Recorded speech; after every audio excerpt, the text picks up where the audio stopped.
Okay, we are back. We are live. I have some food in me. We are ready to stream for, I don't know, maybe another 4 or 5 hours, however long it takes to get through some more decks. I don't know what that's going to look like yet, but we'll see. Let's get everybody back in here. So, we did, if you didn't see it, we did do another stream that was about 4 hours. We played four different decks earlier. We played the Green Black Elves, Leyline Surprise, which was a really fun deck. What else did we play? I think the Sacrifice Goblins. We played that, and I don't even remember what the last deck was. It was a long show. Oh, and Merfolk. Those are the four we played. So if you want to see those, we did play those in the other stream. You could check that out. Next up, we have a lot of options we could go with. So I don't know what we're gonna play just yet. I'm kind of interested in messing with Doran. The problem with the Doran deck is it's not going to have a lot of new cards. I'm trying to play stuff with more new pieces. So that's a little difficult. Though, I guess technically, we can play one of the elves that goes and searches for a card so we can have a higher chance of hitting Doran. So that could be kind of cool. And maybe that somewhat solves the problem. Because I also want other people we're playing against for their streamers to get to see new cards and see stuff in action, you know? So that's kind of part of it. But let's see. Let me bring that up because I was just messing with it a little bit earlier.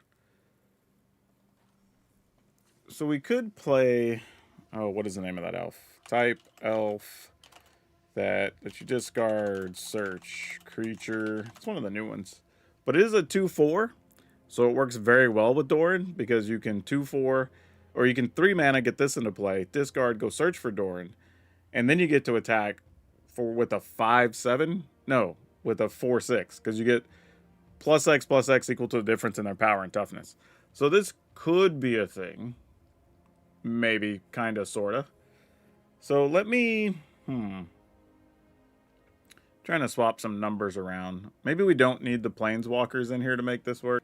I kind of wanted just Elspeth just so we have something to come over the top at the end or whatever, but maybe we don't need it. Maybe we don't need Elspeth, and we can go without. And we'll still have, what, I don't know, 30 creatures? That's a lot. The deck's basically all creatures, except for 6 removal spells.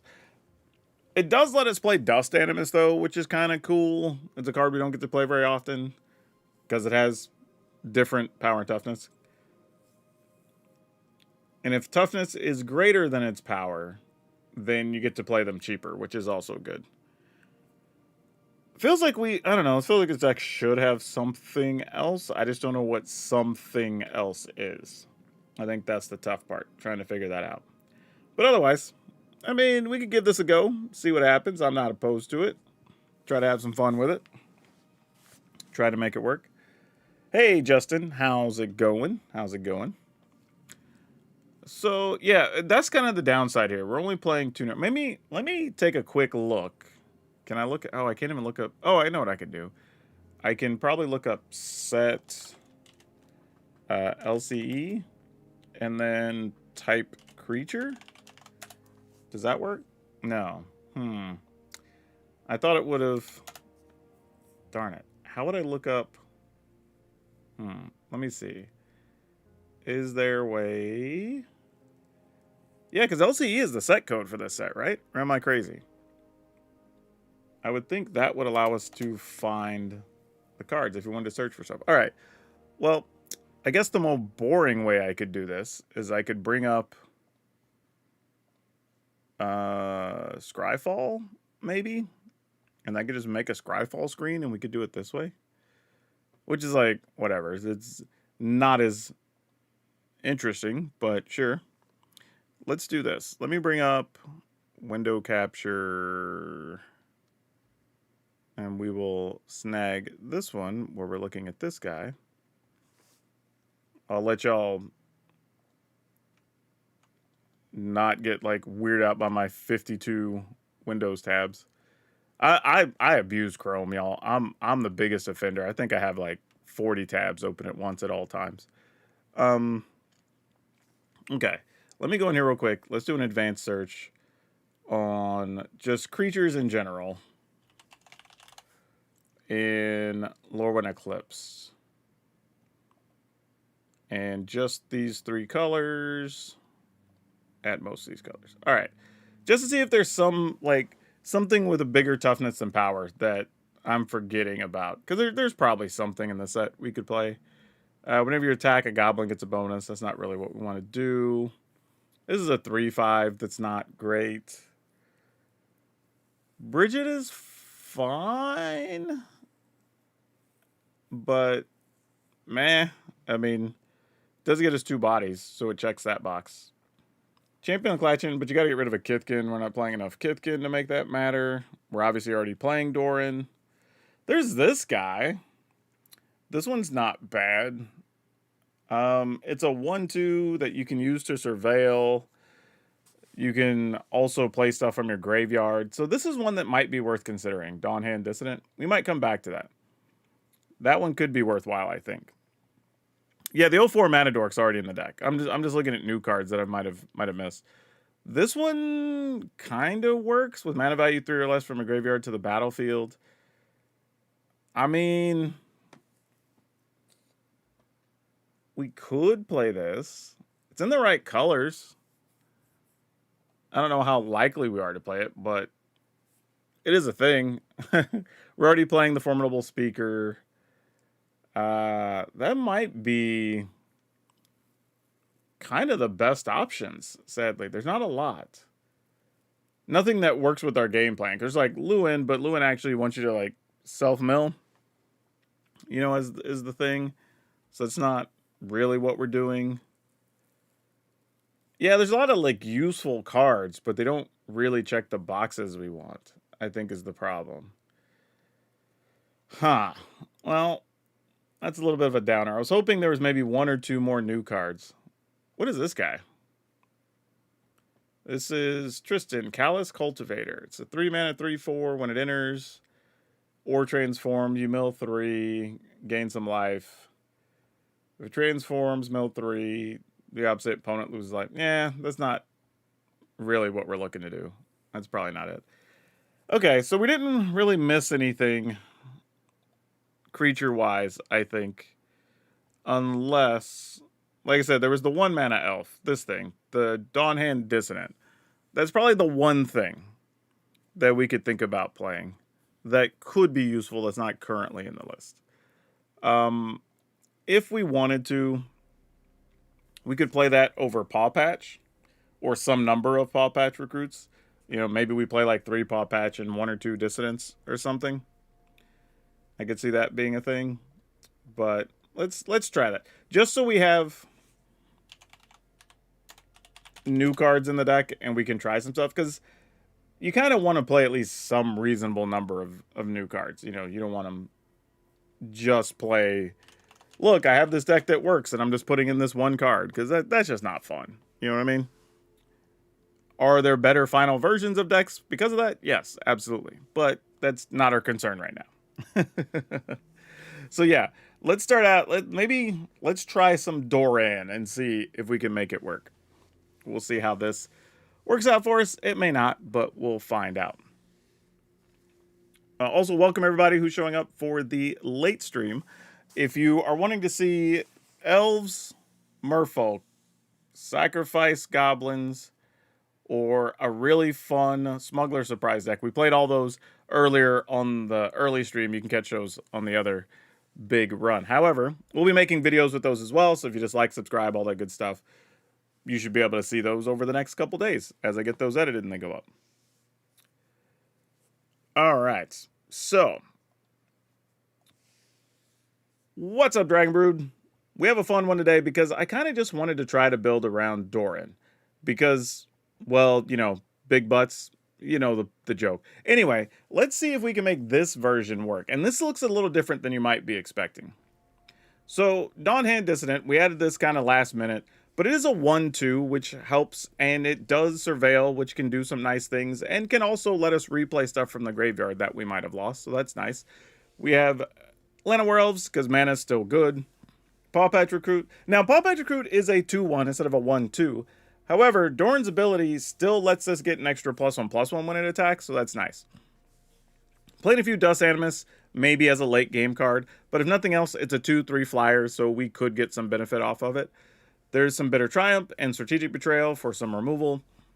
Mosswood Dread Knight kind of has the same thing going that Paw Patch Recruit does. Like, it's still a reasonable card. It'll get a +1/+1 in attacks, but it does let us dig and get some card draw in here. There are some Overgrown Zealot, which people may have forgotten about. It's an 0/4. Makes mana of any color, which helps when you're playing a 3-color pile. We have Formidable Speaker. Now, this is really cool because, one, it's a 2/4. Awesome. But then when you play it, you can literally just go search for Doran. So you just play them back to back. And then when you attack with this, you're attacking with a 4/6, which is super awesome. Sentinel of Nameless City. We know this card's good. 3/4, map up, you know, whatever. Vigilance, doing all the things.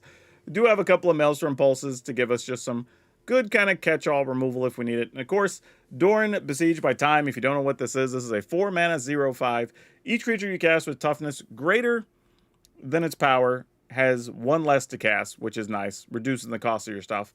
But then also, whenever a creature you control attacks or blocks, it gets +X/+X until end of turn, where X is the difference between its power and its toughness. So you don't need the power to necessarily be larger, smaller, whatever. Just the difference between those numbers is 2, then you'll get an extra +2/+2. At least that's the way it's interpreted. We're going to find out. But before we do all that, quick reminder that if you are trying to save some money on your Magic, go check out Tales of Adventure. It's TOAMagic.com. You can use my code DRAGON. It's DRAGN, and it'll save you 5% on anything you buy, including Lorwyn cards. So go save some money. That's always a good thing. For now, though, let's go see if Doran can rumble. Because I have no idea if this is going to work. This could be just a complete train wreck for all I know. But we're going to have some fun doing it. You know what? I bet we're going to have at least one turn, one game where we get to block, and our opponent's not going to realize that Doran works on blocking, and that all the creatures are going to get so much bigger when they block.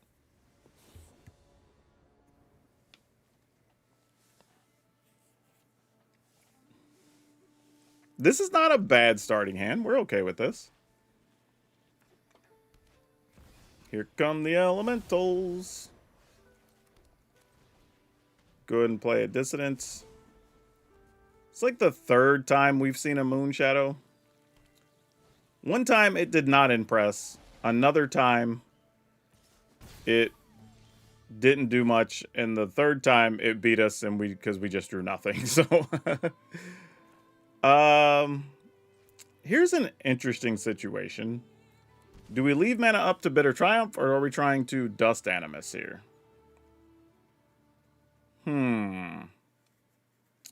I think we're going to Bitter Triumph. I think is where we're going here. If you're playing Moonshadow, you either have a way to constantly mill, or you just have some tricks that you're trying to get to sneak it into play or something. Yeah, if they want to attack, I think we just let them attack. I'm willing to take the hit. Oh, that's all we're doing? Okay, sure. Discard a card. I mean, it means they're going to play some big thing next turn. We'll just eat it. We didn't get any of our ramp here, so like if they get theirs and they just crush us, so be it. We'll just be staring at what are those things? The Incarnations next turn. I'm willing to just blight this guy, actually. Dread Knight we don't need. I'm kind of hoping to just find a land. And these that didn't work. Because I was hoping to get a land so I would just be set up for Doran the next turn. But that did not work out the way we wanted to, sadly. So we might just be cooked here.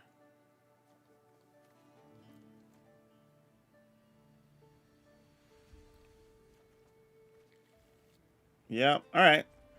Well, we could always blight away this creature itself to surveil. Whoop, that's not what I'm doing. This is why I never try to use the emotes, man. I always think it's bad.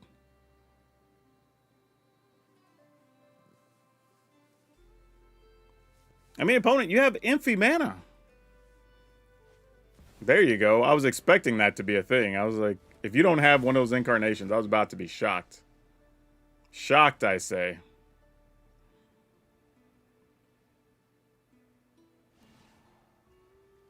I will... I get a Blight 2 and exile a card from a graveyard, so I might as well do that. Though this doesn't really do anything because it comes in with... Oh, wait. From a graveyard, so opponent's graveyard. Yeah, it's exile this.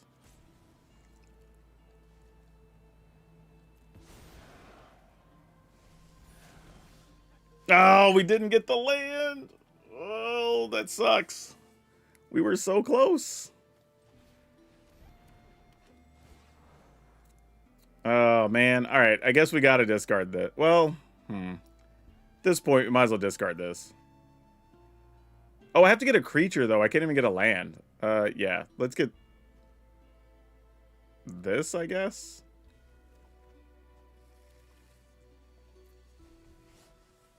Man, we just got stuck. We have the play. We went turn 3 speaker into Doran available and couldn't cast it.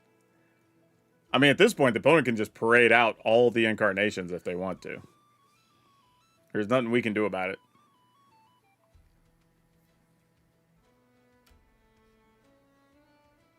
Yeah, I mean, we're just wrecked here. Whatever the opponent wants to do, we're just kind of just going to stare at them while they do their thing.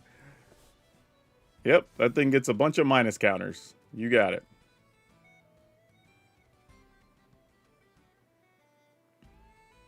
Gonna get rid of our other duder.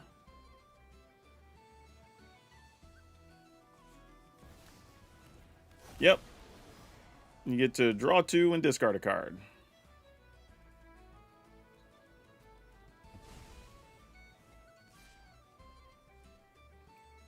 Yeah, we'll just block. That wouldn't do much. Oh my gosh. The deck just said, nope, no lands for you. That's tough. Alright. Is what it is. At least we have 2 possible mana creatures we could maybe untap with next turn.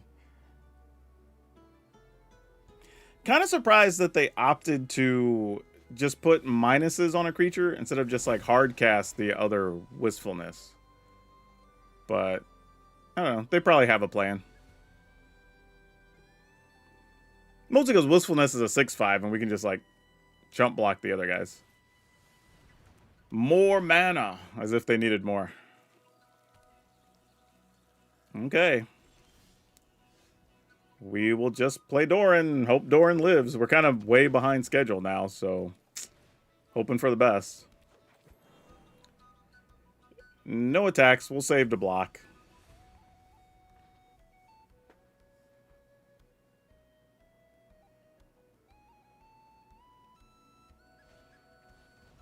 Sunderflock. Well, I gotta bounce all my things. Alright, GG's.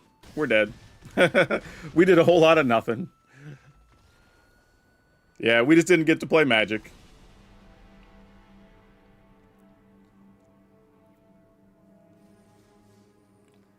But again, let it be noted that Moonshadow wasn't doing much of anything that game. Like, it came out, pretty much did nothing, it died, we removed it from the graveyard, meh. You know, sort of how I feel about the card. We'll keep this.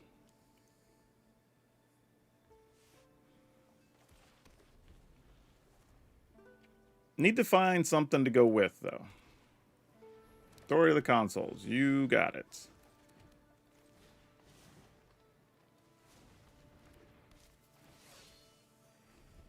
I would think Swayze would want to do something more fun than authority stuff.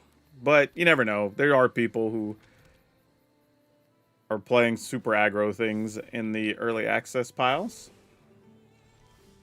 Okay, we found a 4th land. So that's good. Oh, but we don't have white mana yet. Different problem. Ugh, gross. Alright, I guess we just take 2. And then we'll get rid of this, because I feel like that's not going to... there's probably planeswalkers over there, but... Yeah, alright. We'll hope we find the mana.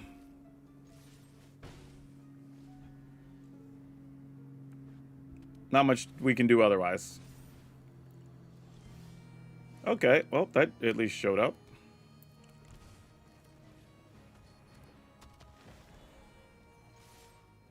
And get the things juiced up.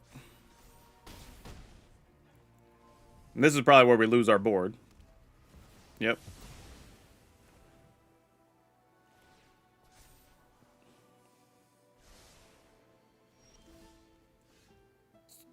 All right, we'll go ahead and plot this.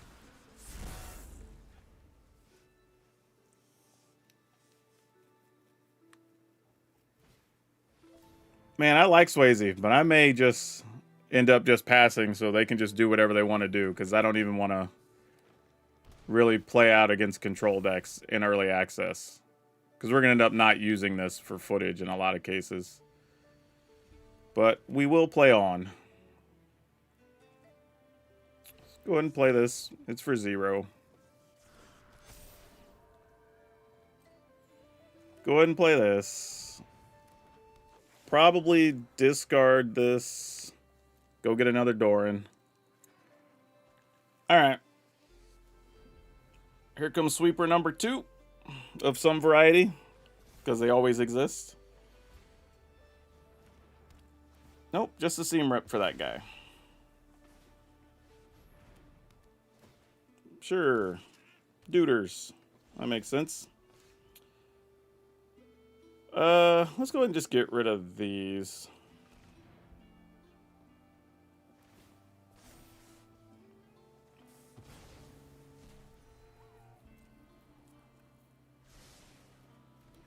Alright. Let's attack. Guess I should have targeted the tapped one, but it's whatever.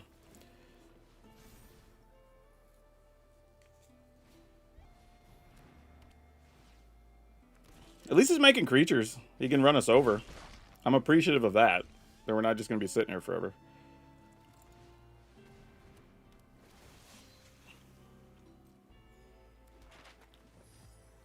Dun, dun, dun, dun, dun. Sure, Dread Knight's fine, I guess. Pass the turn.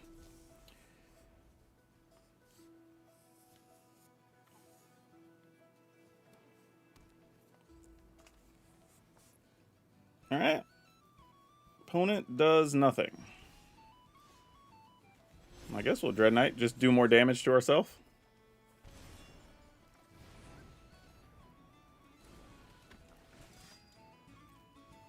At least attack with this Duder.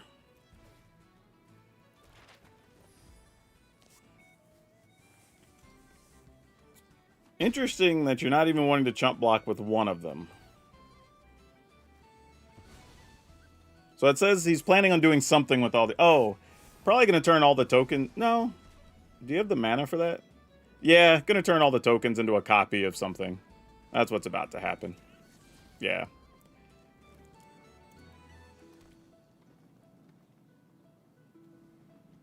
Alright, fair enough. Do.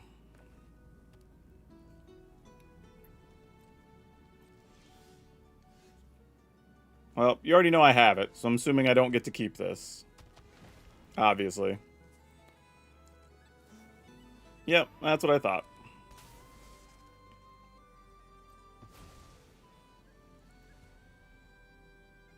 Might as well attack at some point here.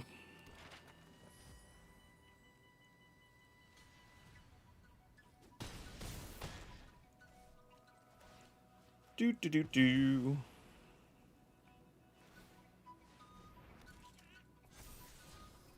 I mean, I guess. Like, I don't know what I'm supposed to do with that. Sure.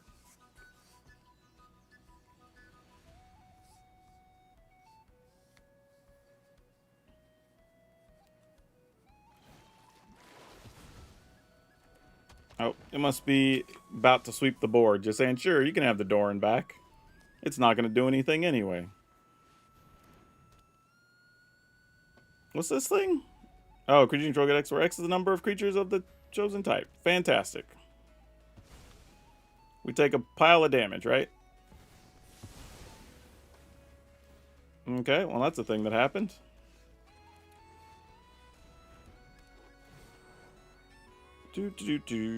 Discard this. Go get yet another Doran. Try again.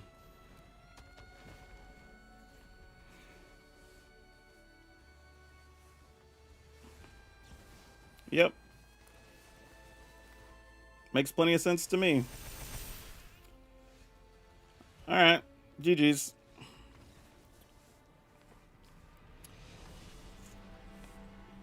We're not going to overcome that.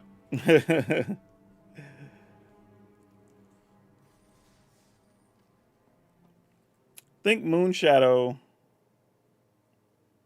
Wedding Swing first. It doesn't matter. Y'all, see, that's the thing. Y'all are commenting on things that don't really matter. Like, could he attack? Could he not attack? Sure. End result's the same thing.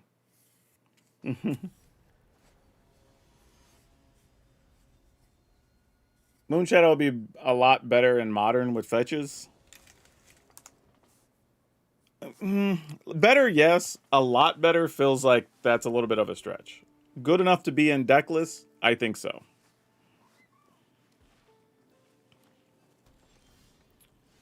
But yeah, I'm still, I would love to be wrong on Moonshadow because I feel like it's the type of card I would love to put in some decks and do some things with, but so far I haven't seen it to put me in the mindset to be impressed by it. Let's go ahead and play this just in case, and let's get... Ooh, I got to do this the other way. Let's do this into this. All right.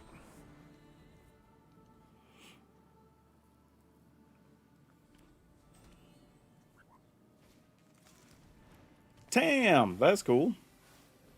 And opponent now has access to 3 colors. Yep. She gone. Guess we've got to do this if we want to be able to stay aggressive here. Tackled my 4/8.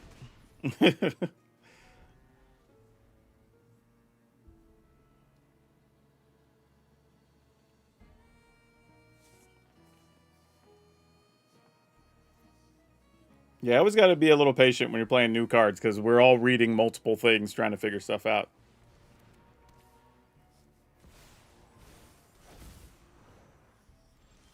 Like, could we play Fecund Greenshell? Yeah, sure. Do we need to play Fecund Greenshell? I think that's a different question.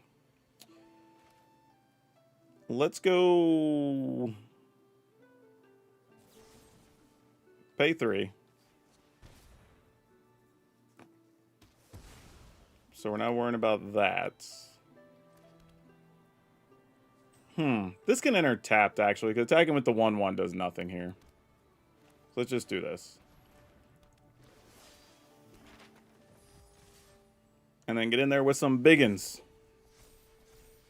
A 4/8 and a 5/10.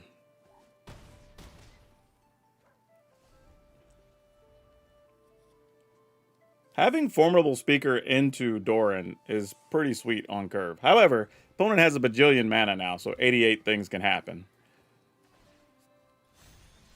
Okay, that's not so bad, because you're just making 2 1/1s that deal, what do they deal, 3 damage? Oh, they deal 5, because they're all colors. That's actually cool. Yeah, good job. That makes sense. Guess I should have saved my removal spell for Calamity. But they would have been able to protect it, so would have been a bad idea on our part. Alright, what do we got? That was not what we needed. That is bad. Now I don't think we can win, right? Trying to think, like, what could we tutor for? Nah, there's really not. I think they got us. Calamity's a good card. GG's.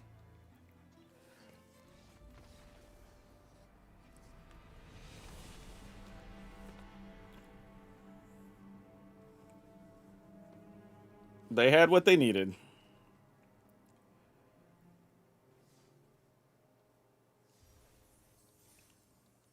But yeah, I think the problem with a card like Greenshell for this is that you're just going to be too slow too often is the problem. And this is just against early access stuff. So I think it'll be worse when you're playing against hyper aggro things that you're gonna probably see on the ladder and such. But the trade-off is your hits are a lot bigger, right, when they happen. And that's something to consider too.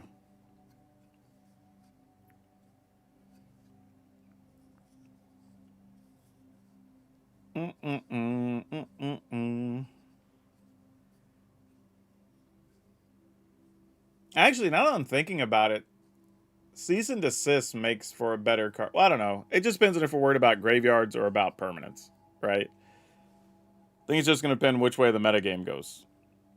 Because there was a while where you wanted to have at least 3 to 4 things in the deck that could deal with graveyard stuff.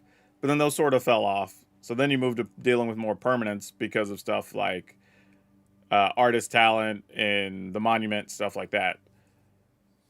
So it kind of depends. I don't know which way is better. I think right now I'm cool just leaving Strategic Betrayal, but I think Cease and Desist is a real option. So it could be pretty sweet. But we'll see. I don't know how it's going to end up. Because there's obviously going to be a lot of creature decks. But the other thing, too, is when there's a lot of creatures, Strategic Betrayal also doesn't do much. Right? Because they're just sacrificing the thing you don't want them to every time. All right, let's try to hop back into a game, see if we got stuck in a void there. There's a lot of people playing, and we were able to get into games pretty fast for a minute. We'll see what happens, though.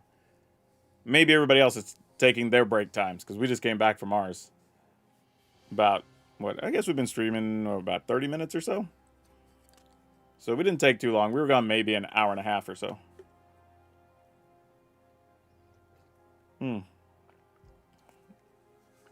How many people do we got hanging out already? Oh, already a bunch of y'all starting to stroll in here. Welcome, people. If you want to see the Green-Black Elves, the Merfolk, the Sacrifice Goblins, and a really fun Smuggler Surprise deck, those were all in the first half of the stream. So, in the other stream that we did. So, otherwise, just hang around. You get to see a variety of stuff. Or not, because there's no opponents, apparently. What's going on? Let me take a quick hop over and take a look at the Discord, see if something happened. Because we haven't had to wait for an opponent more than like 10 seconds all day. This is kind of crazy. Nope. Huh.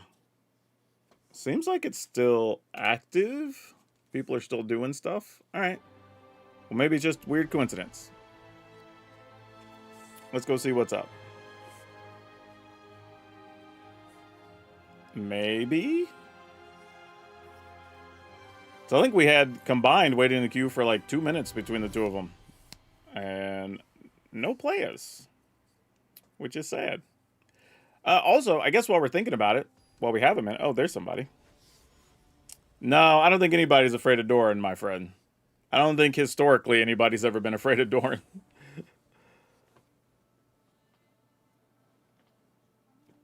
Let's keep it. Also wonder if Dust Animus is the right card or not. It's probably the wrong choice. Alright, let's go... Lanawa Elves.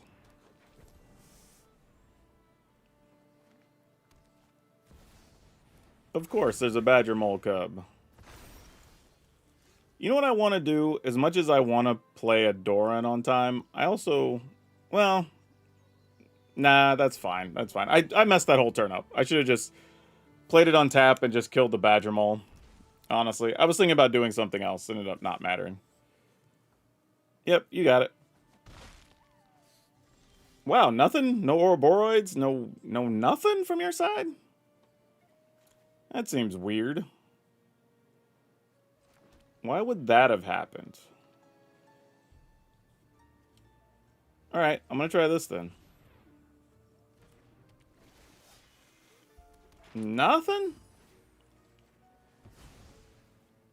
Want to get my Sentinel now? Nope. Okay.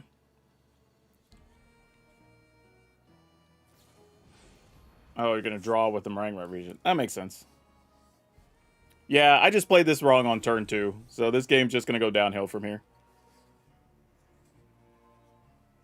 Doran won Worlds back in the day. He was feared. He was not feared. He was played, yes. Feared is a high overstatement for Doran. Now, we can talk about feared cards, or we're talking about Jace or Arcbound Ravager or any of that stuff. Like, those were feared. I will confidently say that our boy Doran was definitely not feared.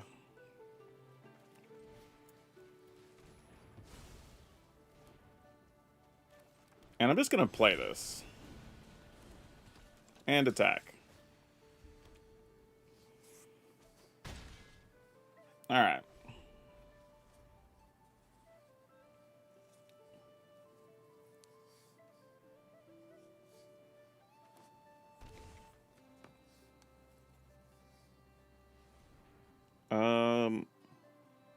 How long have I been playing? Let's see. At some point, God said, "Let there be light," and then Garfield made magic cards, and I was somewhere in between. No, generally since like late 94, early 95, something like that.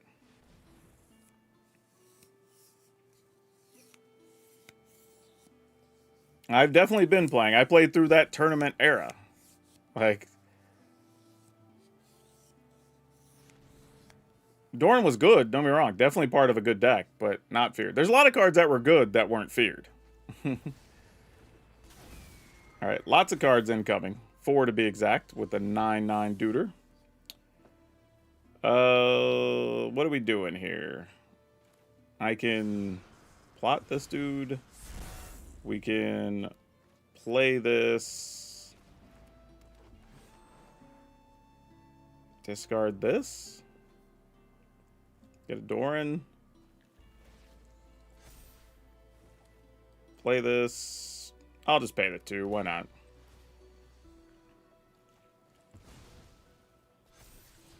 Don't need that anymore. Alright. No attacks. I mean, we're just dead anyway here. Just see what they can do with all this mana. Tolarian Capsize was not great. It was good. But the deck was not fun, and it was not good for Magic. Was a damn good deck, though. Alright, cool. GG's. Do what you will. Alright. Honestly, anything that involved Tolarian Academy was not good for Magic. I would not call that great.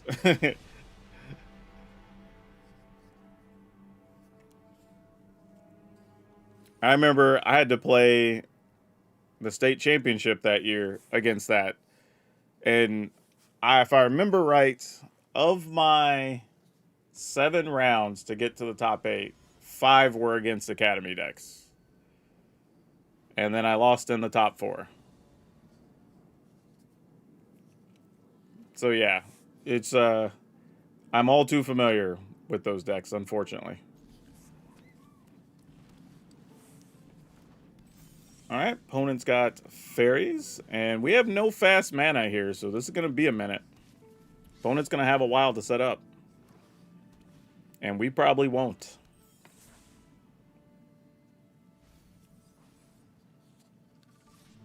A 2 mana thing would be real nice here. Okay, that helps quite a bit. Am I willing to trade here is the question. I feel like I am. I don't think they'll let us, but I'm not opposed to it.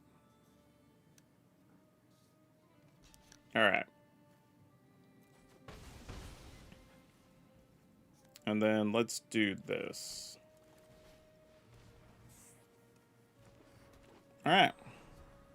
I mean, I guess I could add Spell Snare there, but, I mean, if they did, they did. It wasn't going to change anything. Alright, another fairy. What's the condition to remove the counters on these guys? Oh, you pay 3 to remove one. Alright, fair enough. Sure. I am going to discard this. And I will show you a Doran.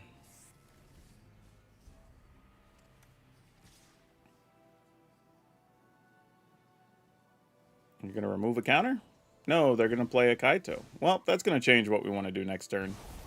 Because we definitely want to get rid of Kaito. That is not good for business. Actually, you know what? I say that. But what if... I was going to say we could get rid of both fairies. But let's just do this for now.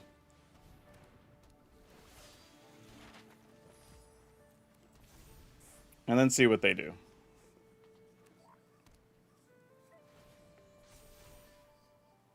I've trained with the best. I mean, because they know we have Doran. They don't know what else is in our hand. They're leaving a creature back to block. Or for some other nefarious purpose that we're not aware of yet. Do we just go for it and just say if you have the removal for Doran, you got it, I guess? Alright. Probably a counter, to be honest.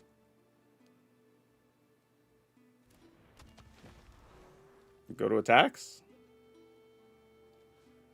I mean, you're obviously going to block, which is why you left that back, but...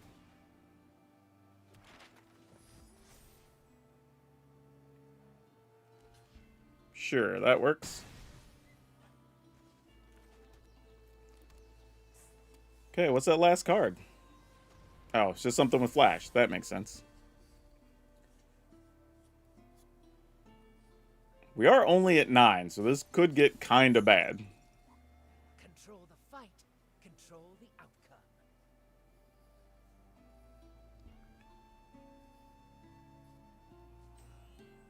outcome. Uh-oh. They're looking at tapping a lot.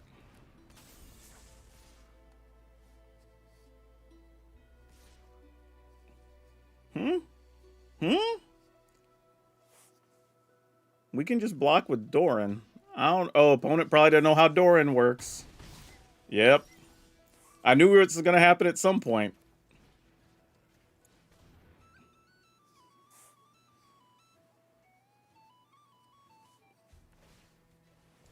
Sure, sounds good.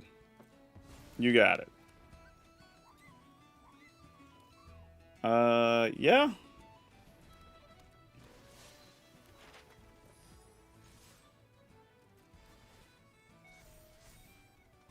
I mean, we're dead as soon as they remove the counter off the other creature.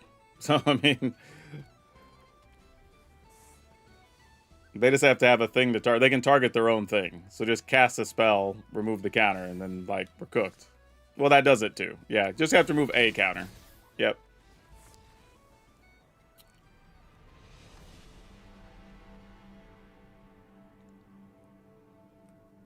How do you feel about the new cards so far? But yeah, they're good. They're magic cards.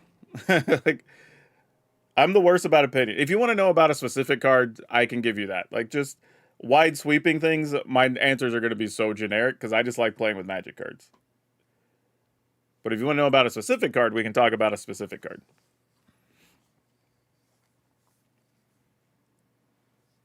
Yep, that was a close one. That was just one where they had better cards than us, basically.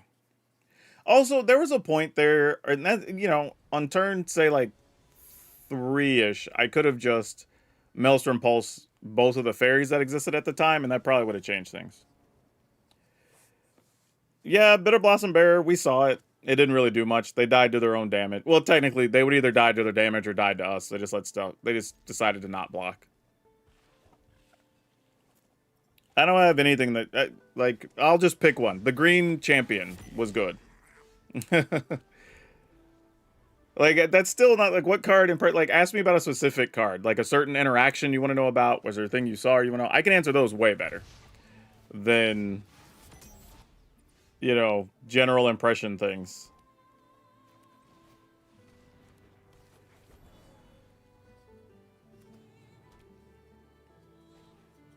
All right, here we go. Sear Slicer Goblin. There's going to be a lot of things they can sacrifice. Oh, double Bastronaut. That's going to hurt. Okay, well, we'll block. Oh, we can't block, actually. I just want to lose our creature, so it's like... 'tis what it is. Let's see what we got. We're going to have to take some damage from lands here, too. So is it better to...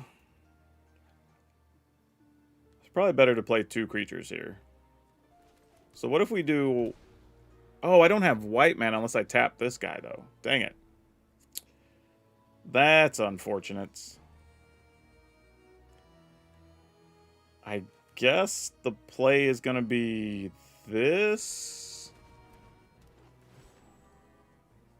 And remove... What are we discarding? The other speaker? I guess the... Yeah, I don't... I feel like we needed a Llanowar Elf this game. That's what this feels like.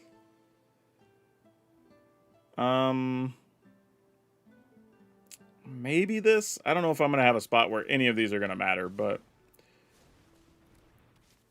Maybe I was just supposed to play kicked up recruit there.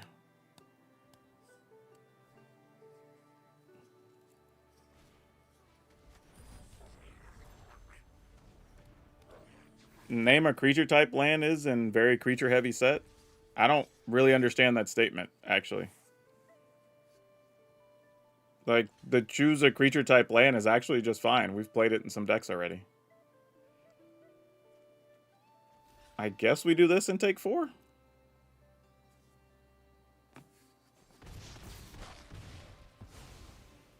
Maybe I'm supposed to just... I don't know.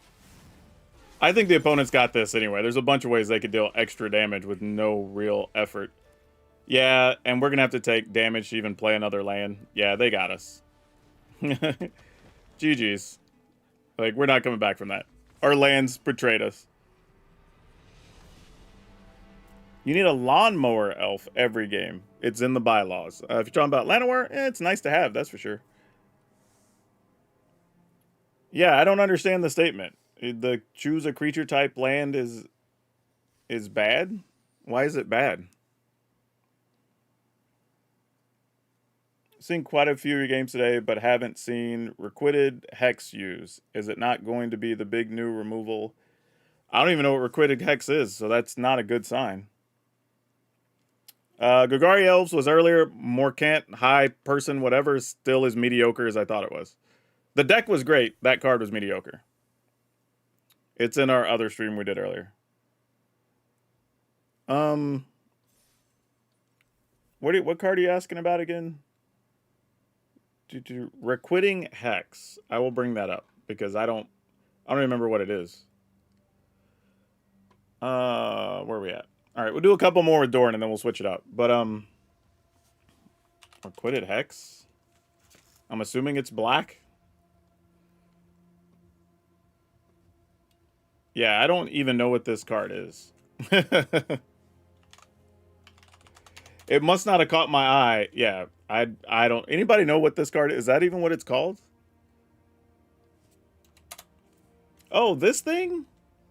Oh, no, it's fine. Like, we play... I have a list, couple of lists with this thing. It's okay.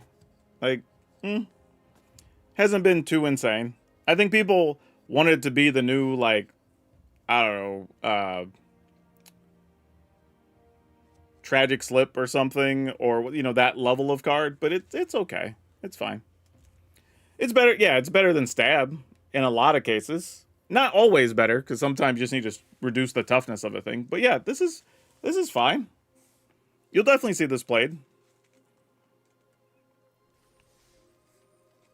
I don't think there's anything wrong with that card. It's respectable. It will be in a lot of lists.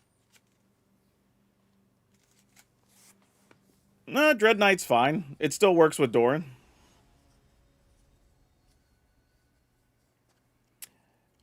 I hate when people say that. That it's just, well, I can't think of what to do with it in standard, so it's clearly a commander card.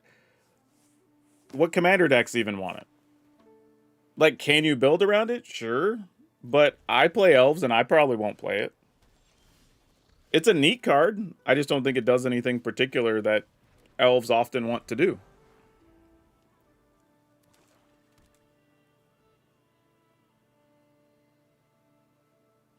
An opponent did nothing there. That's interesting. Alright, so I'm going to play this with Kicker. Or Offspring, or whatever.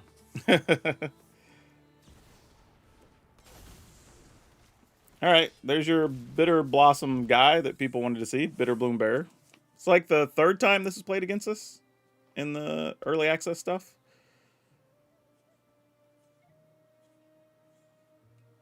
And it's been reasonable, serviceable, you know, what I'd probably say about it. Heartless, wait. Oh, because it puts it on another creature. Never mind. So we'll just put them over here. Which I do like, because now I can trample over the fairies. So I like that. Now I have to find out if they're playing Blossoming Defense or not.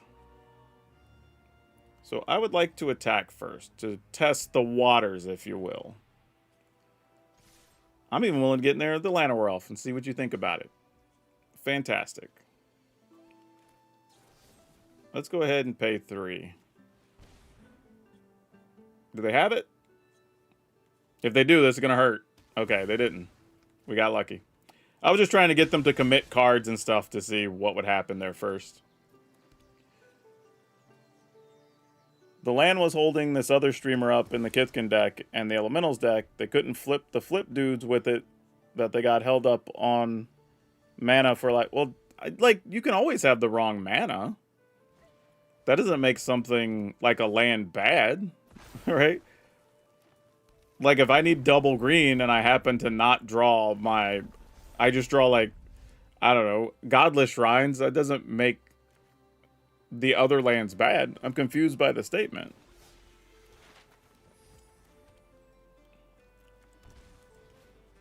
All right.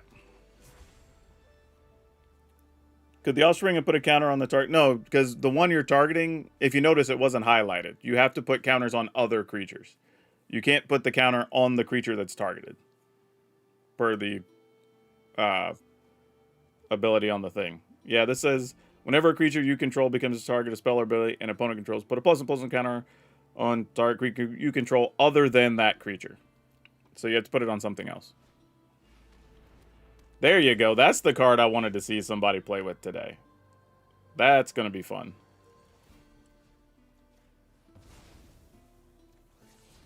Oh, not great. Not great. Get in there.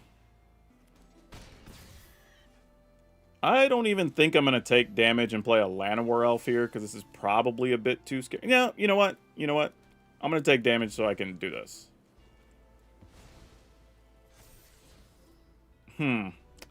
Probably not great, but we'll see.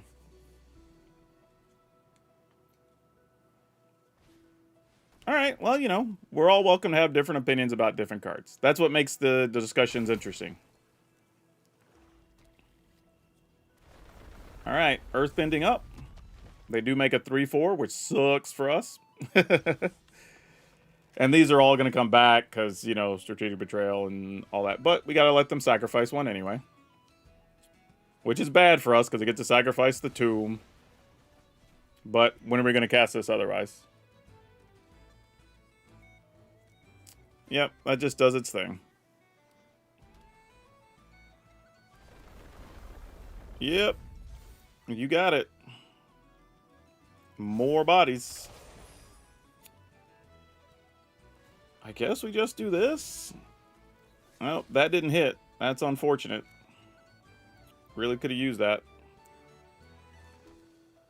So what's the play now? Play Llanowar Elf. We'll scry next turn. But to what end? Alright. We kind of need a Doran, or I don't think we can even fight here. That's not true. I guess if I were to get Maelstrom Pulse, I could get rid of all the tokens. Oh, Harmonizer. That's bad for us, especially if they have a land here. And they do. Yeesh. That hurts. Yep. Way to go.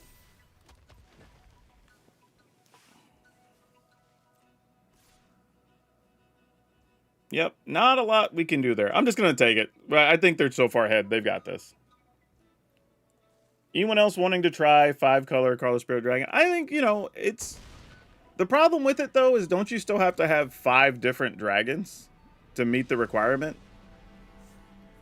So you'd have to have, like, 5 changelings and or dragons and the enchantment survive for a turn. I don't think that's doable, realistically. Have you played against any Ajanis? Just one. It was okay. I expect it's better than what we saw. We just haven't seen the right deck for it.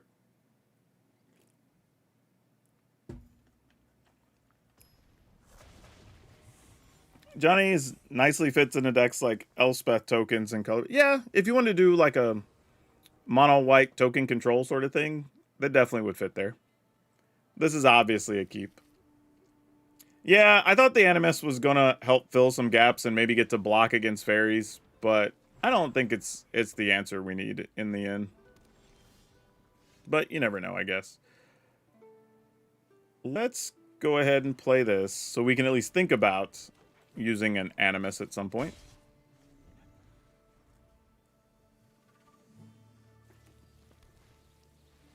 Oh, here come the elementals. I guess we'll draw. Any removal spell? No, no removal spells. That's sad for us. Attacking does nothing here. Yeah, this is just a bad situation. Maybe we can just top deck a Doran. That would be the play. That's the ticket. All right, there's another flame, but we've seen a lot of elementals. I expect those are going to be super popular, mostly because of the incarnations, but that's also to be expected. Let's go ahead and tuck this dude away for later. Let's draw a card.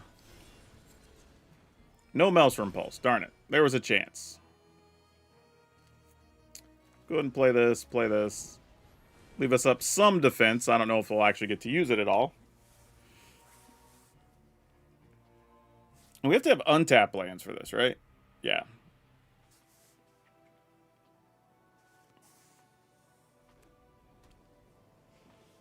All right. How big is the first incarnation we're running into?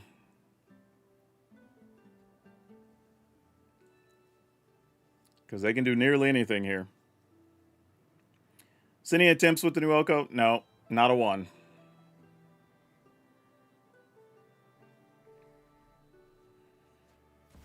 Yep, there you go. Who's getting the minuses? Makes sense. Wow, we're just drawing all the mana. That is super unfortunate. Alright, I guess we got to take 2 to do this first. So we could play this guy, get our counters on it, and our life linking. Go ahead and play this again. Play this, because we got nothing else really going on. I mean, I guess for sport.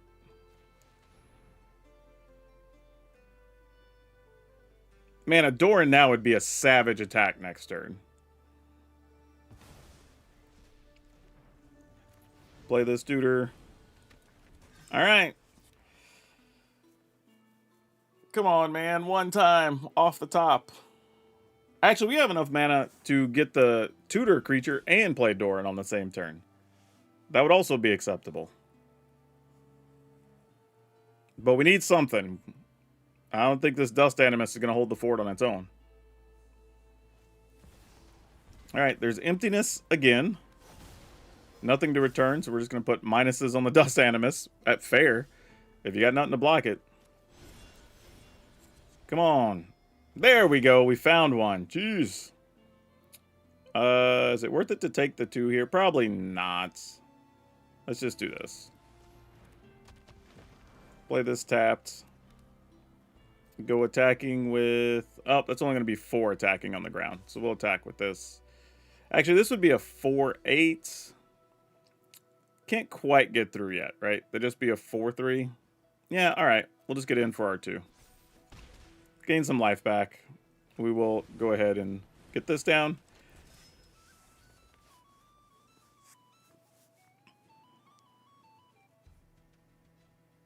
Man, the second Emptiness was not good for us.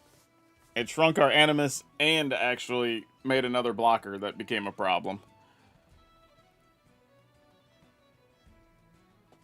And if we can, we probably want to keep one card in hand so we can run Doran into fight and then still... Uh-oh. Are we planning on sweeping the board here? Alright, I'm going to block here and here. I mean, Doran does a lot on defense. So we get 2 4-3s and a 5-10.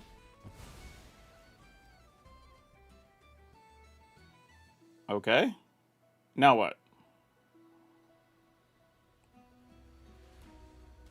I mean, they have so much mana. Like, you can play any elemental here, so I don't know what's going to go down.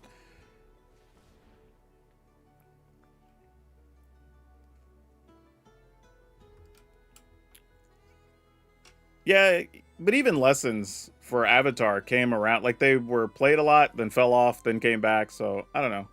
And I think elementals will be much the same, where they will be strong, people will catch up and figure them out, and then they'll probably have to revamp themselves at some point.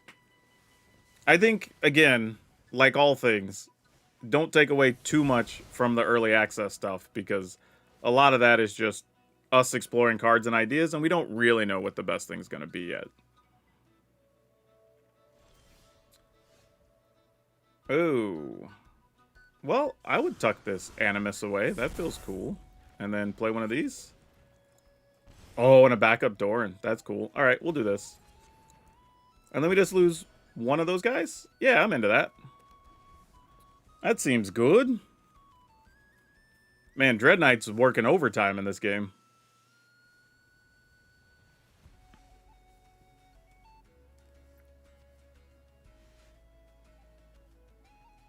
Yeah, I mean, ultimately you would want to play Doran with a Baitor type deck if you get away with it.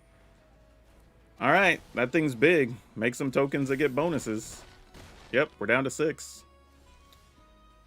Oh, you are late to the party, but you know what? Question here becomes 1, 2, 3. We have 7, so maybe we do this and Doran. Probably our best bet instead of trying to get these down.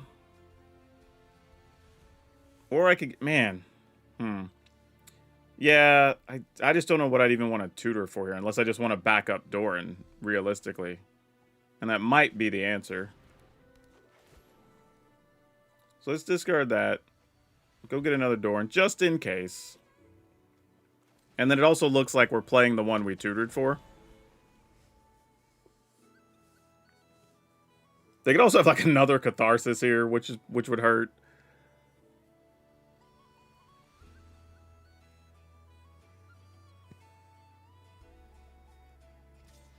Alright, well, we'll block and I guess board sweepers happen again. I don't know.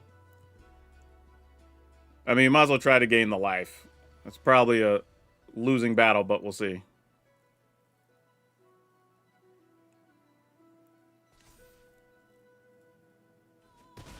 Alright, I'm assuming another sweeper is incoming.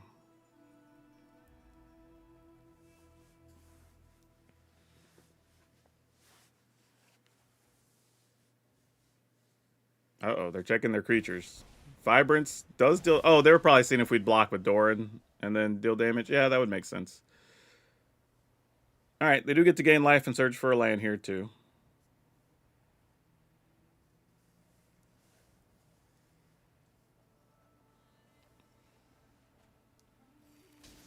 Alright, well, we at least got a decent amount of life off of that, which helped quite a bit. So we can't be too upset at that.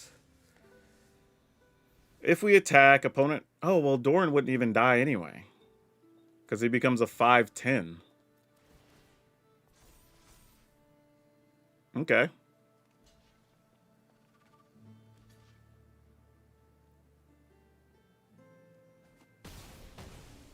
Alright. And then we get these duders back. Play a land. And end the turn.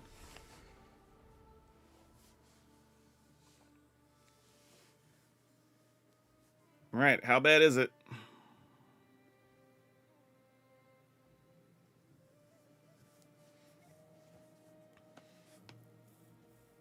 We need something with like haste.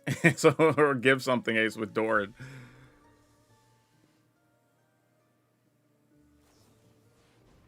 Ashland's command. Ooh, okay. That's serious.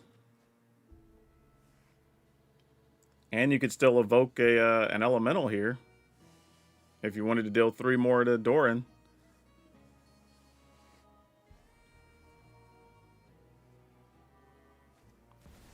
Yep, that's exactly what's going to happen here. Makes sense. Alright, let's go Doran, because we're going to play that no matter what. We'll go ahead and get a card, go to 6. It's a little risky, but probably worth it. Play this. Play this tapped. What way do we die? If they have a Catharsis, that's a 4 power and 2 2-powers. Block, block, take 2 4. Alright, I mean, we have to try at some point. Might as well just go for it. I mean, they have so much mana, like, their cards get double, triple value, so, I mean, if they have it, we're not going to be able to do much anyway. Oh, actually, you know what? If they have another one of these, we're dead, right? Oh, no, because those only trigger if you paid the cost, not if they enter the battlefield.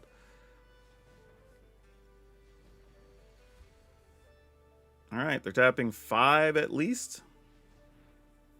And leaving 2 particular mana up on the damaged lands. Alright, another Vibrance. Which deals 3. Okay, that's still fine, actually. That... I mean, I guess they could have 2 more damage here off of Doran, which would make sense. Yeah, oh, they had Seer. Nice. Yeah, it's actually worth it to block here, even if we just get to draw a card for 1 point. It's basically trading 1 for 4. I'm okay with that. Let's see what we find. Go to 5. Alright, we'll play this. Try to put a map on this. That did not work. Play this guy. Play this. Alright.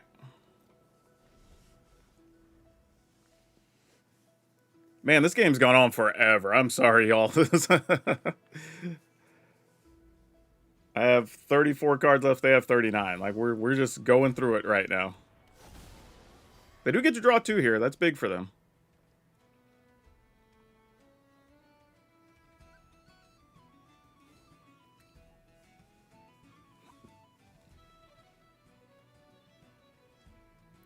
Alright, another 4 damage with the Seer. That makes sense. Sure, sounds great. Let's block here. And do we just take 4 at some point? How many Vibrants have you played? 3? I don't know if we can even gamble that. Let's block. It's very tempting to want to do something else, but I don't think that... If we're going to block that way, though, you want to block like this so we don't lose everything. This is probably better.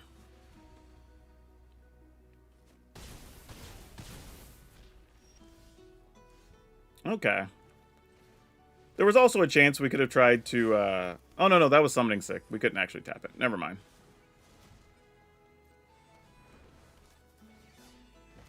Okay, let's try this.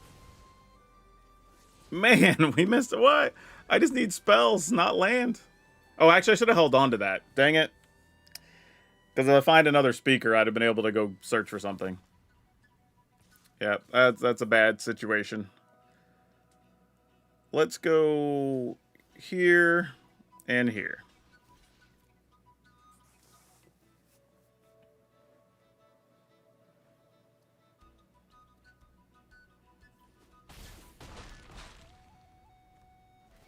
Alright. I mean, at some point, we're just going to run out of gas.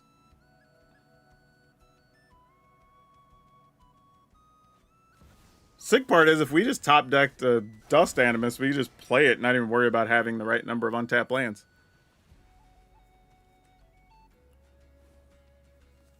Just glad there's no cut down. Yeah, that's true. All right. Oh my gosh, why so many lands? I mean, sure. I mean, opponent can top deck a million things and win here. Yeah, all right, we'll try.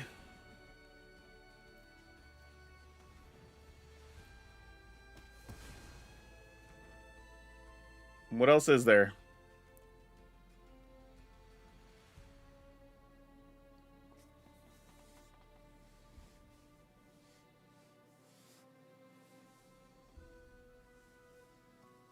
I wonder if this is a weird case where they have one of their non-elemental cards in hand, and they need like double blue or double black, possibly. But they're counting their mana, so they probably have something to do here. Yeah, there's another Wistfulness. Nah, we're not really hanging in here. We're just looking at the scenery, waiting for the opponent to push us over the ledge.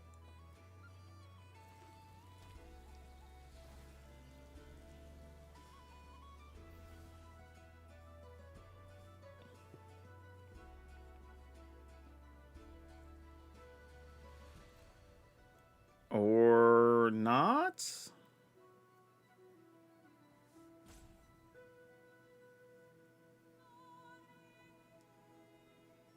Maybe. Kinda, sorta. That's true. They do have Starting Town to make other color mana. Opponent, just shoot us, please. There you go. There you go. Just damage us. Don't give us any hope at this point. Okay, thank you. I am just going to move on. Like, yes, we could block. It doesn't matter. They can have it. They earned it. I'm like, it is fine. We don't need to put ourselves through any more torture. We are good. All right.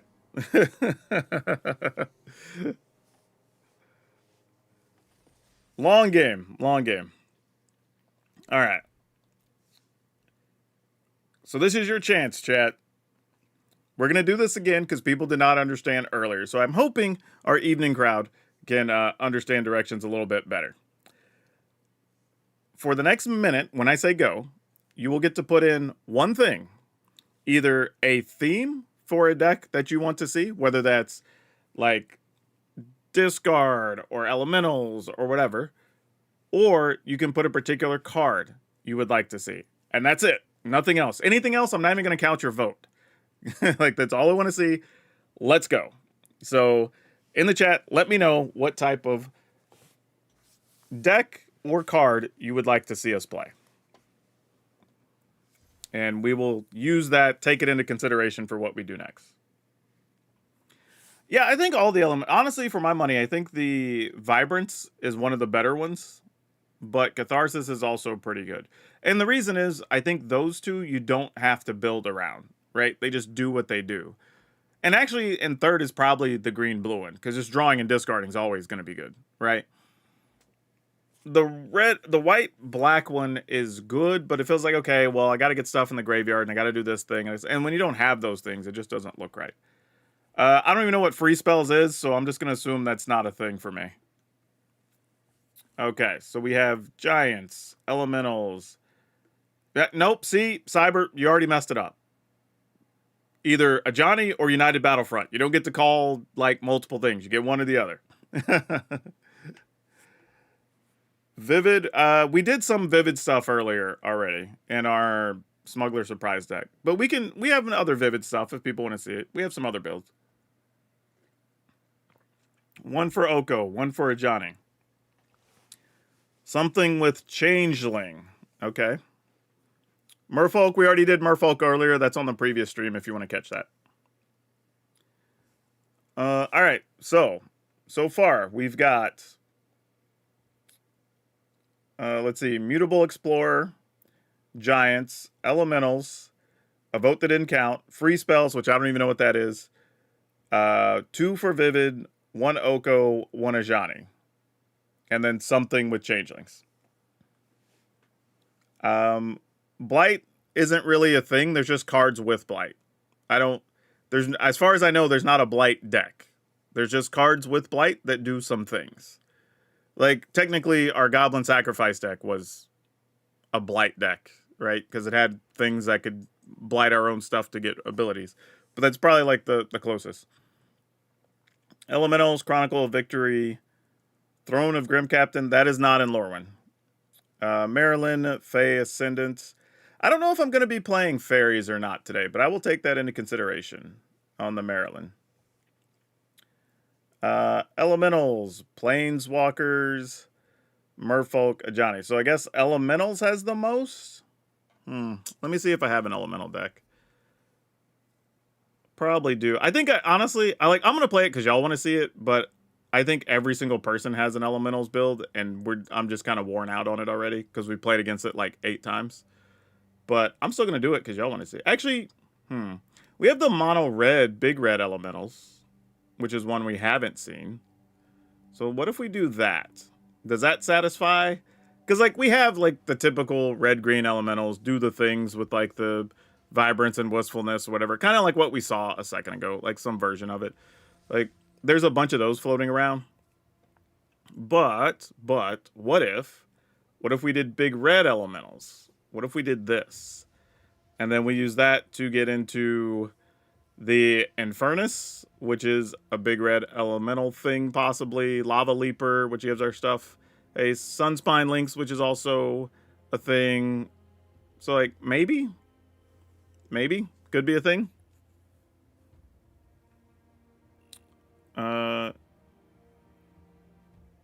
Ugin Eye of Storms, also not in Lorwyn.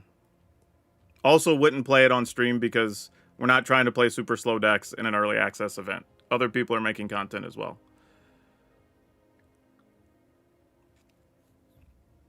All right, so we'll do that. We'll try this out. We will see if this satisfies the elemental request for people. All right. Big Red Alice? Big Red Ellie's, I guess is what you're saying there? Okay. I think that's what you're trying to type. All right, what's up, Dragon Brood? We're going to play some Big Red Elementals. This comes to us courtesy of Yeoman 5. And the whole plan here is we're just going to be playing ramp up stuff, try to buy us some time to get to our big payoffs.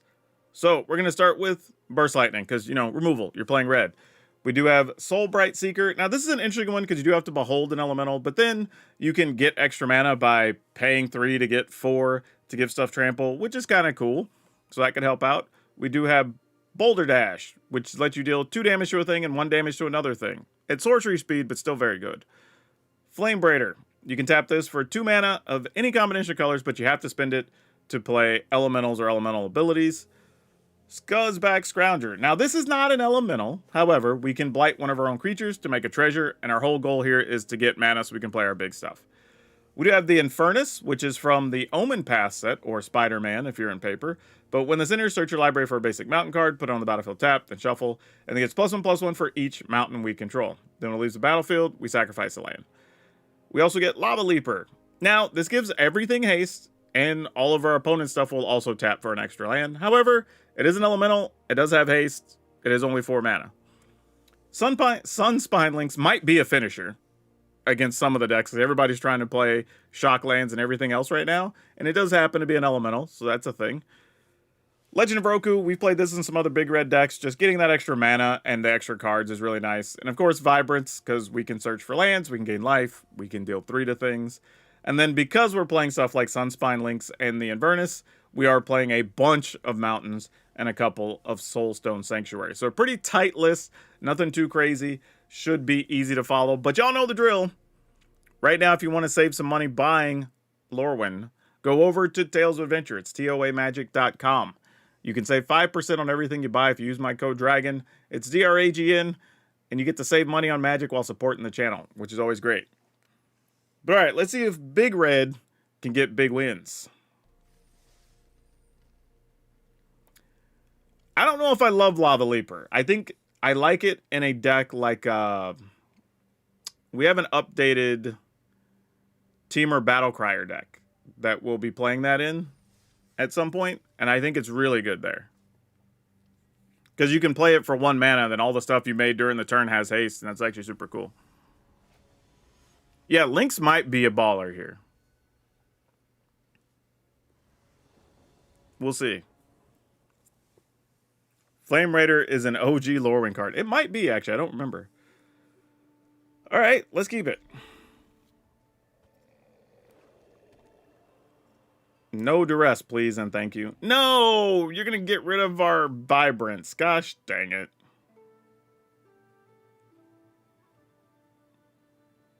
I mean, that's what I would take.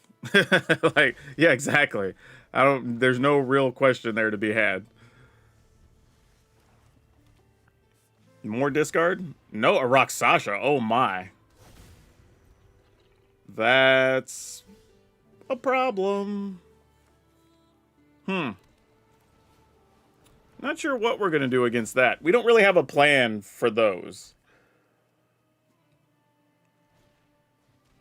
Duress, sure. You get one of my removal spells.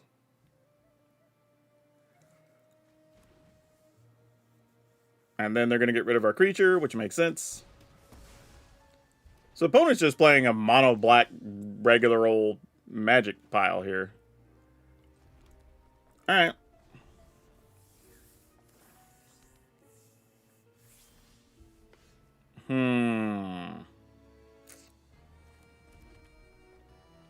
I'm just willing to pass here. I don't think we even need to play this. I'm assuming their hand is just removal, so sure. We'll give them a chance to kill a land. There you go. Get that removal out of your hand. Yeah, don't think we didn't know. We know what's going on. You ain't fooling nobody. Pass.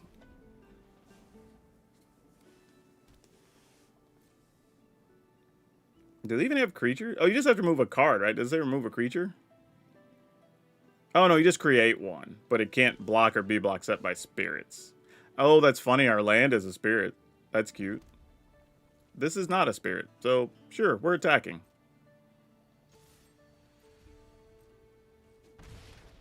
Alright, in the turn. Make you a 1/1, friend.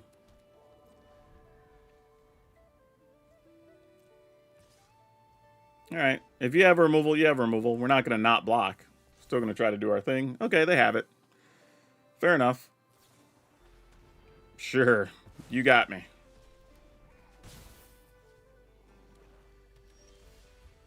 Okay, Flame Braider, I see you. This gives trample, but not haste or anything. Okay. Well, might as well attack. It's not like you're going to have blockers, and I can't block your guys, so sure. They also know we have Boulder Dash already.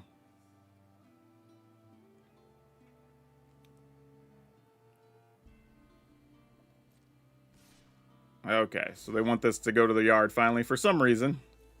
They've decided now is an acceptable time. They might just be sweeping the board, too. I don't know.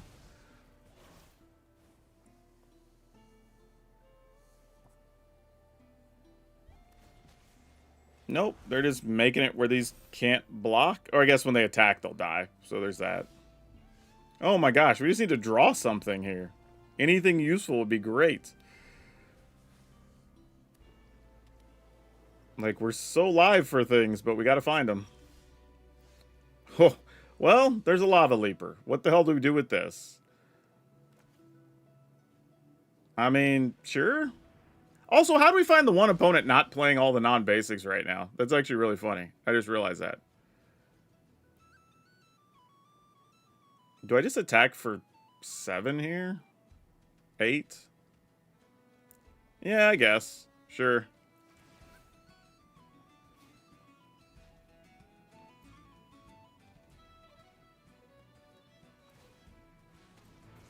Yep, you got it. And the opponent knows we're holding Boulder Dash, right?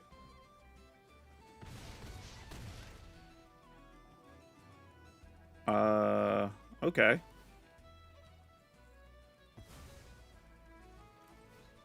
Then we'll just shoot and shoot.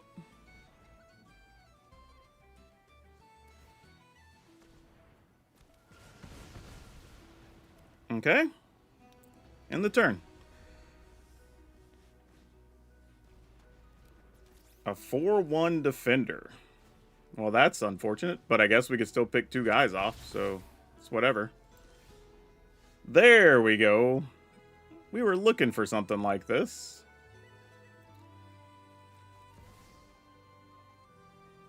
Pay with red, yes.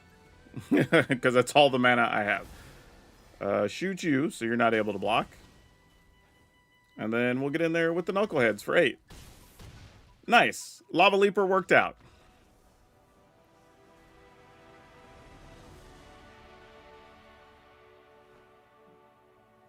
I don't even know what Ensoul Solstice is. I feel like y'all are just making up magic words. Is that a thing?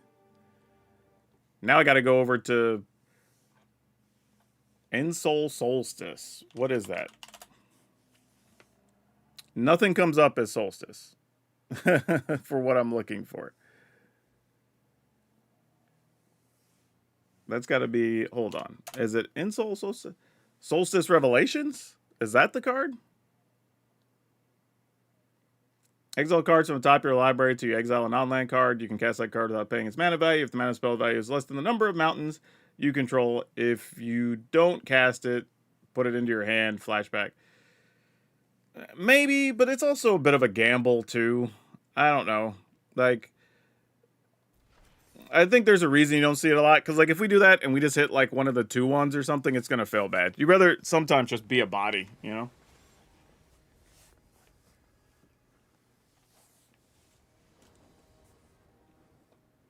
I don't even mind people building control-heavy decks, but it's tough when you're just playing early access. We're just trying to show off new cards, you know?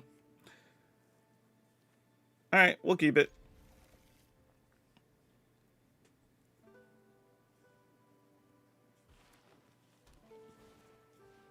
Lore Keeper.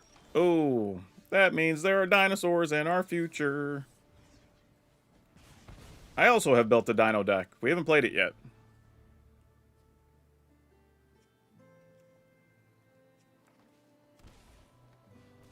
Leyline Weaver, sure. Alright, we're gonna get hit with some big dinos. This is about to hurt. Yep.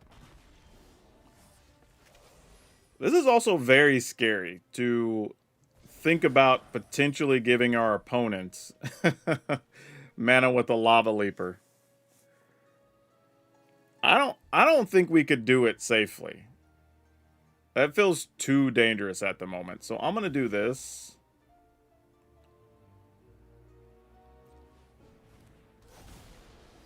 And then just off that.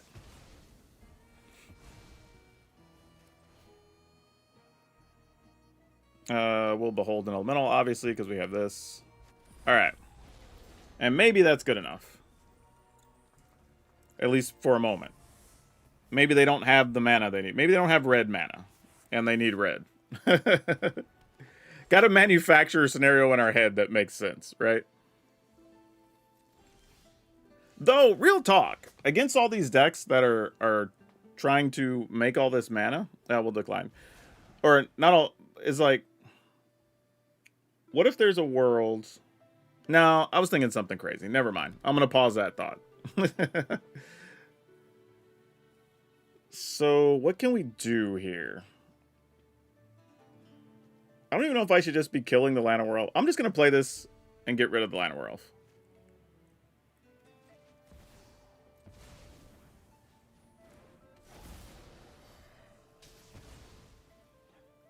You know what this feels like? It almost feels like I need one of those, man, what is it? The Fated Flame, whatever. The one that's like the enchantment that's X and all your stuff deals X more damage. Like that thing. Sort of feel like I need that right now. Oh, man. I wanted to attack into the Hammer Skull, but now I want to kill a Badger Mole Cub. I feel like I'm forced with so many decisions. Gotta kill that, though, right?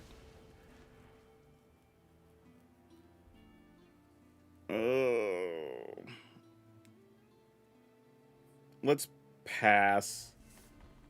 We need Legend of Roku here, so we can reload. That would be the real play. That is not anything like a Legend of Roku. Alright. Pumped about building either green-red smugs. Oh, smuggler surprise. I was like what? Decline. All right, we at least make another body here, so that's something. We'll pass. I think they're just mono green. I feel like if they were playing red, they would have found something by now. All right, we're gonna decline on both, I think. And then I think we're just gonna attack. I mean, they probably have, like, Blossoming Defense or whatever, but, like, we still gotta try, you know? Can't just not do anything here.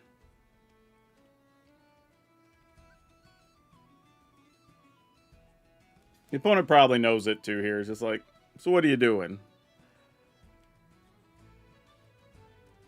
Okay, so we let the damage happen. Okay, it looks like they don't have anything, so maybe we're in the clear. Alright, okay. Then we will wait and play the Lava Leaper on our turn. Oh, good call, because they could have just played an 8/8 on us. Oh, they didn't. Look, they found their red mana. Okay, so now we have to question. This is where we make a decision. We could attack for 5 and put them to 8. Or we could attack for, what is that, 5, 9 and put them to 4, but hope they can't use 2, 4, 6, 8, possibly 10 mana. Oh, I think I'm just going to take the safe attack here. Mostly because if we play this for 4, we still have 6 mana behind if we find something else. Ooh, Ansrag. Jeez. Was not expecting to see that hanging out with dinosaurs. So if we play this and play this, we get in for 3, 4, 5, 6, 7. Alright. Hope they can't wreck us, I guess. Well, yeah, because Ansrag has to block Lava Leaper or they lose. So that's fine.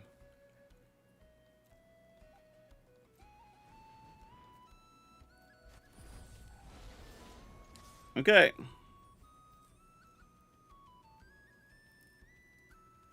I mean, that's the only way the math works, right? If they don't block Lava Leaper, it's over. So yeah, they got to do that.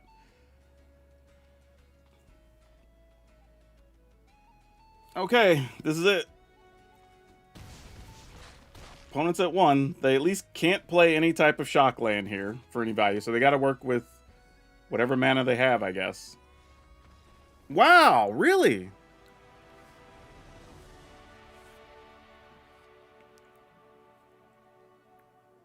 You know what I just realized? The benefit there was we got to play Lava Leaper, and the opponent never got to take advantage of it. Because they had to kill the Lava Leaper, they're now left with 4 mana instead of 8. So it actually worked out perfectly.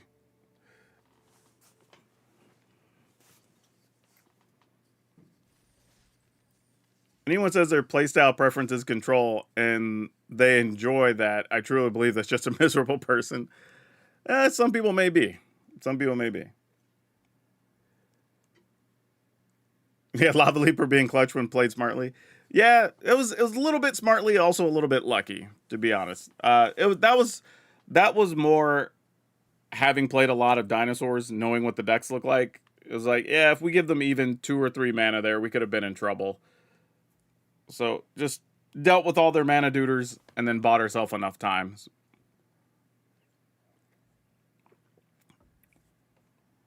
Also, did I make it up? Or, like, Blossoming Defense got reprinted, right? So I feel like I said that, and maybe I just made that up that it's in the set. No, it is. Okay, I'm not crazy. I mean, I might be crazy, but it at least is still in there. Just like procrastinating, also fair. Control is something you learn to enjoy. I don't think that's true. I think you're either, like, there's some deck types and some creature types and some mechanics that just speak to you as a player or they don't. And I think that's okay. Because there's some things that even across multiple games, I just go like, yeah, I don't like that style of deck. You know, it's just not my thing. And same thing too, when we make YouTube videos, some people aren't going to like some of them. Some will like other styles of decks, and that's okay. You know, totally reasonable. We will keep this. We got double vibrance with a flame braider. Don't know how I feel about that. Well, that's the good start. Hopefully we can pick off their mana creatures that matter. We'll show them this.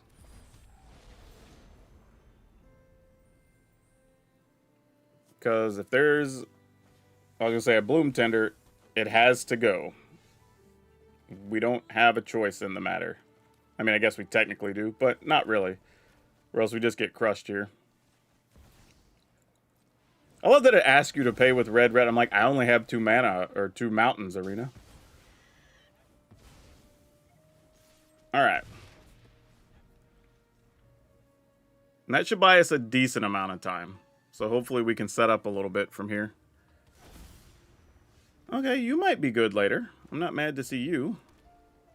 Go ahead and get this down. And attack. So next turn, we could hard cast a Vibrance, which is cool. Uh-oh, opponent's just doing it.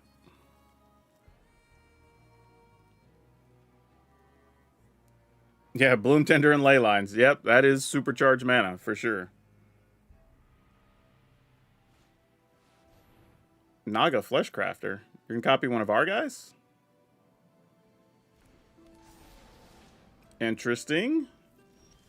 They're playing Naga Fleshcrafter. I mean, we can get rid of it, but... Ooh, we got a Sunspine Links, too. Yeah, we just play this. Full size. Oh, and I get to search for a land, too? Well, that's nice. Extra value from the Flame Braider. Love that. I will go get a mountain. Thank you.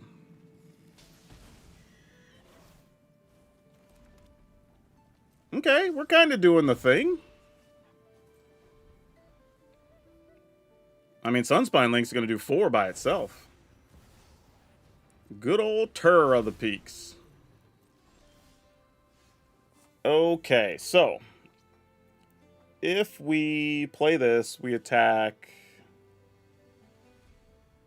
Oh, wait. How much mana do we have here? Because we can get 2, 3, 4 to play this. And then we... Oh, yeah. Okay, that's crazy.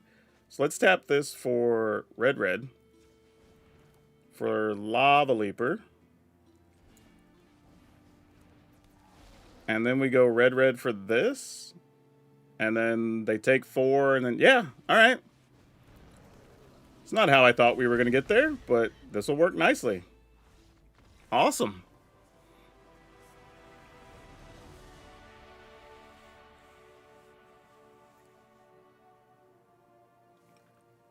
Yeah, Lava Leaper coming in clutch for another game here. This card, I think by the time we get to the end of playing this deck, I'm going to have a love-hate relationship with this card, because I'm going to have to look back and say, well, it won us a couple of games, but it's really scary that it's symmetrical, that both of you get to take advantage of it. But so far, it hasn't punished us, so, you know. Yeah, Lava Leaper into Lynx is a gross situation there. Lava Leaper trying to be the red Badger Maul? Kinda. Do we think Leyline Bloom Tender is real? I don't think anything is real coming out of early access. Do I think the potential is there? Yes. I mean, the thing is, you're not trying to do just Bloom Tender stuff, though, right? You play it if you have other things that take advantage of Vivid or care about multiple color things or whatever. If that's the case, yeah, if you're doing it just to have that fast mana, it's probably not going to be that big of a payoff.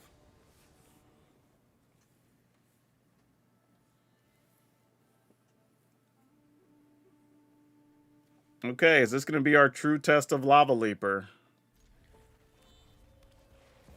Oh, Llanowar Elf. I wish I had another burn spell.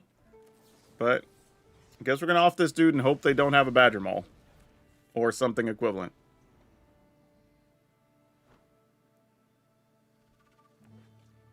Okay, we lucked out. Bought ourselves a little bit of time. No, this guy's going to eat it. Yep. I was hoping to get that treasure to set up something for next turn. Didn't work out, though. Alright, let's go here. I guess we would just Legend of Roku next turn. Because I don't think this is a Lava Leaper situation yet.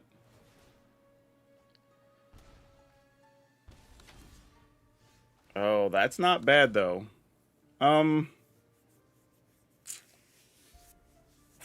See, now this is where you have to start thinking about Lava Leaper, right? Because if there's any point in the future where we could use our treasure to play Lava Leaper, and then leftover mountains are more mana. So I'm going to do it. And we're definitely not playing Lava Leaper yet. I think we Legend of Roku here.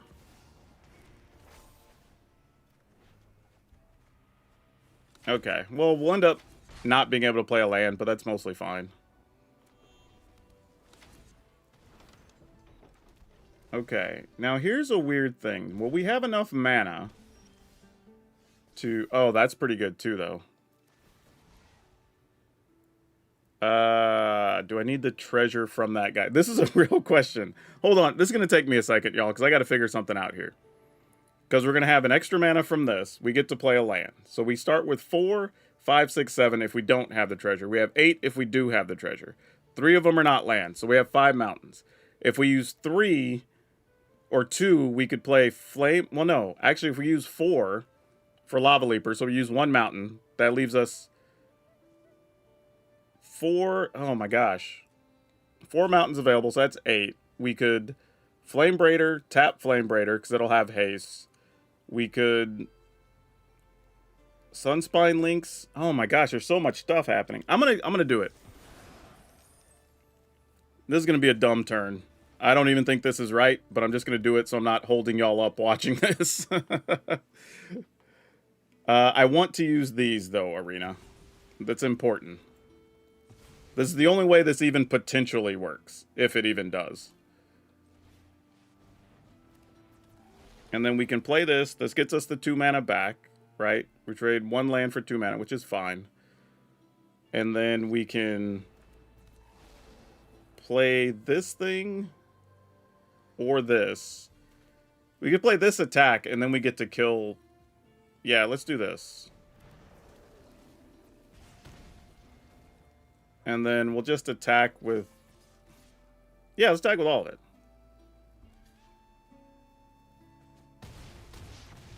Oh, wait. Oh, okay, yeah, I still have the 2 mana. I was like, did I do my math wrong? No. Wait, I don't have to do that. I could just do this. 2 and 1 to send it upstairs. Alright. Sweet. I assume they'll use at least 5 to unlock the other room.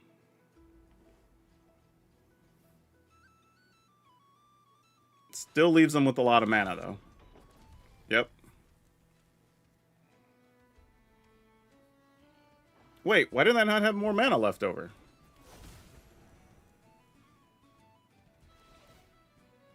Shouldn't they have way more mana? Or am I crazy?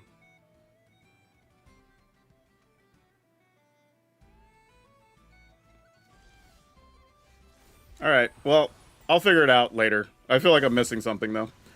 Alright, let's do this. Get rid of the Llanowar Elf, I guess? And... Oh, do I want to attack with this? Is a question. Hold up. I didn't even think about that being a thing. If we get rid of a room... Well, the opponent's going to have to block anyway, right? So it doesn't really matter. We just... Yeah, we get rid of Llanowar Elf and just attack, and the game's over. Because we have more than enough. So sure, that's fine.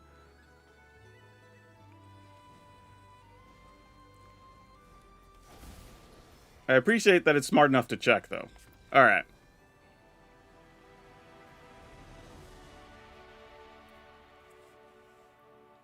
Yeah, it was one of those things where I went, taps a basic land, and I went, oh, they have all the non-basics, and I went, I get it now. So, and it was weird because our first two opponents just had mostly basics, I think, when we played this, and then we run into people who actually have non-basics, so then Lava Leaper does become kind of one-sided, which is amazing. Yeah, that worked out very well, actually, as it turned out. Kind of surprising, but I'm here for it.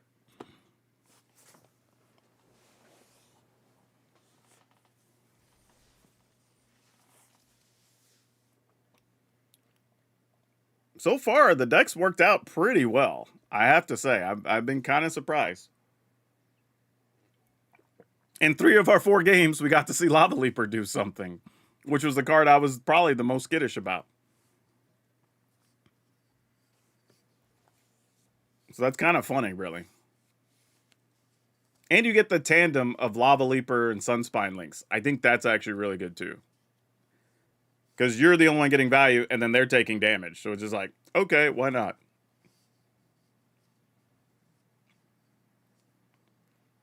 Lava Leaper is sweet with all the extra treasure. Yeah, that's exactly it. That's what I was saying on that turn. I had to think out all the math, because it was like, well, if I only use the treasure and only 1 land, then that left me basically 8 more mana to spend to do other things. You know, and I could almost empty my hand there.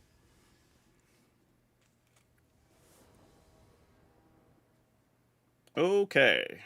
Yeah, this is fine. This little Scuzzback Scrounger's kind of pulling its weight. You know, making the treasure was pretty big. Let's behold this guy. It's a little unassuming because it's not an elemental. You know, it's a little goblin, but it does what it needs to do. It helps pull its weight. Need an instant speed Crater's Claw with Lava Leap. Not sure I'm familiar with Crater's Claw, but, you know. Let's go ahead and attack. I would trade if you were willing to trade. I don't have a belief that you are, though.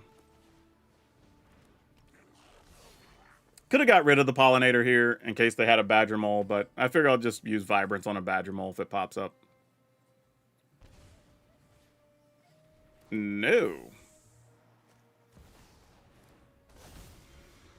What on earth is this? This is a thing. So you remove a counters to tap a creature. So you're playing a lot. They want to... Feels like the opponent's up to something here. And I don't like it. I feel like you're trying to do some things I'm not going to like, opponent. Alright, dang it. What do I even get rid of? Do I just attack and see if they even block here first? I'm okay with that exchange, actually. I was going to say, take the decision out of my hand, please. Alright, remove a counter from this. You get to draw a card. That's fine. And then you still need to remove 3 from that. And just turns it into a 2/3? I mean... I think I'm still going to do it.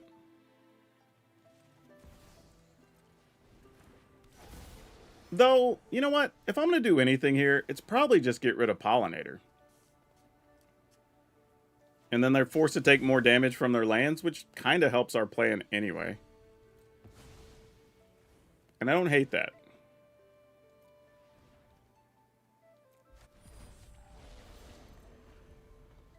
And then I guess there's a world where we could put 3 mana through this to get 4.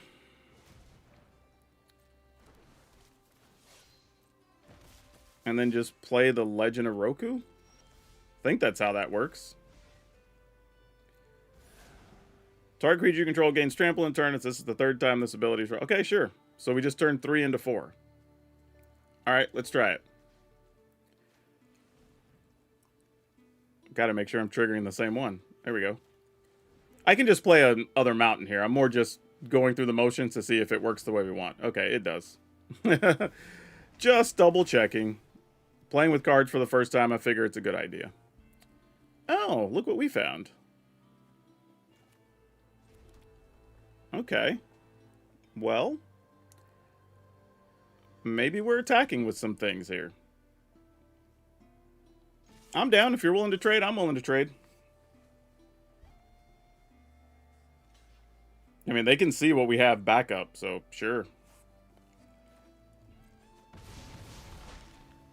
And the opponent's now at 11. Okay. I think we can end the turn. We don't have to be in a hurry here.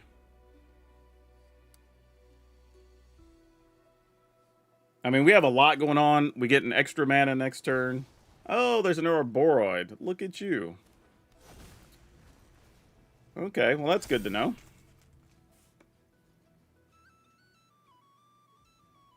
All right. So, we probably want to get the treasure here, because this is probably going to be another Lava Leaper situation.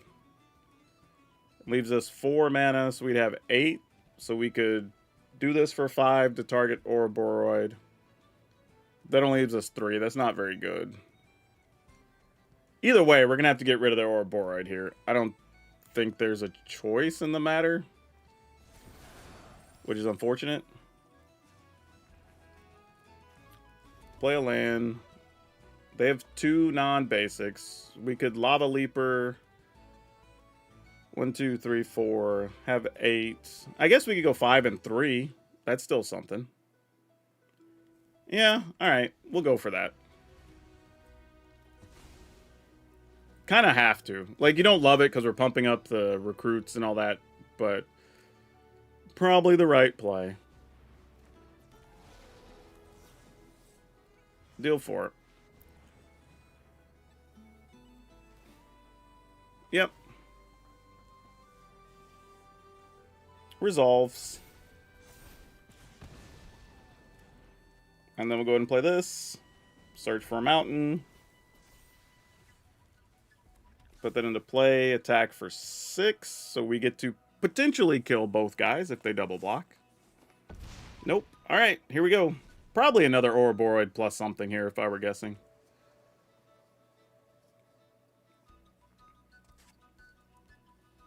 Hopefully we draw something good. Oh, actually, we get to make extra dragons. And they'll all have haste. Hell yeah. Go dragons. Let's go. Heck yeah.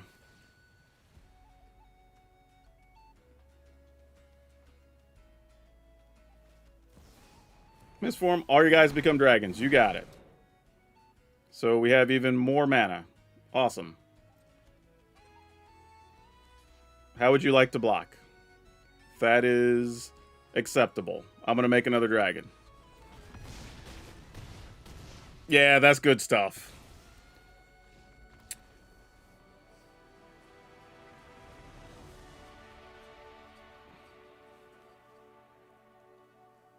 I don't know, y'all. This deck kind of cooks. This and honestly, Lava Leaper. What is it now? 4 out of our 5 games. Lava Leaper's kind of been the nuts. As crazy as this is, so I don't know what to say. I feel I might have just been wrong on Lava Leaper. I just gotta say it. If the format goes to a bunch of 3 and 4 color decks, Lava Leaper's great, right? Because there's not going to be that many basics. You're worried about their stuff having haste still. That's still a problem. But I think there's some stuff we could talk about though about playing in this deck. So let's go take a look at a few things here. Yeah, I don't know, man. It doesn't seem like it should, but Lava Leaper is the truth. I don't even know what to say. Like, sometimes when you don't see it, you don't see it. And in this case, I just didn't think it was going to be there. You know, sometimes you got to take the L when you're just wrong. Is what it is, man. Okay.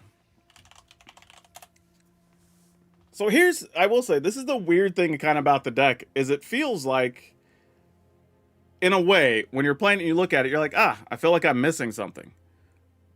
But when you actually get to playing it, there's nothing really missing, right? We can draw cards with Legend of Roku. We can make fast mana, sort of, with the Soulbright Seeker when we need it, and Lava Leaper for sure. We get haste creatures with our monsters. Lava Leaper with the backside of Legend of Roku just makes hasty dragons, which is fantastic, right? So it's like, Now, we could probably play some other removal other than Boulder Dash if we wanted to. If you wanted something that's instant speed, so if you wanted like Lightning Helix or not like, but Lightning Strike or something in that space, reasonable. Or even Torch the Tower if we were worried about stuff that goes to the graveyard or whatnot. Now, you do get to split up the damage, so sometimes you can hit your opponent for 2 and still hit a creature, which is super nice. Or the times your opponent goes like Llanowar Elf on 1, Badger Mole on 2, and you're like, cool, I can kill the Badger Mole and the Llanowar Elf, right? So, totally reasonable card to have. So I'm not saying replace it, just something to think about. This little guy, though, Scrounger, each time we made the treasure, matter of fact, there were 2 turns on winning turns, if I remember right, that we went ahead and put the second minus on it, the second blight counter to get the treasure, and that's the reason we won. So, kind of interesting how that works out. Now, there is another card. If you were missing something else and you bought a lot of Final Fantasy, Clive is a real Magic card. We've played this in previous versions of Big Red. Just comes in as a 5/5, lets you draw some number of cards equal to your devotion to red, which is the number of pips that you have. Because even as we saw, oftentimes we had at least 3 or 4, right? So you play Clive, you draw, let's say 3, you're set up to do stuff next turn, you can flip it to the backside. And I guess Clive with Lava Leaper, you'd almost be able to flip it and attack, actually, pretty much on the same turn. So that's kind of cool. So that's a thing you could do as well. So yeah, so even this build, I don't think is necessarily like its final form. I think there's a lot of things you could still do with this, potentially. And actually, you know what? While we're thinking about it, what about just saying, if you wanted other ridiculousness to do, you could make 2 more bodies, give them haste, whatever. So now, admittedly, we like Vibrance better because the 3 damage just to remove a blocker or to deal final damage to our opponent is definitely better. But again, it's an elemental.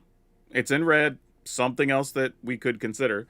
And then the other elemental that we'll call them more traditional elemental decks, multicolor elemental decks are playing, is the Boar, if I'm not mistaken. This guy. 5 mana, 5/5, reach, trample, haste. So if we do end up against a bunch of fairies or flyers of some variety, you could play this and have a reasonable blocker for the fairies and just make their life tough with a big 5/5. So there are options this deck still has available to it, even if you're missing some cards or don't want to play certain things or whatever. So I do like that about the deck. But it really feels really close to what it needs to be. It's just kind of like right there, you know? So as a first version, I dig it. And you're just going to steal some wins sometimes with Sunspine links, right? Your opponent's going to be at like 6 and they have 8 non-basics or whatever. And you're like, all right, cool. Take 8, right? And if not, maybe you also have haste and you get to attack for 5. I don't know, man. It's a wild, wild situation. Obviously, we don't have anything main deck to deal with graveyards. You don't have anything main deck to deal with artifacts or enchantments. So our plan is just go fast, go big, try to end the game, right? That's what you're doing. If your opponent does cool graveyard stuff or they're doing a bunch of stuff with artifacts, enchantments, sucks to be us. Just kind of what happens. In those scenarios, though, what I would recommend is probably getting Legend of Roku. Try to get to the turn that it flips and save your Lava Leaper for that. So that way you're getting to attack with Lava Leaper, the 4/4, possibly make a dragon or not that turn. You get to attack. The firebending triggers. You get to make another dragon because you'll have some mana left over, I'm sure. And then like some scenario like that could work for you as well. So some things to look out for. But yeah, I dig this. Link's going to be over on Moxfield. This was a blast to play. Highly recommend. That's all of you for now. We'll see you next time. What about the X removal rare from this set that impulse draws when a creature dies? I don't know. I feel like that's a little gimmicky and situational because like how often do you want to spend, I guess, like 4 to kill a 3/3? And it's just, if it would die, you get to look at 3 cards, right? The power of the creature or whatever. Taking your turn off 4/4/3, whereas like here, I can just kill that same 3/3 for 2 mana. Right? I don't get to see the other cards, but I get to just keep taking my turn and doing stuff, which is what we're trying to do. And we already have Legend of Roku. That's 4 mana to see 3 cards. So I think the other card it's playable somewhere. So like we're gonna see it, I think, in something. I just don't know if it's this deck necessarily. Ball Lightning is definitely an elemental. And the only place I would play a Ball Lightning is if you wanted to play it over this guy. But I think with this being also 3, often going to be like a 4 to 6 size creature, and you can just give it trample with one of your other things potentially, and it searches out lands, like, and you know, anything that deals -1 to a thing or 2 damage doesn't necessarily kill this. That would kill Ball Lightning, right? There's a bunch of different things there. I do still think Ball Lightning is worth playing if you're missing some of these other cards. Like the card's still scary, you know, like especially if you like Ball Lightning and then next turn you play Sunspine Links, you probably did 10 to 12 damage to your opponent between 2 cards, right? Like that's still a real situation. So if you're missing anything else, yeah, go ahead and play Ball Lightning. Totally legit. It's great with Champion. Ball Lightning, Champion away the Ball Lightning. Sure. It's a little bit expensive, but you know, nothing wrong with it. But you're talking about playing it afterwards, so you can do the 6 damage. Yeah, that's fair. I don't know if this deck really needs the Champion, though. Like, not once did we feel like, oh, I wish I had, like, the other thing to do extra damage. We kind of just got there, which is weird. But I think the card's still playable. That Champion's probably, like, the 3rd best one. And will probably be the one we see the most because people like playing elementals. Or at least so far, it seems that way. But yeah, that was an interesting experience. I will color myself surprised. Actually, did we lose any games with that? Did we go a clean 5-0? I don't think we didn't lose with that, did we? I'd have to go back and watch. I actually don't remember. I think we won all those games, 4 of them on Lava Leap returns. That's crazy. Okay, yeah. I didn't know. I was not familiar with your game, Lava Leaper. I was not familiar with your game. All right, well, that being said, let's go for another round here in chat. We're going to see if everybody follows directions this time. Again, you do not want your vote to be invalidated. Here's what we're going to do when I say go. Not yet. When I say go. For a minute, we will let everybody put either a deck type that you would like to see, and that means either like creature type or theme or whatever, or a particular card you would like to see. Not this deck with this card or these 3 cards together. Nope, just a deck theme or type or a card you would like to see. That's it. So go. And then we will take a tally and we will take that into consideration for what to play next. I will let you know, save your votes if you're going to say anything about Control, if you're going to say anything about Reanimator. Mostly because those are either games are too long and boring for people making content that we'll be playing, or they're not very interactive for early access. So save it on those. Everything else, go for it. Has a War Awakener been... Yeah, we played that earlier in a Smuggler Surprise deck that was super silly. I'll tell you how crazy it was. We had a turn where we started on turn... We went turn 4. I think it was turn 4. Where we played all of our cards but the final 19 in our library. And won. So there's that. Let's see. So we have Immutable Explorer, Ajani, the Eridu Isilu. I actually don't even have Eridu in a deck. I'll let you recast your vote. I don't even have those in a pile yet. Ajani, Moonshadow. I have it in one deck. I think it's a Delirium deck. 5-color. We did 5-color earlier with Vivid. Changeling. Ajani gets 2 votes. Vivid. Yeah, we did Vivid earlier. Oh, you're putting the same vote. That's it, yeah. Abigail. I don't even know if I have an Abigail deck. That's not true. I think I have one that does have Abigail in it. 2 for Moonshadow. Tristan's Command. I'd have to look. I don't even know if we have Tristan's Command in a deck built already. Vivid. Yeah, people are saying that we already played Vivids earlier, by the way. It wasn't, again, see, not Vivid Changeling. You get Changelings or you get Vivids. Those are 2 different things. But yeah, there's really, okay. Those of you that are saying Changelings, I'm going to ask you specifically for that one. What are you asking for with Changelings? To my knowledge, there's no deck right now that's just a pile of Changelings. There might be. I haven't seen one. We haven't played against one. I don't even know how I'd start building one. If I did, it would probably just be changelings with like the Sliver Hivestone or whatever that thing is. Not Hivestone, that's an old Magic card. You know what I'm talking about. The one that makes like the 2/2s with double strike or whatever, or the 1/1s with double strike. Otherwise, I don't know. Yeah, like that. Yeah, the Hive Pool, that thing. I mean, I guess we could try to put something together. Honestly, I'd probably just go back through the deck I built like 2 months ago. I'll just go back through my YouTube stuff. I'll probably just make that one of the first early videos we make for the regular season when it's live.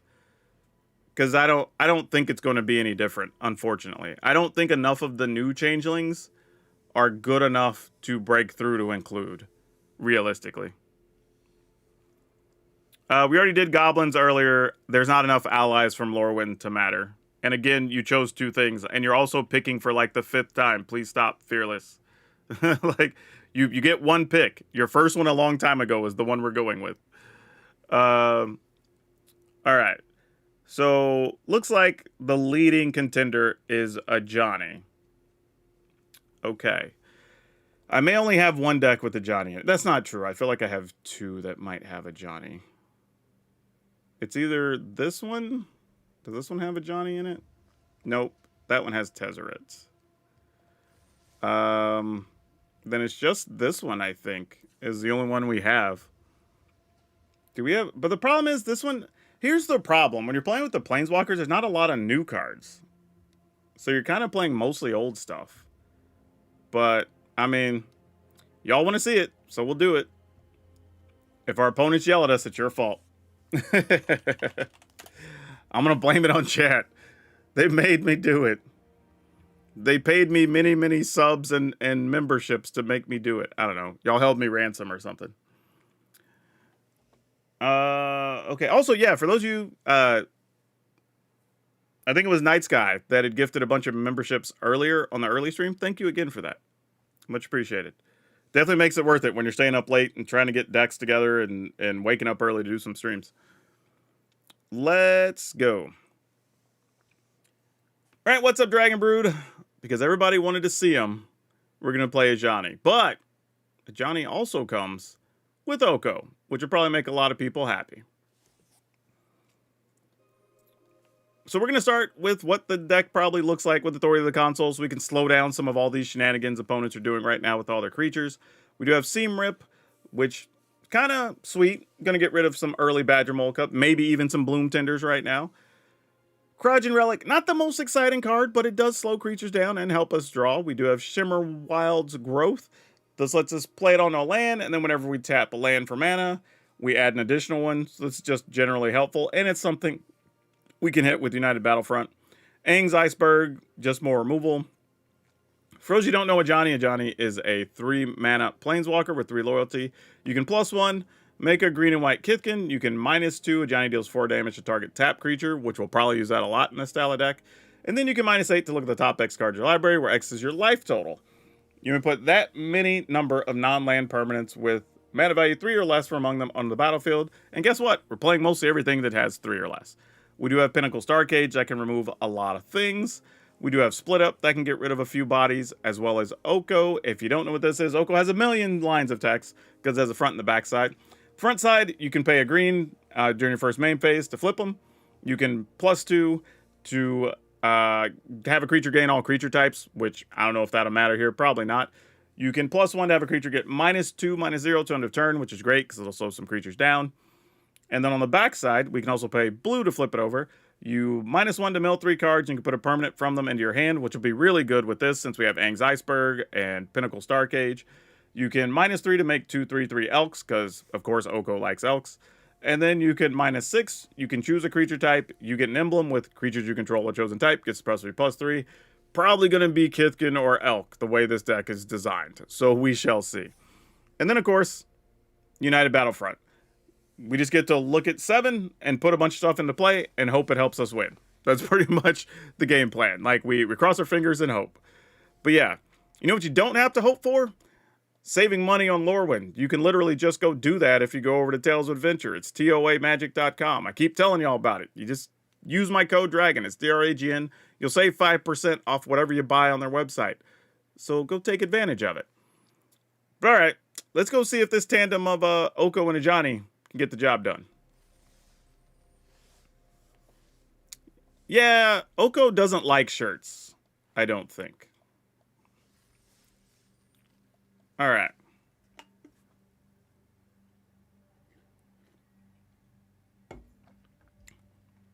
They take all the blame and send the reports away. We played Merfolk earlier, so we're not going to do it again on the late stream. It's on our other stream, though. The video for that will probably be on Saturday for Merfolk, maybe. I don't know. I got to look at the schedule of stuff because I have to go to the doctor for a procedure on Friday. So things are going to be kind of cramped and rushed getting everything out over the weekend. Because I still have to make like on Sunday night, I got to do the craft, don't craft videos and all that stuff. So there's a lot happening. Okay, we can make green mana. We can make white mana. We have seam rip. Okay, this works. This is fine. Yeah, wherever Oko lives, I'm just assuming it's spring break all the time. Either that or he's allergic to fabrics or something. All right, we're just gonna seam rip.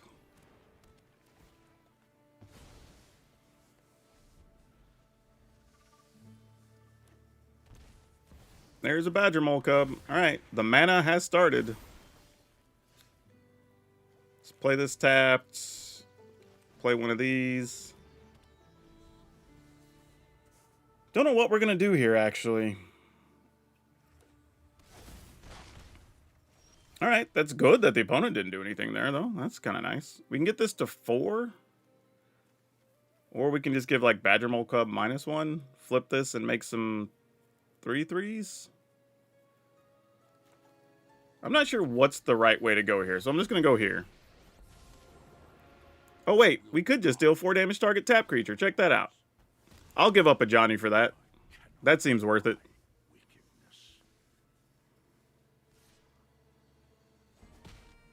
That's a sacrifice Ajani made happily. At least that's what he told me. All artifacts and creatures.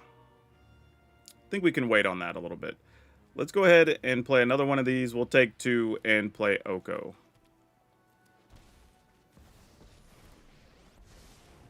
And then let's go ahead and just do this.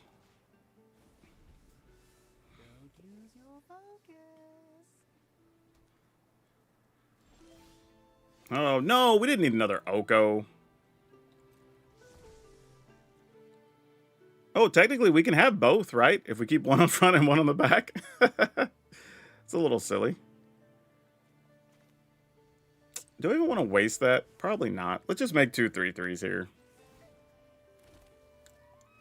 And then play this over here.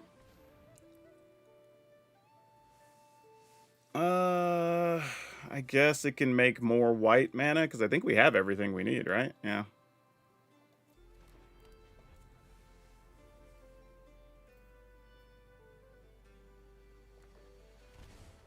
Okay. Oh, Bloom Tinder. Sure. Well, they have a lot of mana, so they're going to get to start doing silly things next turn. And we did not draw very well here. That is disappointing. All right. Well, we'll just give you all creature types just because. It doesn't really do anything. Gosh. I guess we got to get rid of all the creatures, huh? Let's get an attack in.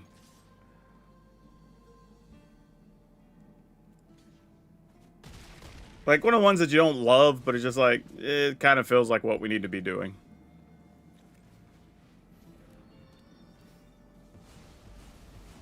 Alright. Imposter Syndrome. Oh my gosh. Levdev is deep in the tank doing some wild stuff. Yeah, let's flip, because we can make these dudes, and we'll just make a new, Oko.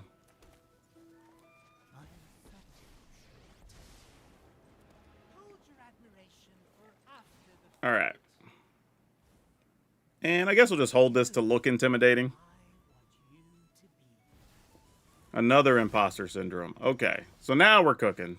Wow, good thing, too, because we got nothing happening. I'm just going to plus this so we can get to the big minus section at some point. All right.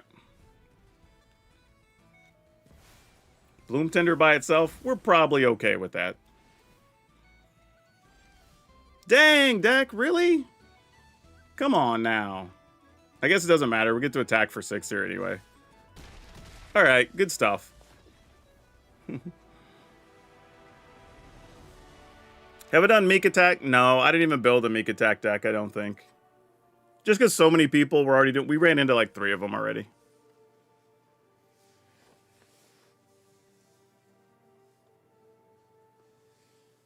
Celestial Reunion would be fun to brew around.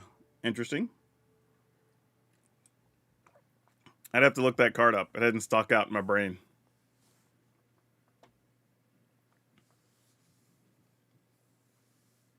Big fantasy vibes? Yeah, that's Oko for you. He's got to show off all the time. Badger Mole equals Nicol Bolas. I don't know about all that.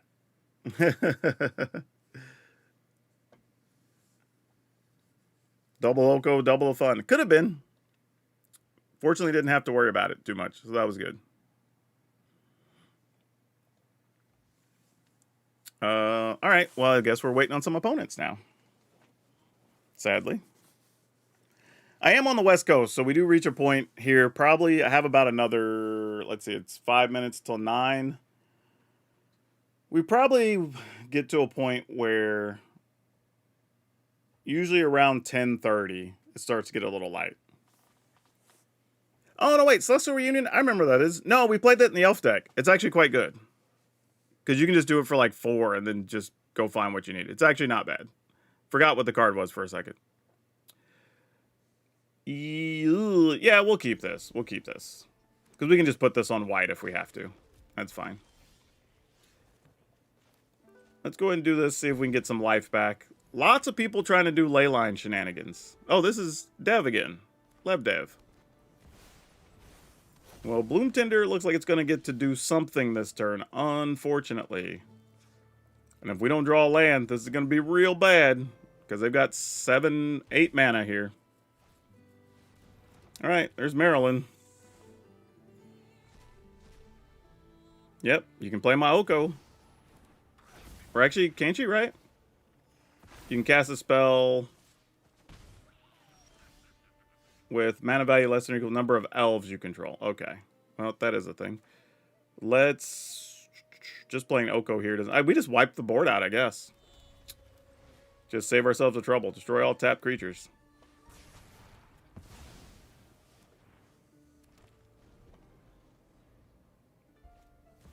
Alright, there's Llanowar Elf. And... I think we're still going to go Oko here.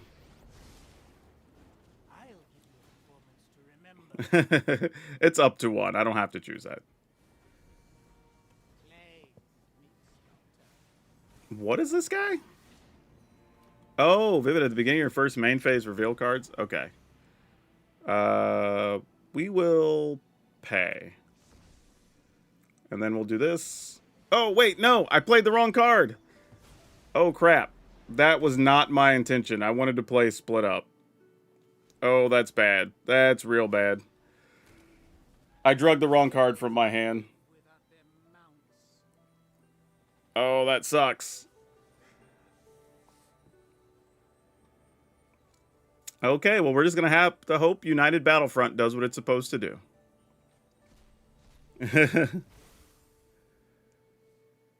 Alright, well, opponent's going to have a lot of cards they get to do here. Here's a high, perfect Morcant. Badger Mole Cub gets them some mana.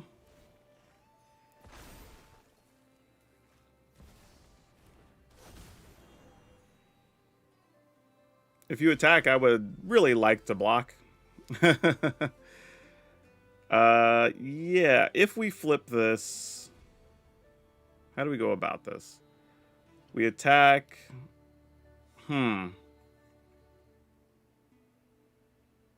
Yeah, let's go ahead. And then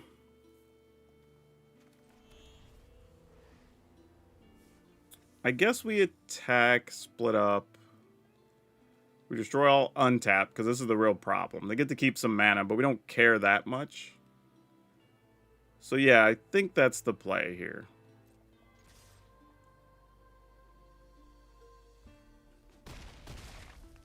Alright. And then we just destroy all tap creatures. Man, that's tough. We could have prevented this whole turn. Just playing too fast sometimes. Okay, destroy all untapped creatures.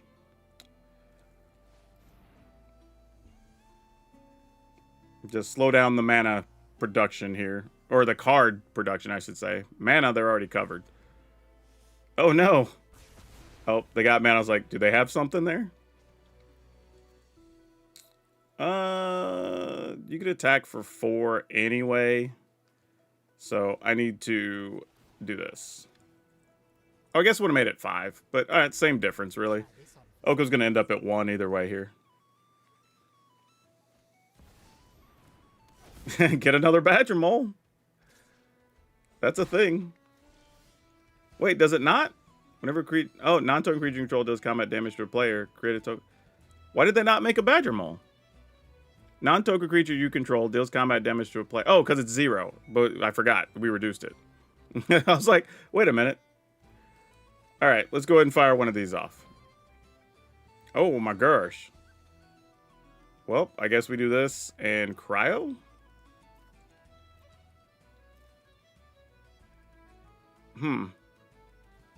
Yeah, alright, that's probably correct.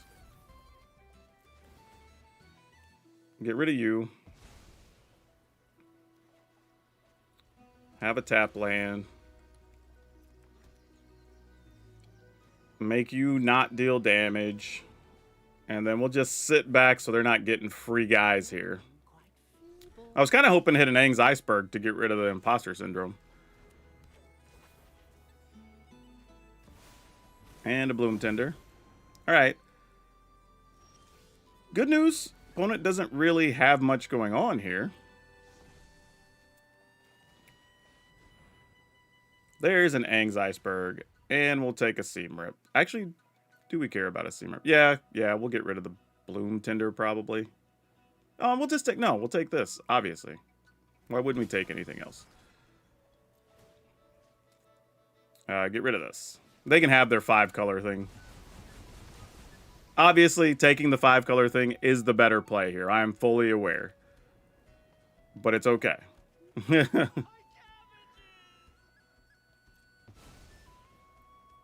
Alright. And make some more elks. And play this tapped. Oh, actually, that's not tapped. That's the wrong one. Never mind. Alright.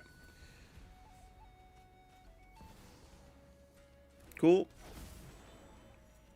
Yeah, now we get to a point we get to just start attacking with our duders and just get even more value.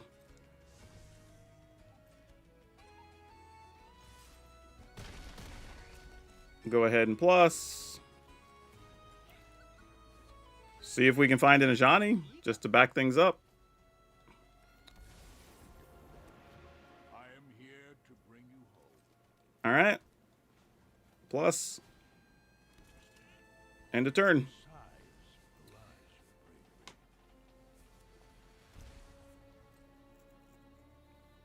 And that should do it. Yep, GG's. All right.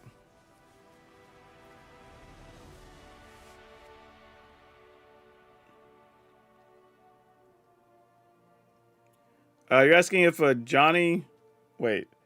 Oko transforms the same turn his front side activates. No, it's at the beginning of the first main phase. Now, you can flip it and activate, but they don't do it at the same time. Like, the first time, we just have either +2 or +1.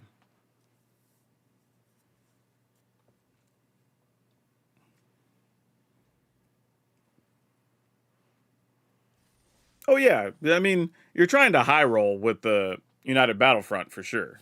That's not even a secret.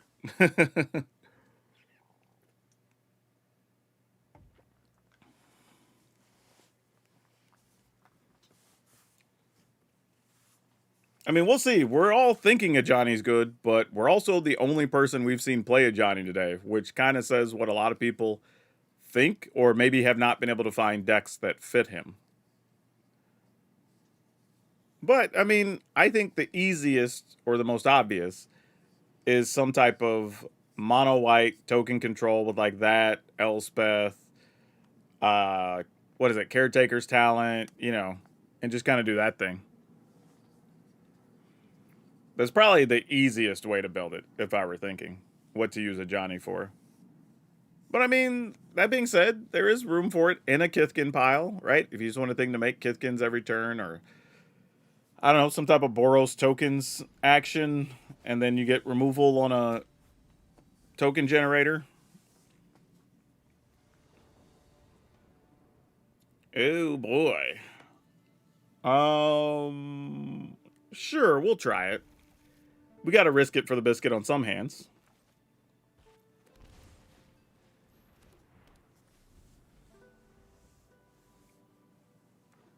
All right, opponent plays a tap land. We don't have much going on here, but the fact we found a third land is good. That is very beneficial. Wistfulness, okay. Are we doing reanimator piles? We are doing reanimator piles. Okay. Well, then I guess this is just what we're going to do. I am genuinely stunned the number of people who wanted to play reanimator piles in this early access. And they're basically the exact same decks we've seen with like incarnations in there. Like genuinely stunned. Like we've seen so many. Like a truly crazy amount, honestly.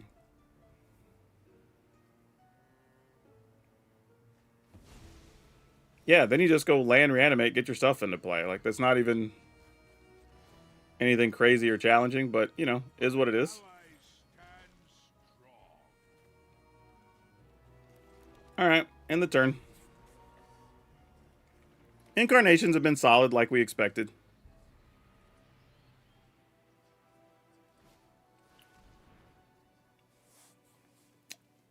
Yep, sure. You have Cavero. Get all your dudes back. I mean, to be fair, if we could find a split up, this isn't like the worst thing, but we kind of have to find one here.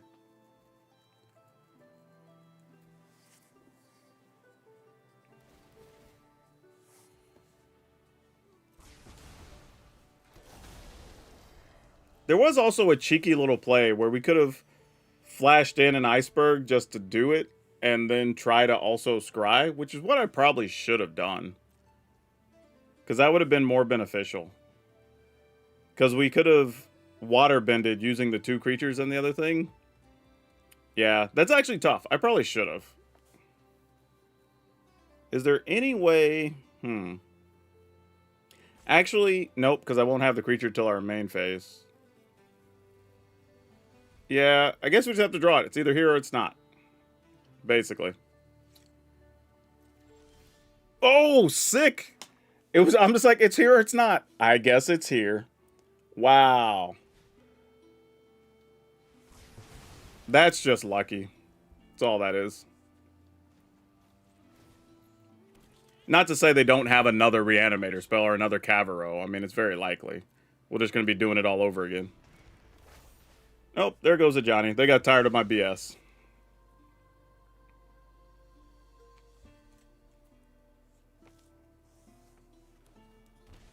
Yeah, there was honestly way too many reanimator decks today to be reasonable, truthfully. Kind of a crazy amount. We'll just make this green, I guess.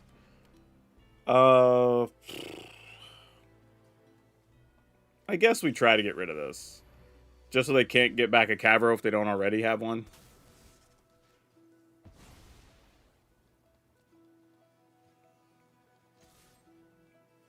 Get rid of our Duder?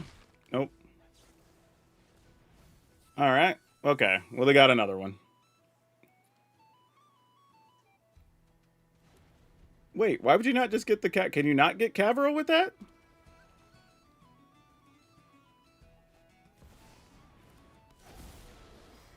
What are we... Oh, I guess you get to return a thing anyway. It doesn't really matter. Yeah, I guess. Like, I don't... Like, I'd rather you just finish me if you're going to play the Reanimator deck. Like, come on, what are we doing? That's so weird. Like, I guess?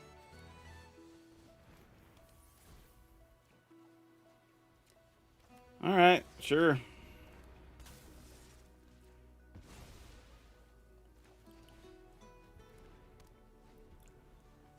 Do.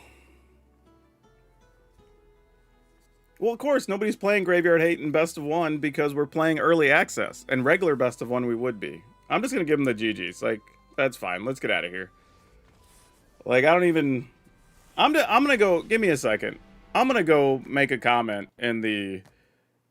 Nothing bad. Like, people are allowed to play what they want. But I'm just going to say, hey, guys, like, look, if you're still playing, like, can we not play so many Reanimator decks? Like, there's a dumb amount today. Hold on a second.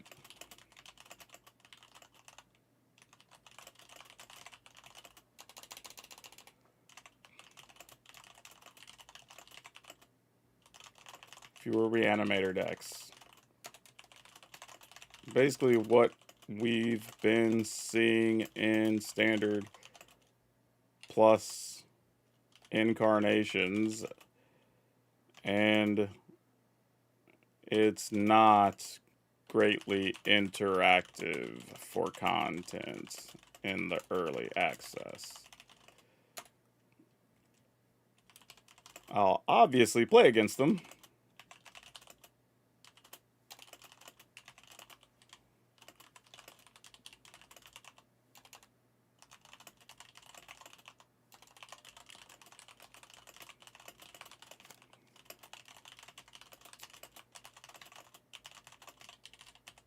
Alright, sorry, y'all. Just taking a quick detour here.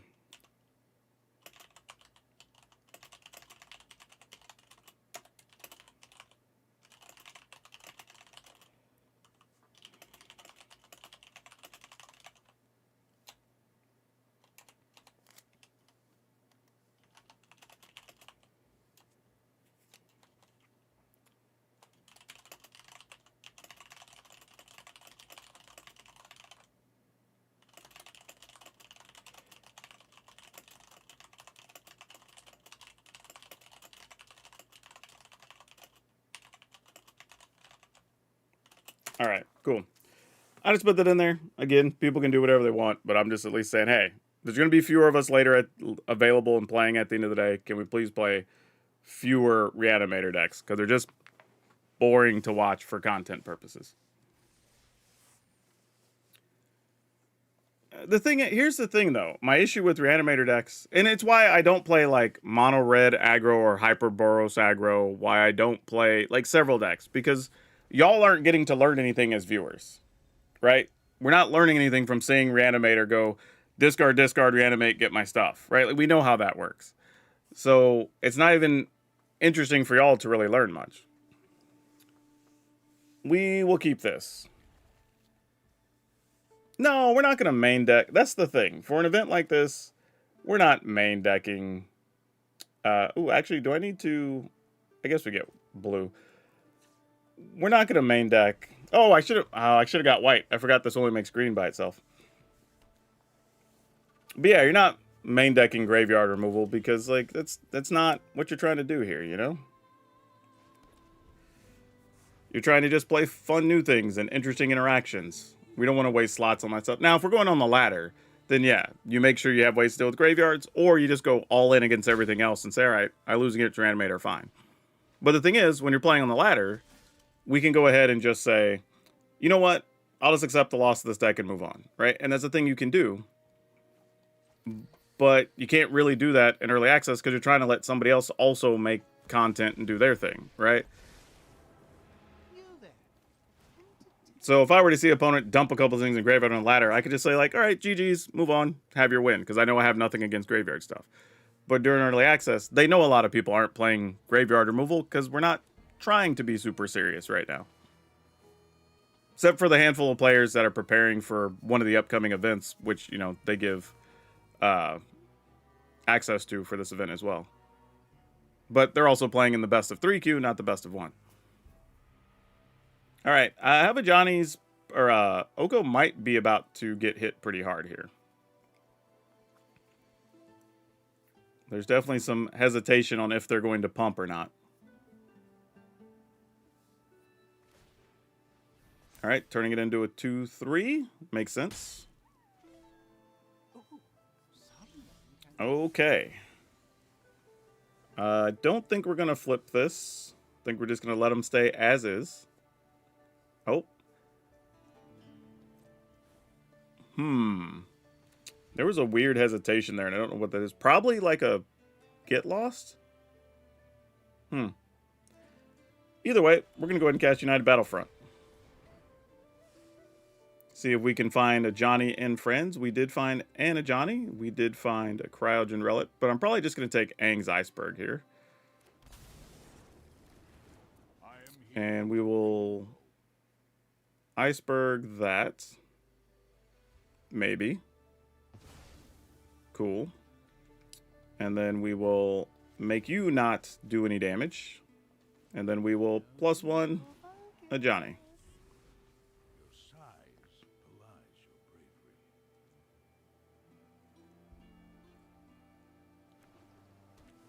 We're not looking too bad here.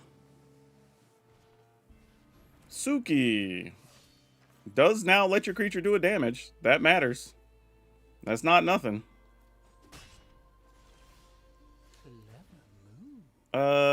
Decline. We will... Actually, I'm going to do this first. Let's see what we find before we make a decision. Star Cage. It doesn't do a whole lot. But it doesn't not do something either.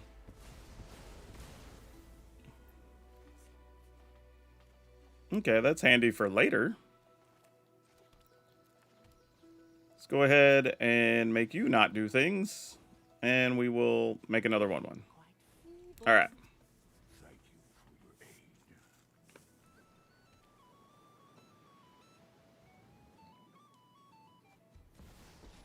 Elspeth.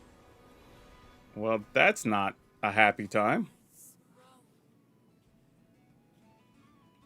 Fortunately, we have answers, but yeah, that could have got rough.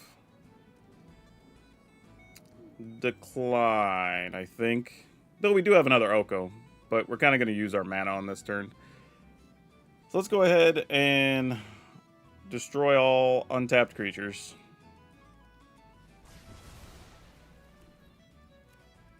Play this.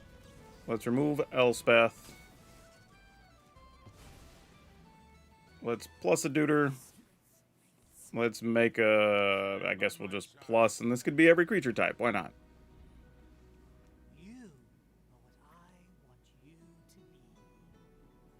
I mean, we're kind of up against it now, though. If we can't get it done with our creature, our planeswalkers, our hand's kind of scrapped, you know? Okay, cool. Not a lot of fun. I mean, it was a control deck. We kind of sat here, just did our thing, and our opponent didn't really get to do much. That was just kind of it. Yeah, this is kind of... You got to play against the creature deck. We wiped out their things. We had 2 planeswalker stick. Ta-da! You know, that's kind of it at the end of the day.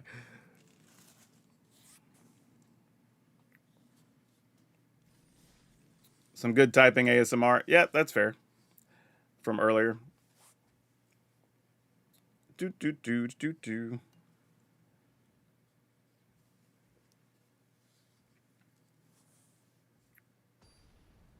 Ajani and Oko, besties back again. Yeah, I don't know if Oko's really anyone's bestie. They probably don't trust him, to be honest. Can't imagine he's on anybody's besties list. But you never know. Maybe he is. We'll keep it. Let's put this on white.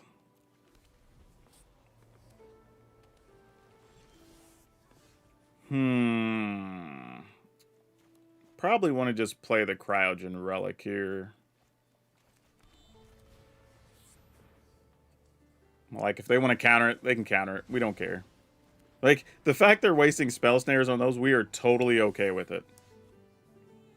Though their hand probably just doesn't have much here, so they just have counters, probably. Okay, we have lots of mana here. So we already have one of these on plains. We put this one on island? I don't know. Don't even know if it matters. We'll probably put it on plains anyway.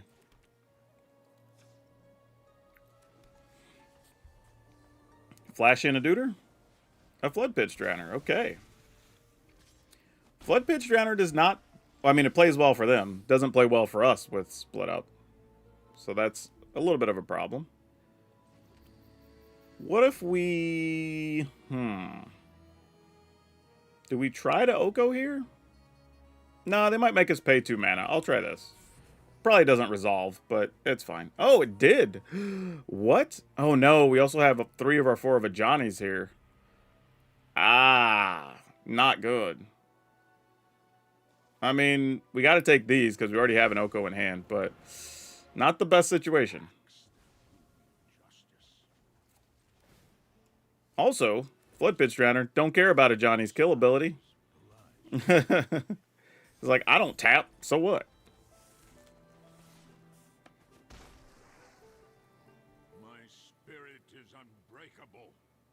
My spirit is unbreakable. Okay, Preacher. Okay, well now we will split up, because makes sense. Destroy all untaps.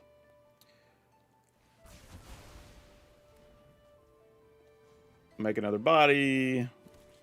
Play this. And pass.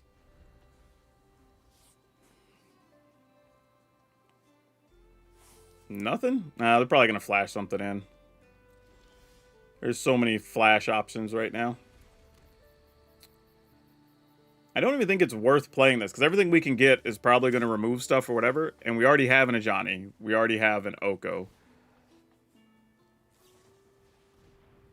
Tidebinder? Sure. You got it. And then we'll just do this. And make you negative. We will...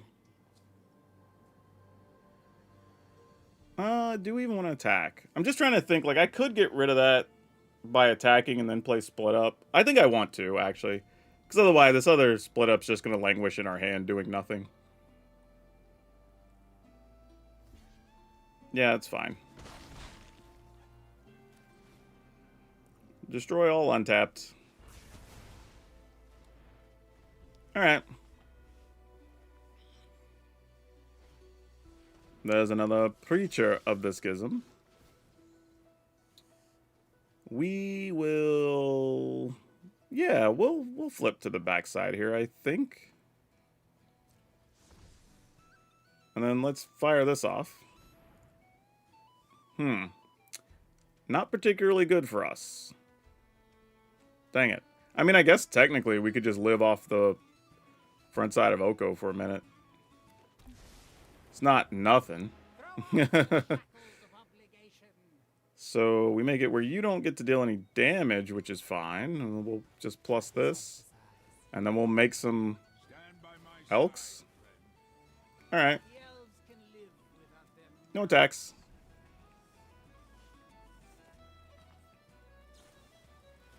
Sure, one of them dies. With all them creature types. Okay. We do not want to flip our Okos currently. Because that's bad for business.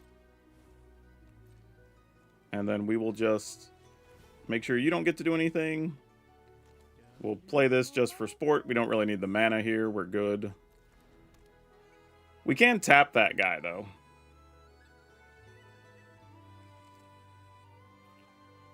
Oh, on target tapped creature. Alright, we're gonna get in there.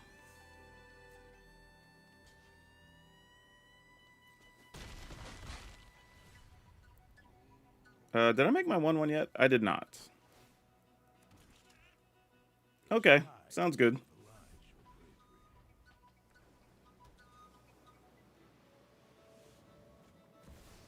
Overlord, sure, you got it.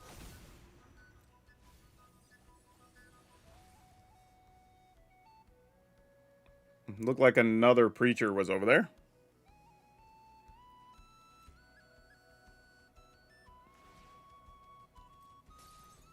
Alright. Come on, Dak. We just need a little bit of help. I'm not asking for a lot here. We'll go ahead and put you on ice. We'll make another body. Try this on for size. We're getting to where we can just ultimate our planeswalkers.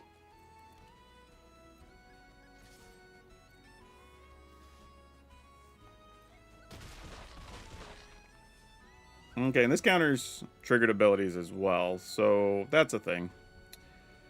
So we may try to pay. They'll stop us from flipping. Unless they just want to destroy a planeswalker here. Totally fine.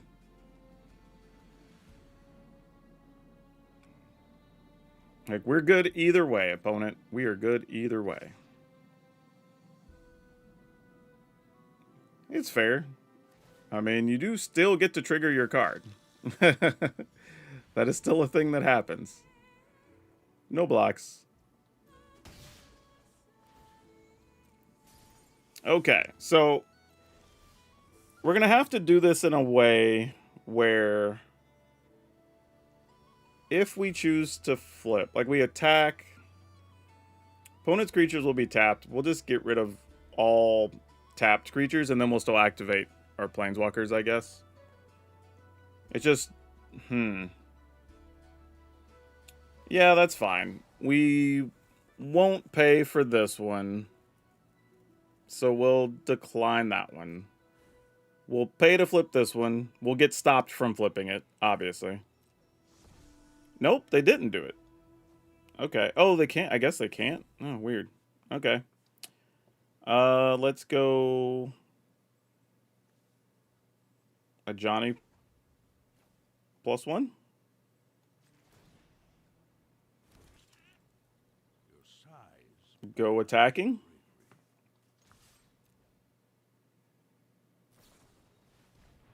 Sure. That works for me.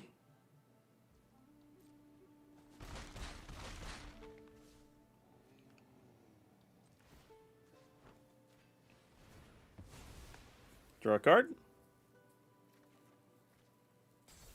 Oh, excellent. That is perfect.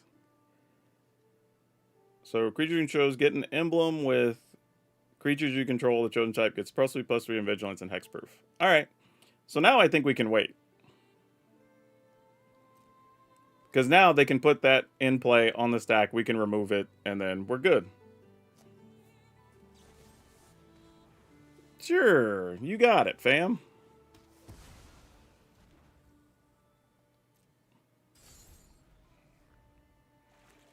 I mean, they're at 10. We don't even mind one of our planeswalkers taking a hit. It's cool. Yep. Sounds good to me. You must be. Now, they could have two answers here, which is the other reality. Could totally be a thing. I'm going to decline. And then we're just going to see if this works. I mean, we can already see that, so we know what's coming. They choose. We try to get rid of it. See if they have a counter. All right.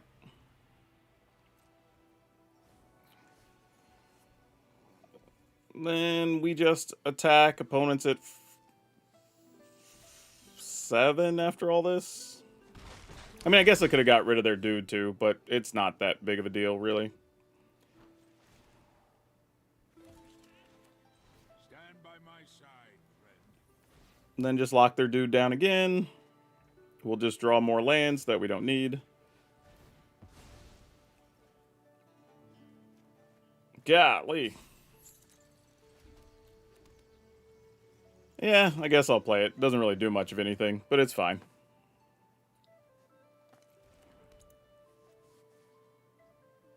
Gonna remove a creature? Sure, you got us. Like, you did it, fam.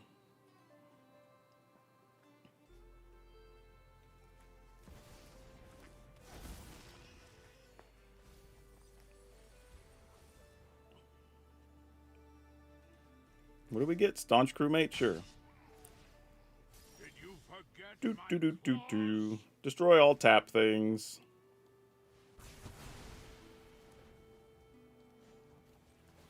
Now we're just playing with our food. We could set up to ultimate whenever we're ready.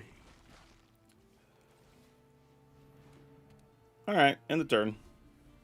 Yeah, we didn't even come close to losing on this one. Crewmates, go find something.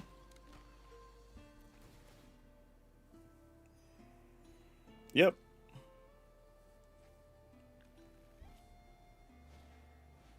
Yep. I mean, I guess just for the stream, we'll minus Ajani if they let us. Oh, they were playing Throne of the Grim Captain. That makes sense. I was wondering what they were up to. That makes so much more sense. Alright, sure. That's minus Ajani. Like, we get another one of these, another Ajani. We get another Authority. We'll take an Oko, Seam Rip, I guess. The other Aang's Iceberg. Sure. That's all we need. Get rid of you. Yeah, opponent's saying GG's. Yep. Alright, cool.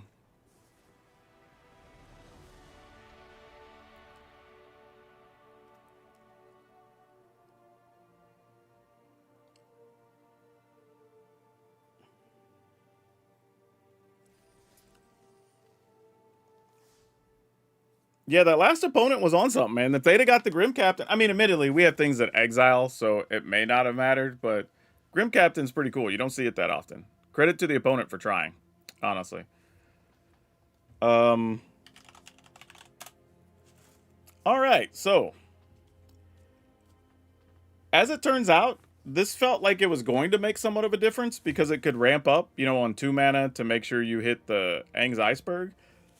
But we didn't need it very often. I still don't think it's worth removing, though, because you don't really have a way to advance forward. We have a bunch of things that cost 3, so even if you don't get it, it's okay to, like, Star Cage on 3 or Ajani on 3 to make a blocker or destroy a thing that's tapped or whatever, right? There's things that are still fine.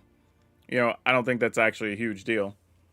But I think it's a case of, is there anything better we could put in this slot? I don't know what the answer would be there. And it's maybe, you know, you only play a couple of them and hedge your bets, and maybe you play, like, I don't know, an Elspeth or something. Just a thing that makes more tokens to try to close the gap, or close the game, right? Because that was the only gripe I had with the games that we played, is that once we had things locked up, we kind of were just sitting while the opponent looked for a thing, right? We don't, while we do have creatures and we're making them or moving forward, we don't have a lot, right? It wasn't like we had creature lands and all this stuff doing things, so something to think about there. But we weren't really ever under pressure, right? Against all the decks we played against, we kind of still were able to take our time and, you know, do our thing. So, I don't know. I'm kind of torn on that. But if you are looking to play Ajani and Oko, here's a deck featuring both of them, right? So there's that. But either way, links over on Moxfield. Y'all know the drill. Go download it, check it out, try it for yourself. Otherwise, it's all of you for now. We'll see you next time. I think if you're in ladder games, it's reasonable to replace these with some number of Rest in Peace, right? If we think a lot of people are going to do reanimating incarnations, which they might, right? That is a real thing you could do. For an early access thing, I don't think it's worth it. But yeah. Oops. Click the wrong button over there. But yeah, I do think if you were playing on the ladder, it makes sense to go ahead and play Shimmer Wild's Growth as well. Or take out Shimmer Wild's Growth and play Rest in Peace, right? Because the thing you can hit off Battlefront, you can just cast it on 2 if you need to. And if the Reanimator decks are around and popular, playing all the incarnations or whatever, that could end up being really good, right? That just turns those decks off unless they get like the Saga that gets rid of it or whatever. So there's something to be said for that. Hey, thank you for the follow. So yeah, that's an option you have available to you if you want to go down that road. If you're not worried about that and you just want more consistency on hitting Battlefront to hit your Planeswalkers or whatever, then just leave them in. You know, I think that's kind of what we're dealing with there.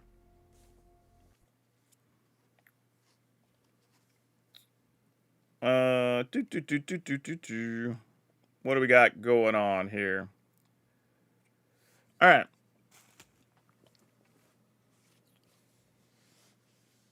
Question, is the only way to deal with this card is a spell that targets all? With what card? Figure of Fable. If this creature is a soldier, it becomes... well, you don't target all. You just destroy creatures, right? It becomes a 7/8 with protection from each of your opponents. Yeah, that doesn't mean it can't die. It just means protection. If you're ever wondering what protection is, remember the word debt. D-E-B-T. Is it dealing damage to it? Is it enchanting it? Is it trying to block it? Is it trying to target it? If it's not doing those 4 things, then protection doesn't matter.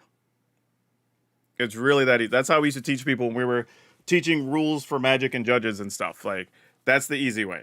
Is it damaging? Is it enchanting? Is it blocking? Is it targeting? If it's not doing those things, then protection doesn't matter. Right?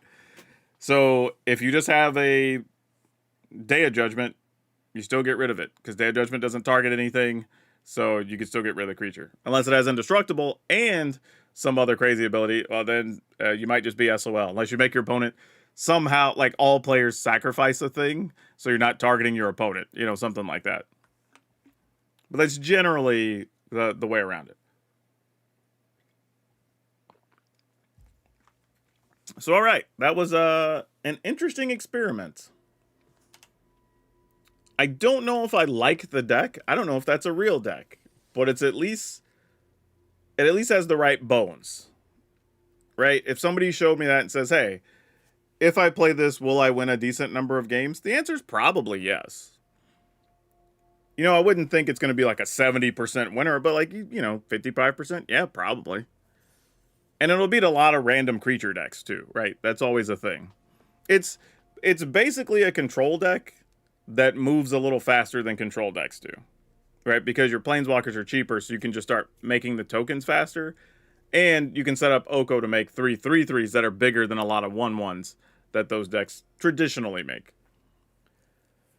All right, so what do we got here? Oh yeah, we're back to that point. Again, ignore anything on the screen. Welcome all of you that are watching for the second half of the stream, which is really nice. Here's what we're going to do. Everyone who is watching and listening, I'm going to give you, when I say go, we're going to do like we did earlier, 1 minute. And then in the chat, you get to put one of 2 things. No extended sentences, no comboing a bunch of stuff. Either give me the theme or the deck type you would like to see. Whether that's like burn, discard, elementals, whatever, right? Or a particular card you want to see. And I will say already, we've already played Merfolk, Elves, Goblins, Elementals. I feel like something else in there as well. We've done a Vivid deck, I think. So those big ones are mostly covered. Though I do have, I think, another Vivid deck of some type if people wanted to see it. I'd have to look up and see what we have. So we do have some other options available. But generally, those have already been taken and played. So I'm going to give y'all about a minute, minute and a half, starting now. So put your comments in the chat. I'm going to take like a 1 minute break, and then I will be right back. So when I come back, we will take the tally of the comments in the chat.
All right, we're back. I just realized I didn't have music playing for y'all during that. I need to reset that up because I had to go back and reset my OBS a while ago. But let's see what y'all put in here for options. People are voting for Twilight Diviner. I don't even remember what that card is, yo. What's a Twilight Diviner? Eridu, we already said earlier we don't have in a deck, so that's just not even an option. I don't even want to worry about building with that right now. That would take a long time. Doran, we already played earlier. Changelings. Again, we need something specifically on what Changelings are trying to do, theme-wise. Twilight Diviner. I don't know what it is, but that card's... Okay, there's 2 people for Twilight Diviner. Still don't know what the card is. I'll have to look it up. Kithkin, we do have a Kithkin deck. We don't have a Giants deck. I don't think Giants are actually going to be that good, honestly. I think we'd be wasting all of our time, unfortunately. I think Giants are like Squirrels, where you play Giants with something. I don't know if we're playing a Giant deck. Like, there's probably some world where you could play some number of Changelings with Giants, but then, like, I don't know. I don't even know how many cards care about Giant in their text. Like, if I were to just check, like, how many things even say Giant? There's not many good ones, actually. Yeah. I'm just looking, going, like, there's things that are available, but, like, people really want to play Goliath Daydreamer was probably why they want to play Giants, but even then, it's like, what spells are we playing to buy time for the Giants? Like, yeah, that one's just going to take way too much work to try to make Giants thing. Oh, I had music on? Great. I didn't hear it in my ears, so I'm glad it worked for you guys. Like, Bree is probably cool. I would play this, for sure. Bonnie Paul's a Giant, technically, so that's kind of weird. Yeah, I don't know. I think Giants is just... You're going to have to put a lot more work in than what we have available. But anyway, what was the card? Twilight Diviner is what y'all said.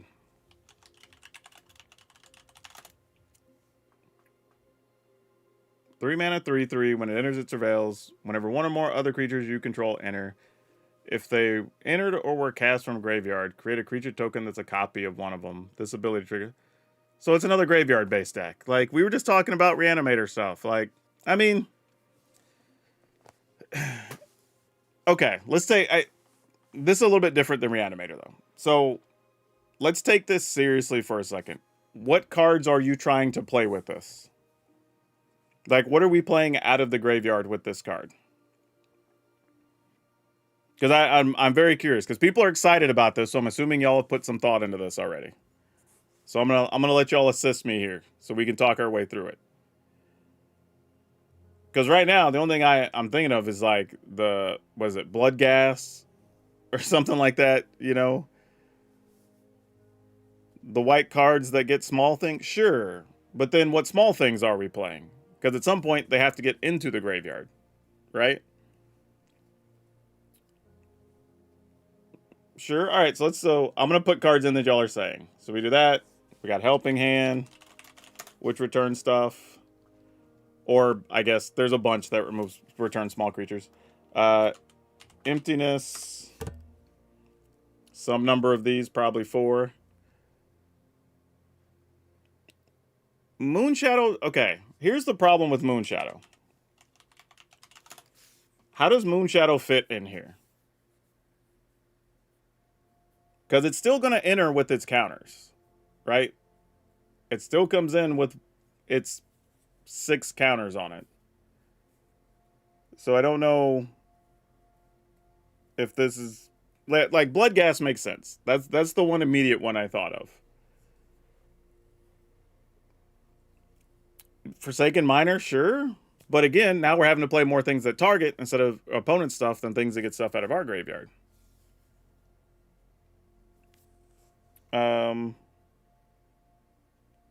Yeah, Blood Gas, like I said, that was the one we thought of. But yeah, I don't know if people are aware, when you get this back, this card literally says it enters with the counters. So you can't just, like,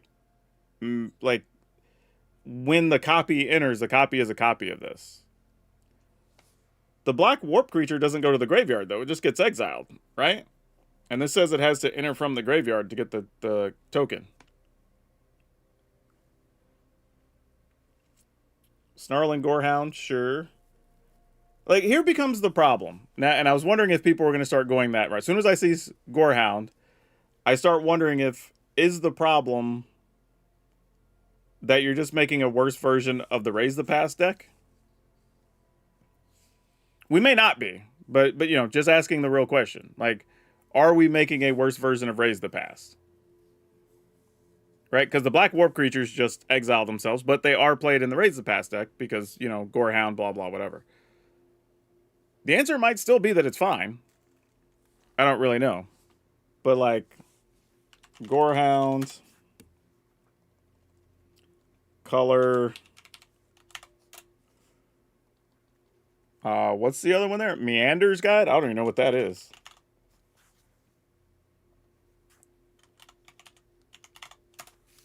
Meander's Guide. When this creature attacks, you may tap another untapped merfolk you control when you do. Well, first off, we have to play enough merfolk to make this matter. When you do return target creature mana, yeah, this probably doesn't fit here. Plus, the 3 mana slot might get crowded. I don't know what it's going to look like yet. Quag Feast, sure, that targets a thing and fills up the graveyard. Oh, it helps if I type a G instead of an H. All right, so we have stuff. Souls of the Lost, that works. Lewin, it's at least a spot for Lewin. I mean, he does mill. Played 3 of them, I guess. Souls. But now we're already at 55 cards, and the only removal spell we have is Quag Feast, and the only 1 mana creature we have are Gorehounds. Like, this is the deck building problem. I'm not blaming, you know, this is just what happens when you're deck building. You have to start getting to those last few cards, and a lot of tough decisions have to get made. Timeline cast from graveyard if you use the warp. Fair. Oh, well, if it already dies, yes. And then it comes back, sure. We didn't get Bloodghast in here, did we? Oh, yes, we don't even have that on the list yet. All right. So now we technically have 1 slot left if we want to play 60 cards. we have 1 option remaining. And I feel like it probably needs to be some useful 1 mana thing. Because if not, I don't know what at all this would look like. Because otherwise, you're going to have a lot of slow hands. Because you're just going to play like Timeline Color Go. You know what I mean?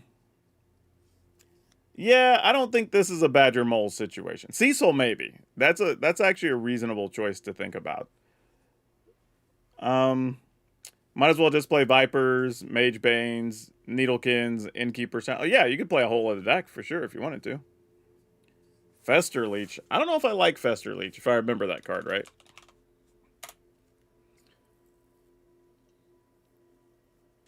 If it deals combat damage to a player, you mill 2 cards. Oh, whenever, yeah.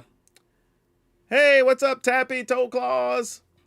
Bringing her 36 people over. Thank you so much. We are in the process of trying to see if we can make this silly card work. This Twilight Diviner. We're down to the last card in the deck. Trying to decide what it should be. That's true. You can't copy Cecil. Cecil's also legendary, so it's not super exciting. Yeah, see you later. I'll send you a message off stream about something. Tappy was saying nice things about it. That's because I got secrets on Tappy. We got to protect each other. We got to go to jail together. We got to take some secrets to the grave. Hey, Infinite Tokens, how's it going? Oh man, the new discard Indestructible Gobbo. Discard Indestructible Goblin. Let me just put discard Goblin. That's probably close enough. Discard Indestructible Goblin. I'm assuming it's black. There's nothing that fits that. Anything with discard and goblin don't come up. That look like it would fit. Sokka Is there a Sokka that fits this list? No, that's a red-blue card. This is going to be black-white, so probably can't play Sokka. Sephiroth can target, that is true. We can't really copy a Sephiroth, though, because this makes a copy of the thing, and you still have to worry about legend ruling. Though, it does give you 2 triggers for Sephiroth, if that matters. So that's a thing. Yeah, I wish there was some... there's got to be another good 1-drop we can play, right? Other than Fester Leech, because that just feels bad. I don't feel like there's something else we could play that's worth copying. Is it just like... man, I don't know. The 1/2 that makes a clue, maybe? Okay, so you're saying now it's a discard elf? Oh, this guy. Maybe, but I feel like we have a lot of things at 2 already, right? We got Souls of Lost, we have Bloodghast, we have Timeline Color. Though, technically, this is kind of sort of a 1. And then we have Lorwyn that we can get stuff into the graveyard. So I don't know if... Alright. On a side note, would Rise the Evermore with Twilight Diviner make a copy of itself if it came back with Persist? That's interesting. It does say if the card entered from its graveyard. So, yeah, it would make a copy. Because Persist says, if a creature would die, if it can return it to the battlefield. So yeah, it does actually go to the graveyard. So that's a thing. I mean, like, I don't know if we'd want to copy that elf, but maybe. I mean, I'm not going to say no 100%. That angel, that's a 1-drop because it's indestructible. Wait. Iron Shield Elf? I mean, okay. I mean... What's the... I mean, maybe we just play the Lightstall Inquisitor? That's not terrible. Alright, let's just go with Inquisitor for now. Oh, wait, do we have anything... I was just thinking, is there a way to gain life in here? But not really. Not that we may never even need it. I don't really know, but we'll see. Well, yeah, you can't target with his own ability. That's very true. All right, let's go with... let's see if we can make this work. So we play lands. We have a couple of Restless Fortress. And then the Shock lands. Man, these don't share any creature types either, do they? Elf, Cleric, Incarnation. That is an elf, I guess. Drix, Warlocks, Vampires, Spirits. We're kind of all over the place. So we can't cheat on any of the fancy lands. That's disappointing. I guess we just have to play like Starting Towns and Multiversal Passage. Might just be the way we have to go.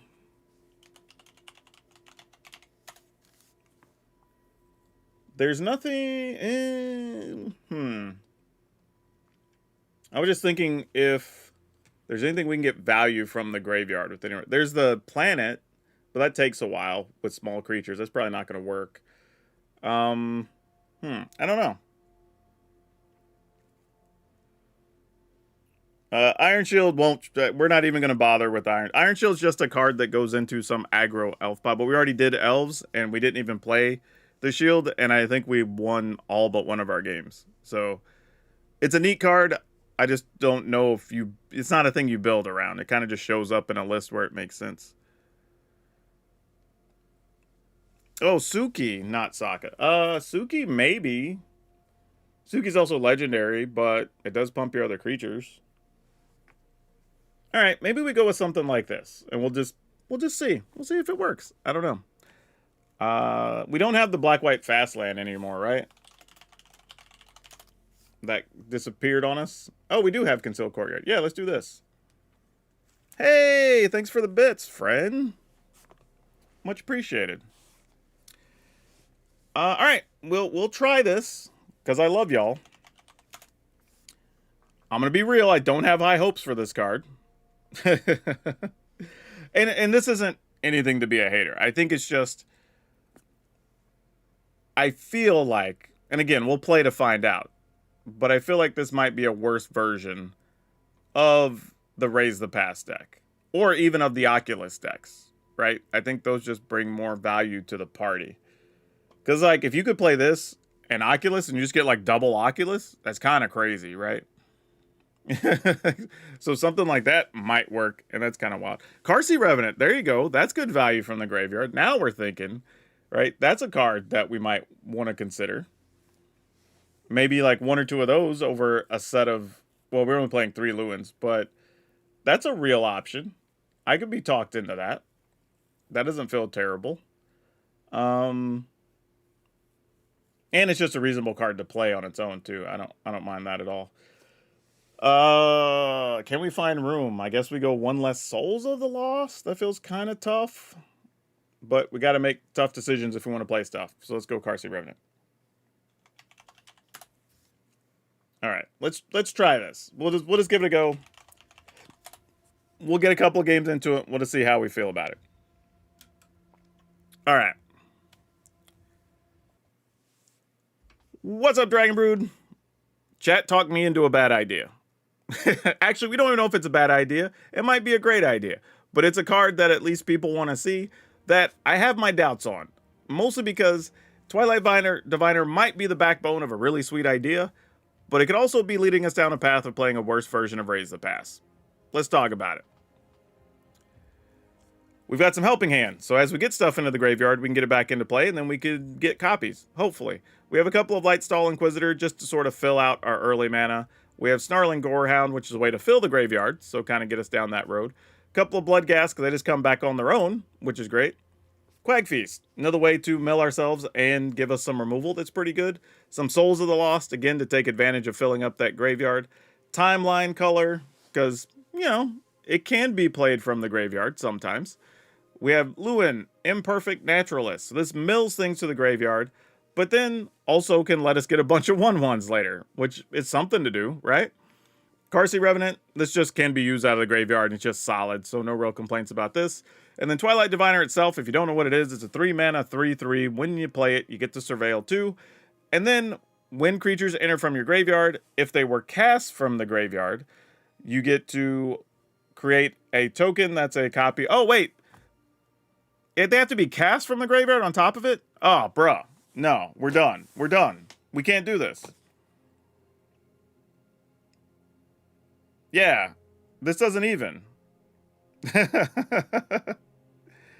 This card, like, it's not even if they enter, they have to be cast from the graveyard. Or were cast. Okay. It says if they entered or were cast. Because I was having a moment there reading that of just like, if they were cast from the graveyard. That's crazy.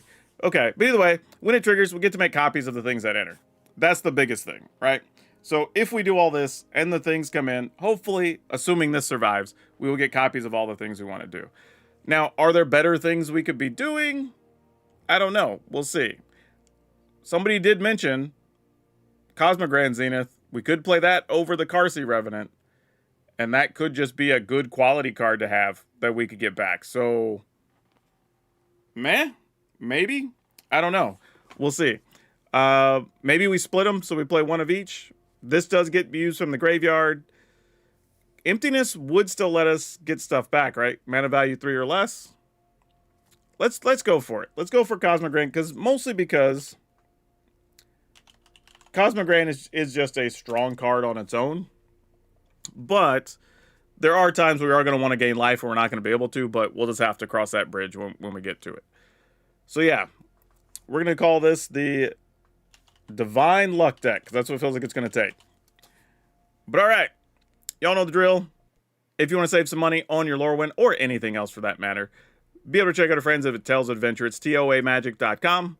You get to save 5% on literally everything on their website if you use my code DRAGON. It's DRAGN.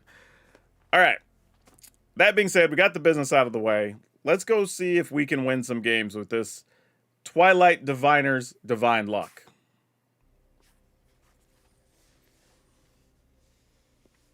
We'll see. I hope it is. I hope it is. I love when y'all like a card and it works out. I feel bad when y'all like a card and it doesn't work out.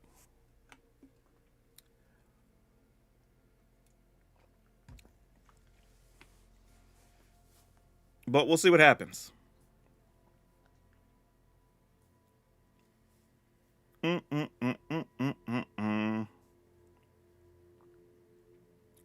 Or not. I know there's still people because I see them in the Discord. So, like, we'll see. How many? Okay, here's a real question I want to ask, which is fun. How many, for those of you that do use Discord, how many Discord servers are you in right now?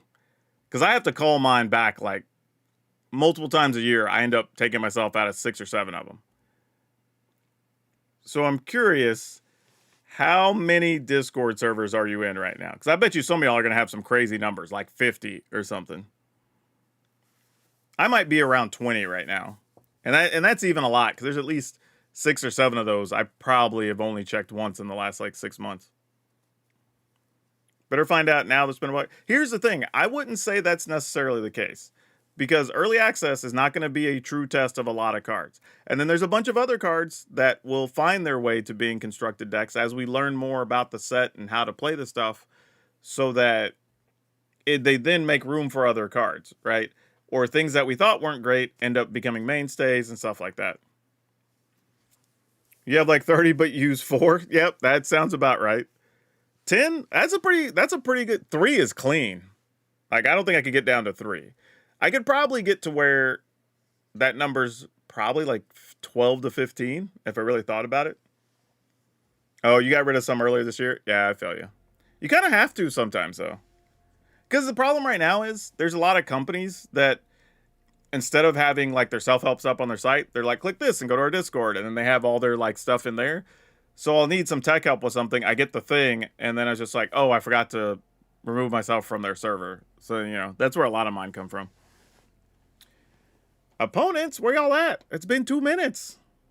Let me try to hop back in. You have a lot of Discords you have on mute? That's fair. Yeah, I don't know if Sephiroth has a spot here or not, because we're not really sacrificing anything.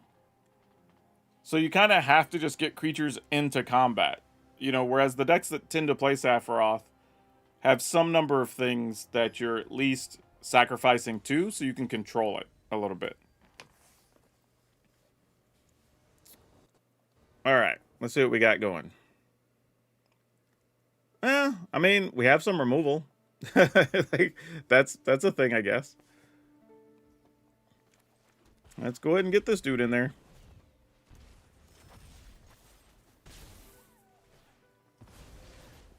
Not the most exciting thing to start with, but hey, it's a thing.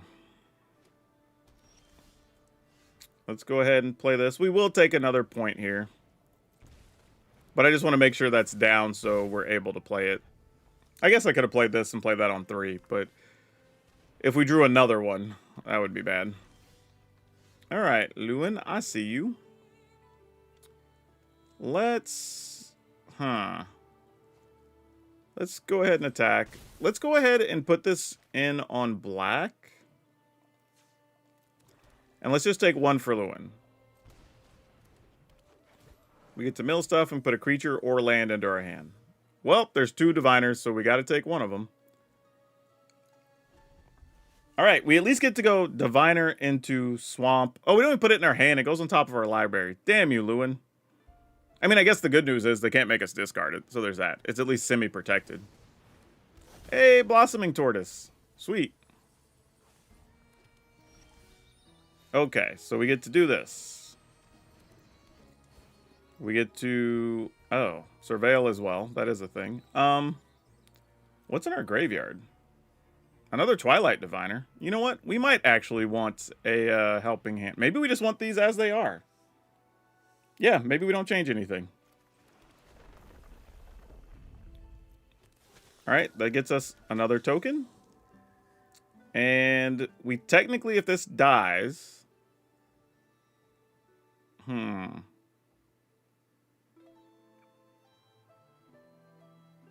Yeah, let's just pass. Mostly because we could cast both Bloodgas, and then we could get back the other Twilight Diviner, and then play... Well, we don't have a land, so that wouldn't really work. Could just emptiness to get rid of the Blossoming Tortoise, though, which I probably should do. Can't block with the Blood Gas. That's a bad idea. Good block with this, though. Alright. There's a chance they might just sweep the board here or something, so might as well get the value we can. Yep, that's what I thought was coming. So we semi-protected ourselves. And unfortunately, yep. Oh, they got the Blood Gas. They didn't get the Twilight Diviner. Interesting. Alright, well, Bloodghast are going away. That's unfortunate.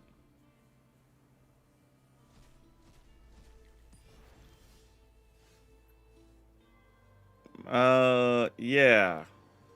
Yeah. Okay, well, here we go. Let's get one of these back. Another helping hand, sure. The land still kind of matters if we're just to try to cast an emptiness. I don't know if we are. Alright. Doing the thing, I guess. Could have another sweeper here. Which is possible. There's many, many times you get back-to-back deadly cover-ups.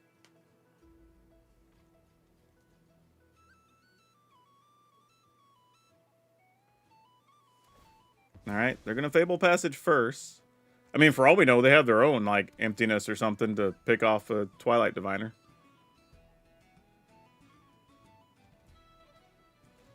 Nope, another deadly cover-up. This time the Diviners are probably gone, if I were guessing. Yep.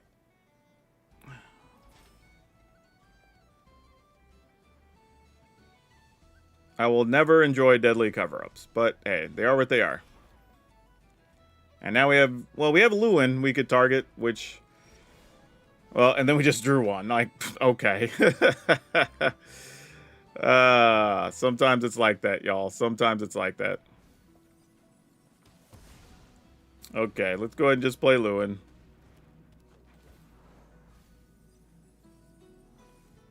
Alright, I'll take... Ooh, yeah, we'll take a Cosmic Grand Zenith. Because we can play the Timeline color.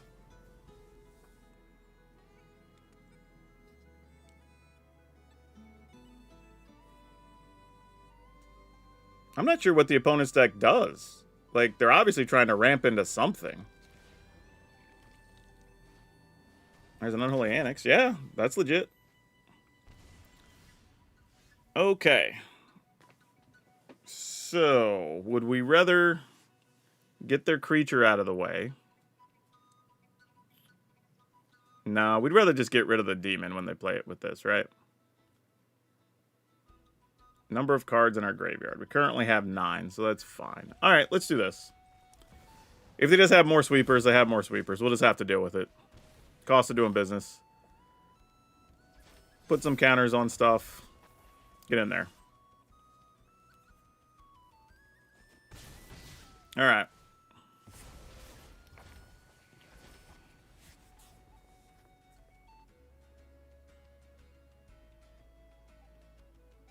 What do we have that we can return? Really just Lewin and Lightstall Inquisitor. That makes mana. What's the other part of it? Oh, it becomes a 4/4. You have to pay 4? Alright. Nice. And a Shared Roots. Okay. Oh, wait. They're going to be at 10? Can we win here? No. They have a removal of some kind, it looks like. Nope. Okay, so if they go to 10... I was going to say, we probably needed something else there. So, if we Quag Feast, get rid of their creature, play another thing, these would be 5, 6, 7, 8, 9. Oh, yeah, that would be enough. Wow.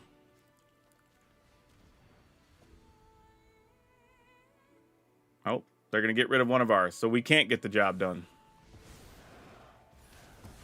Sure, fair. Respect it. Putting counters on things. And attacking. Alright.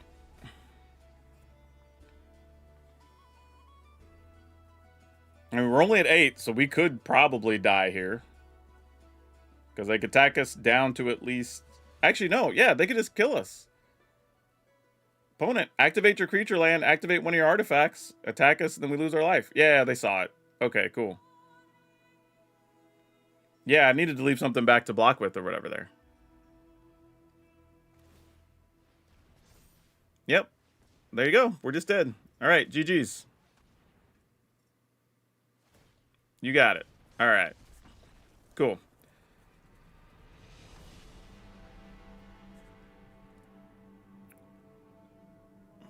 There's only 2 good sack outlets. I mean, sort of. I mean, there's actually like spells that you could sack stuff to, you know, artifacts. There's like things if you would have wanted to.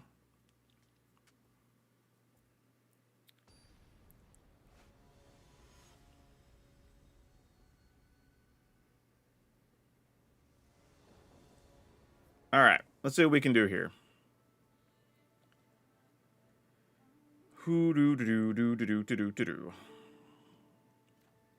Let's keep it. Hey, allies. Look at that.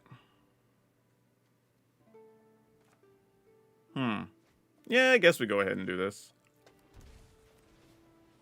Mostly because there's a real chance we're going to timeline color. If we put the right thing in the yard, we could Helping Hand. I mean, likelihood's pretty low. But if we did, could be cool. Yeah, no blocks. That makes stuff indestructible, right? But not hexproof? Yeah, that's what I thought. Alright, let's go ahead and just do this and see what happens. Cosmic Grand Zenith? That'd be sweet. Nope, that's bad. That's the opposite of what we wanted to see here. Not cool. Alright. Well, that happened.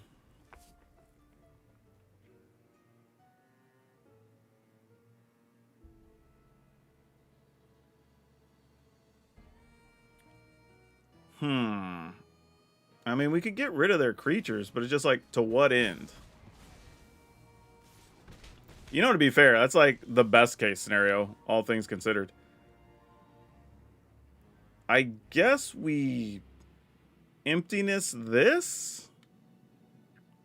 No, I'd rather Quag Feast that, because, yeah, I don't know.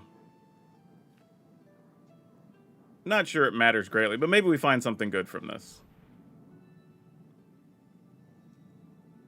I mean, they could sack it, obviously, and then, yeah. So, either way, we weren't going to get anything off that. And then we just pass. And we do have enough mana that we're not far from just hard casting an emptiness as well. Oh, so it begins.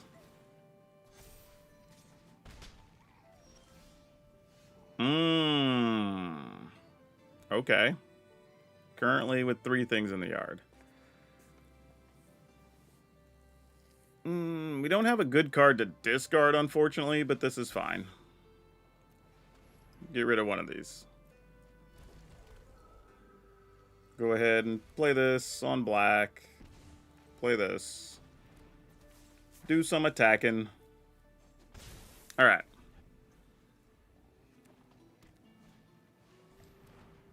You got it. Here comes some big bodies. Kind of glad I held on to emptiness, I'll tell you that. We're at 3. Ooh. Well, that's nice. Let's start by getting rid of you. Alright, there's a blood gas for later. Let's -3.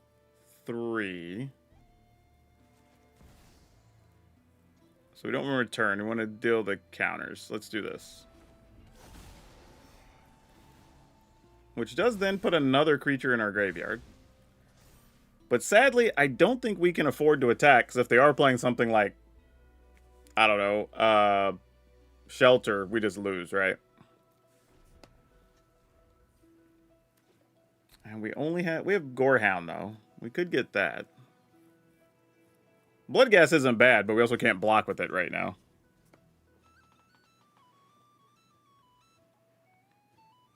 Actually, Cosmic Grand Zenith would be the best thing. Because then we could Zenith, play this, get either Gorehound or Bloodgas or whatever, and then try to go off. Alright. Those are things that work. Wait, you don't have to choose 2 creatures to put it directly into play? You may choose a creature type and behold... Oh, but they had one in hand. Never mind. You could behold 2 that way. That counts. Okay. Are we just getting back the... Oh, that feels so bad, though. Alright, we're going to do it. And then play that, get back the Bloodgas. Ooh. Okay. Maybe. Like, that could be a thing.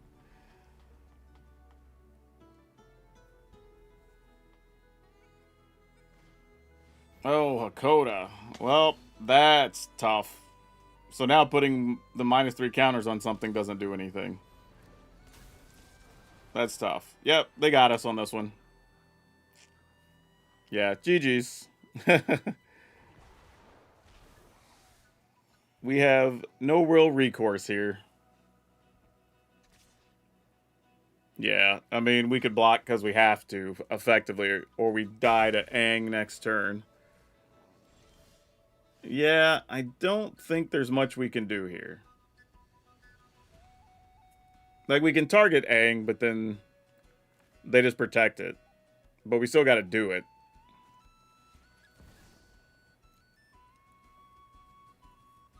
Well, let me just see what they do.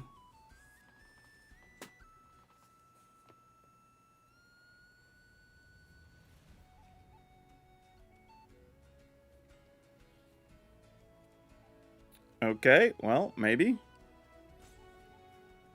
I mean, why is it not triggering? I did my part. Arena's just saying no. You know, I had this happen earlier, though. With the... Let's try again. Wow, it's just not letting me... I'm trying to pay. Do I have to manually tap it, even after I told it to? That's so weird. No, we had that happen with the green elf that lets you discard and tutor or whatever, too. Oh, they just let it die. I mean, we're probably dead anyway, but sure. We kind of have to sacrifice a land, sadly.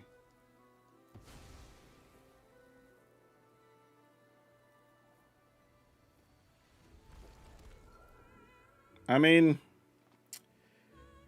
here's the thing. If they have something that removes a creature, we lose anyway, right? So we might as well just play this. Oh, I say that. I guess it doesn't matter. Yeah, we're just dead. We have no real outs here.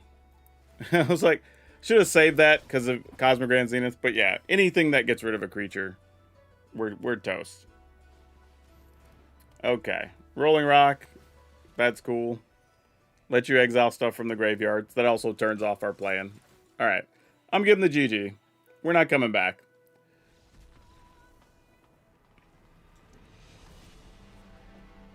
It's always the Tuesday after, so it will be next Tuesday. It's always the Tuesday after pre-release. Pre-release is this weekend. It's Friday to Sunday. And then 2 days later, this goes live on Arena.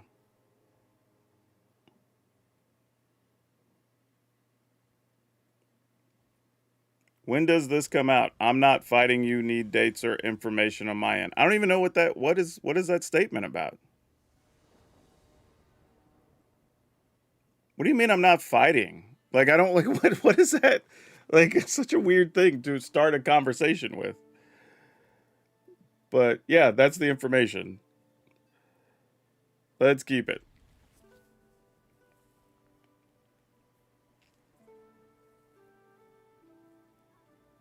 I don't even know if it's worth playing the timeline color here, actually. Because you kind of want to discard it to this guy, because I don't know if we want to discard anything else. Yeah. Alright, there's Llanowar, and we do not have our removal in hand. Oh, now that I would have played turn 1. Dang it. All right.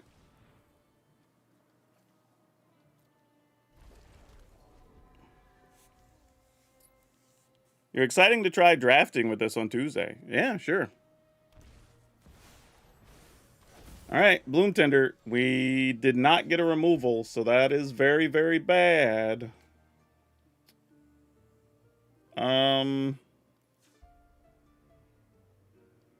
What are we even going to do here? All right, I guess this is our best bet.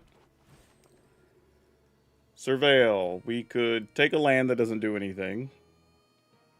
Helping Hand doesn't do anything. I mean, I say it doesn't do anything. It does pump our creatures having more cards in the graveyard. Probably should at least keep the land, though, right? Okay. Might as well attack. You're not going to trade me for those guys. It's all right. Let's see how bad it is. A bunch of mana from a Bloom Tender.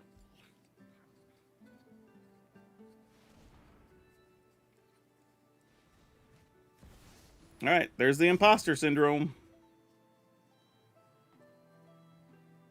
We need to make a lot of bodies so that they can't punch through and copy like Bloom Tenders and have 52 mana or whatever. That's like the new goal here. Okay. So we have only the timeline color in the graveyard, but we can get 2 colors, right? So that's real. So the question is just, do we want to discard Snarling Gorehound or...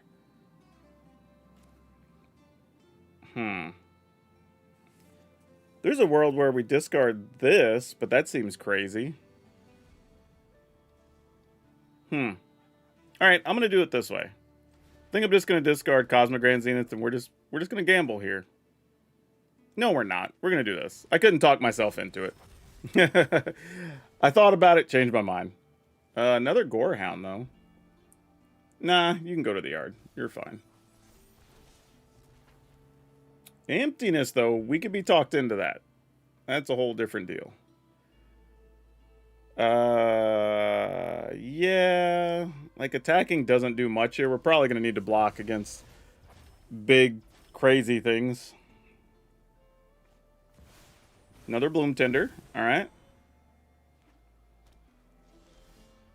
Okay. Emptiness. We could take a Bloom Tender. Is that enough? All right. Why does it make me manually tap it? I've already chosen. I guess it's still, because we have so many options, it's making you choose. But yeah. Slow some of the mana production down. Play this guy. We're at 15, so it still doesn't feel terrible. That can... Ooh, wait. Actually, if we keep that, we can play both of these cards next turn. I'm actually okay with that. And no real reason to attack at this point. Another ley line, sure. So they make every color twice. Oh, now we're going to get to do the silly things. Put this on. It doesn't really matter what color. Just as long as we get to do both of them. Oh, Blood Gas, sure. Sucks to be you. And then sack one of these, which pumps our other Souls of the Lost as well. Put counters on stuff. And everybody's getting in there.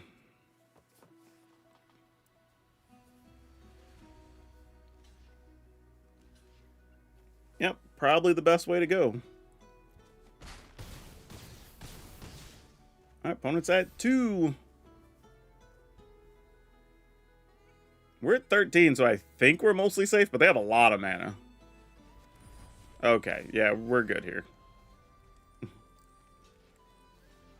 Alright.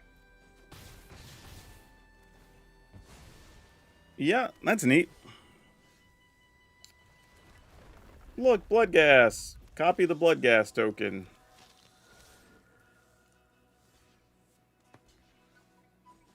Alright. So yeah.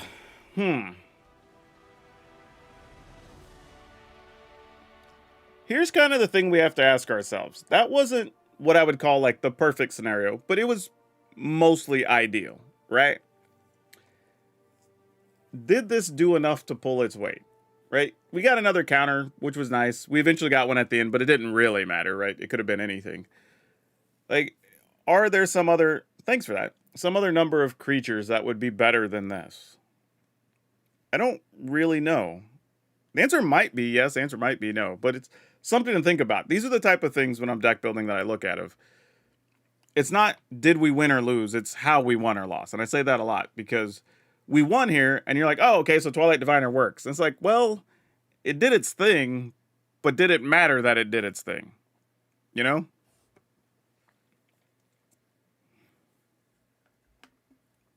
So far, I think it's just okay. I still would like to be disproven, though.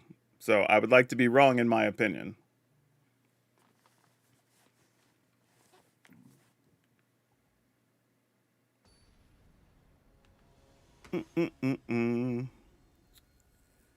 Okay. We drew Lightstall Inquisitor. That's fun. Let's keep it.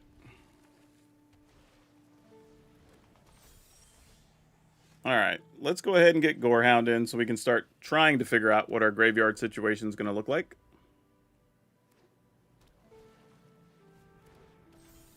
Sure. Let's go Lightstall Inquisitor. We will put what in the graveyard? A land? Yeah, probably. And you know, why not? I'll take 2. Another Lightstall. That actually works on curve here, so I don't hate it.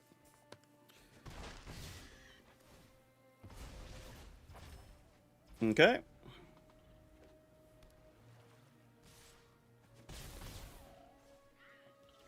Then they have Bitter Blossom Bear, so they could just play that here. Sadly, this is a sorcery, so we can't go too crazy. Any chance we could put another Blood Gas in the yard? That would be kind of spiffy.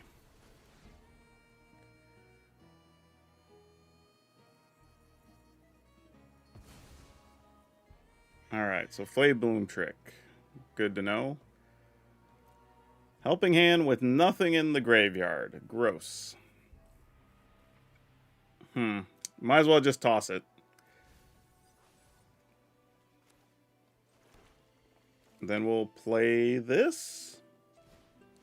I mean, our goal was probably going to be to hit the Bitter Bloom Bear with the Quag's Feast next turn anyway. So it's kind of whatever. Sure. Might as well get in there. Kind of surprised it didn't double block the Gorehound.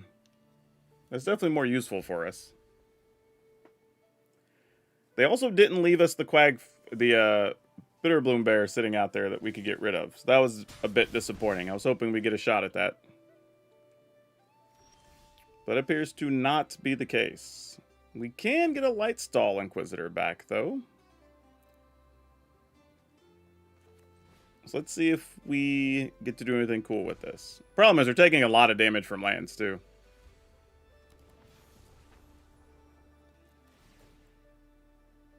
Come on, Blood Gas. Oh, there's a Bitter Bloom Bear. We do not need that. It says as long as we have 10 life or less. So that's a thing. Let's go ahead and hit you. Did not find what we were looking for. Tough. And I guess we attack. Don't know if we can win this race currently. Especially with them having a Fabloom trick. Because they can tap down a thing and make 2 bodies. It's going to be tough. Gonna be tough. And we don't have any flyers in the list either. Not that it matters, because they could just tap it, but...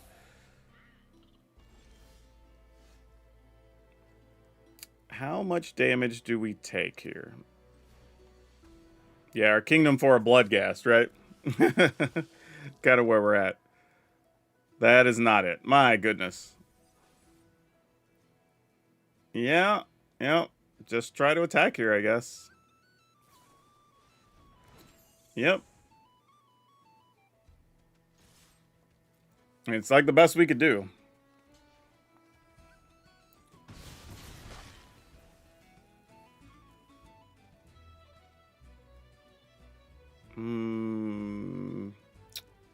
If I hold this land, what does our situations look like? Is there any reason we're not gonna? Yeah, I guess we just play it.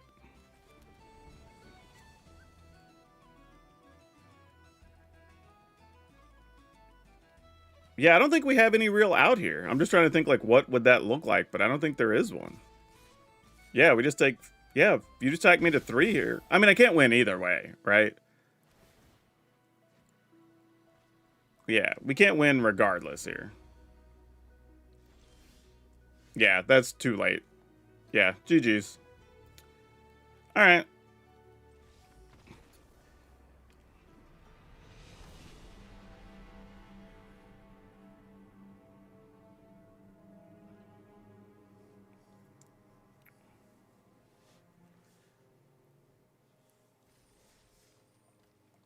We'll give it 1 or 2 more tries because I know y'all believe in this card, but yeah, I was not a believer, and the fact that I've also seen nobody else try it today and people like playing the Raise the Pass deck put me in the mindset that we might be right. But hey, let's play a couple more games and science and all that. Where did our deck list go? Divine Luck. Here we go. Yeah, it does feel bad when you're wasting Surveils and can't hit anything. I think that's the issue, though, right? There's not a lot of things that are played out of the graveyard. Oh, even if we had Twilight Diviner there, it wouldn't have done anything. Like, we'd have gotten 1 extra token copy late in the game of the...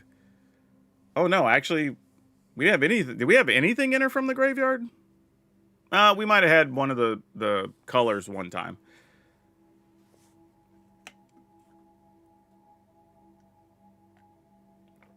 But yeah, there's just not a lot, truthfully.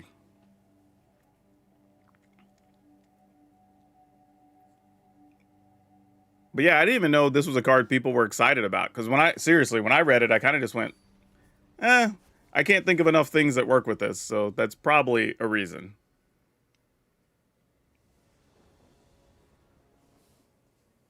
Okay, we will keep this.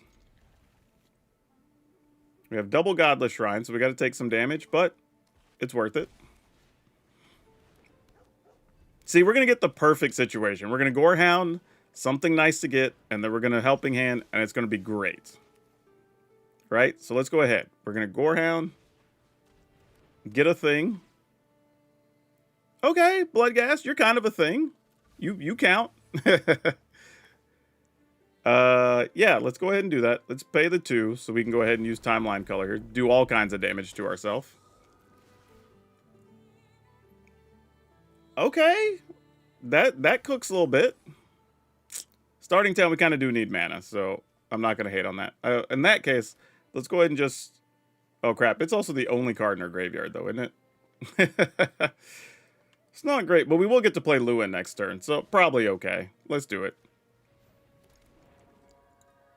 And we get to fill the graveyard again here, so we lose that land that was there. That's fine. I think it's worth it. Quag Feast, we'll keep that. All right.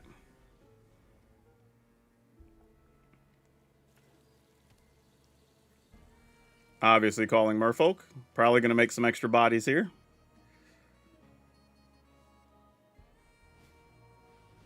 Mentor, you got it. Would I block that? Probably not. Like, having the Gorehound is probably just more valuable.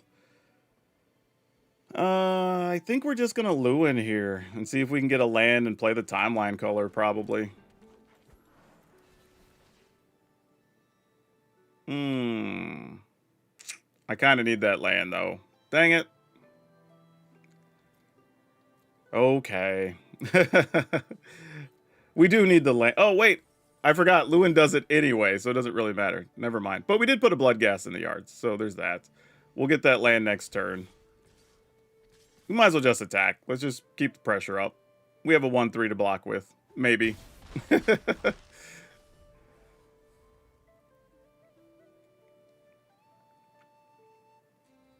And if the opponent takes 2 damage from a Hallowed Fountain, for instance, or a Multiversal Passage, then our Blood Gas will have haste.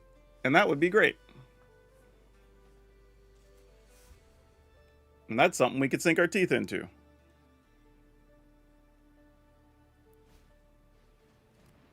Okay. They did not take the damage, so that's a little sad. But alright, let's get us a Blood Gas. Gorehound some things. We don't desperately need that now.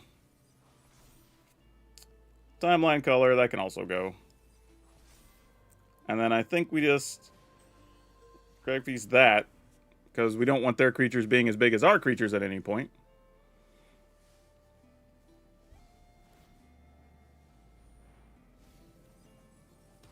Ooh, more timeline colors. Alright, let's do the thing.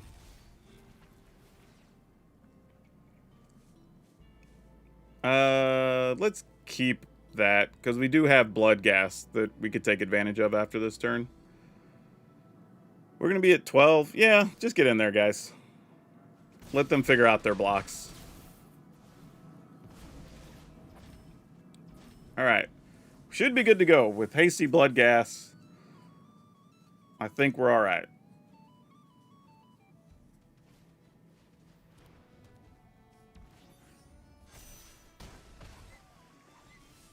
Yep. Get our dude.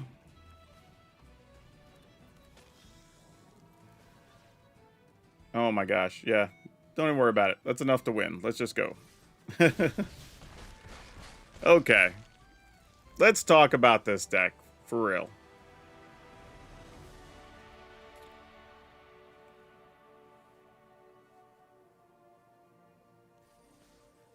Well, they weren't random cards. They were cards that we knew were good in this style of deck. You know, was the thing. They're just not necessarily good with Twilight Diviner.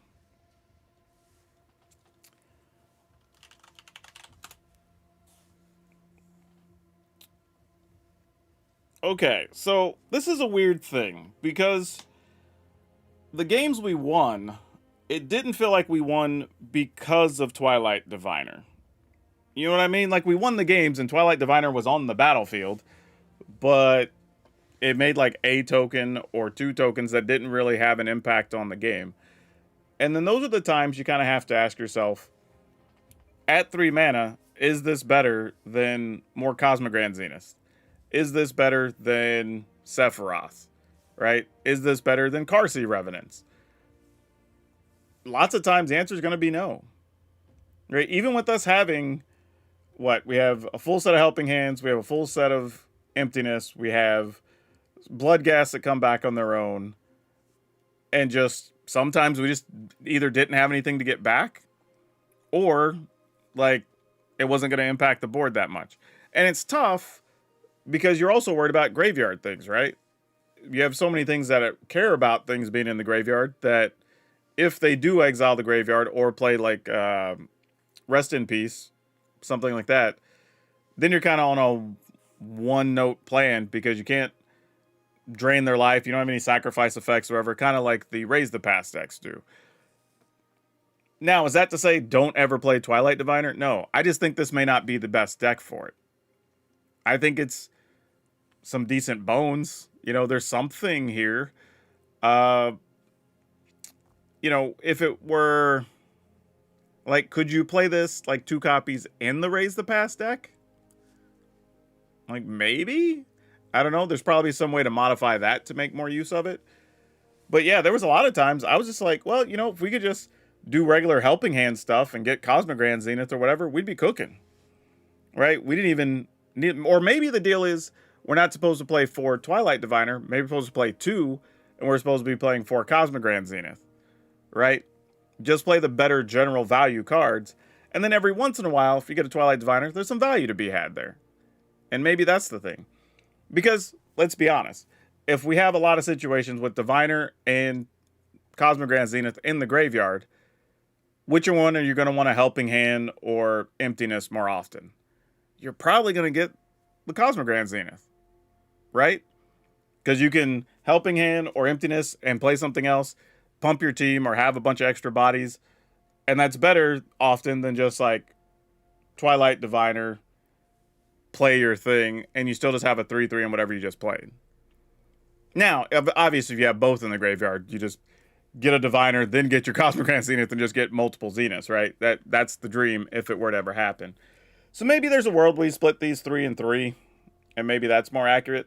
But I think there's just more times we're going to want more Cosmic Grand Zeniths than anything.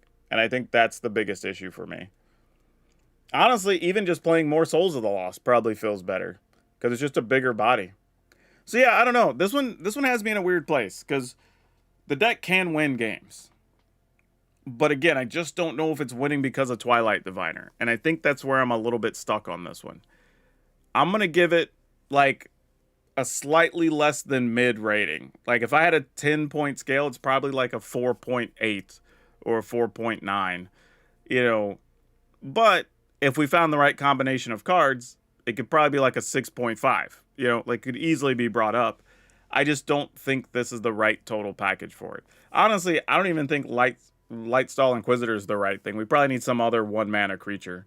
I just don't know what it is right now. There's definitely something else we could play other than that, though. And black or white. There's got to be a better option. But, yeah. Anyway, link will be over on Moxfield. Y'all can check it out. Try it, play it, have fun with it, all that good stuff. Y'all know how it goes. But, yeah. That's all of you for now. We'll see you next time. Yeah. I don't know, y'all. I'm not sold. This did about exactly as much as I thought it was going to do when we started deck building. And that's a sad feeling, because I either wanted to be, yes, this is the right card and we should be playing it, or no, this is the wrong card and we should not be playing it. But we got finished and I'm like, maybe if we played 2 of them, you know, like it's sort of where I feel. So I don't feel like I learned enough. Even though some of those games were long, even though we got to see different situations. Really, you know what? Actually, you know what it is? This is really just a Helping Hand Cosmic Grand Zenith deck that sometimes will try to be a Diviner deck. But it's really better just being the Cosmic Grand Zenith deck, I think. I think that's the problem. Unless we find a world where there's some creature we forgot about that you could just play from the graveyard, right? Or makes tokens or something, or whatever, when it enters from the yard or something like that. Then I think you get a lot of value off of the Diviner, and that changes everything. But I think with the choices we made and what's in the deck, I can't give it a super high rating, unfortunately. And I know that's sad. I know some people were excited to get to play with the card and see it, but I don't know, man. I don't know. Elemental was fine, because we used it for removal more than anything, and we needed more removal stuff in the deck. So a removal spell, basically it's a sorcery speed, give something -3/-3, that sometimes is pay 2 to get a creature back from the graveyard. And I'm totally okay with that, just from a value perspective. I think that's reasonable. You're not really risking much as far as your opportunity cost for it to exist in the deck. So that part's okay. It's just the other parts that make up the deck I don't know about. Okay, so what have we played so far today? We played the Planeswalker pile. We played quite a few other things too, right? Yeah, because we played the Planeswalkers. We didn't do the Oculus thing. We played Sacrifice Goblins. Oh, we did play Big Red Elementals. I need to mark that at some point. We played that. We played the Doran deck, Merfolk, the Leyline Surprise. I feel like we're missing something. We played something else too, right? Oh, the Divine Luck deck. That's 7 we played today. So yeah, I don't know. Let's see. Max says, I felt like it was fine for the deck. It does stuff that helps out a lot. Even just Surveil 2 is nice. And making 2 colors or a blood gas, make sure you don't overextend. Yeah, I mean, that's what I'm saying. Like, it was okay. Like, we weren't blown away. and the times it did its thing, like making one token, maybe that's just how it's supposed to be. Sometimes it's just value when you get one guy, and that's fine, right? Maybe we're asking too much of the card, which I think is possible. If we did Lively Dirge, would you get a double Diviner and a 1-drop too, right? Lively Dirge puts it from the graveyard into the battlefield.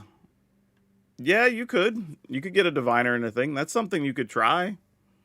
I mean, it doesn't sound totally crazy. I mean, the problem is you start getting into what do you replace, you know, but if you can figure that out, it's at least reasonable.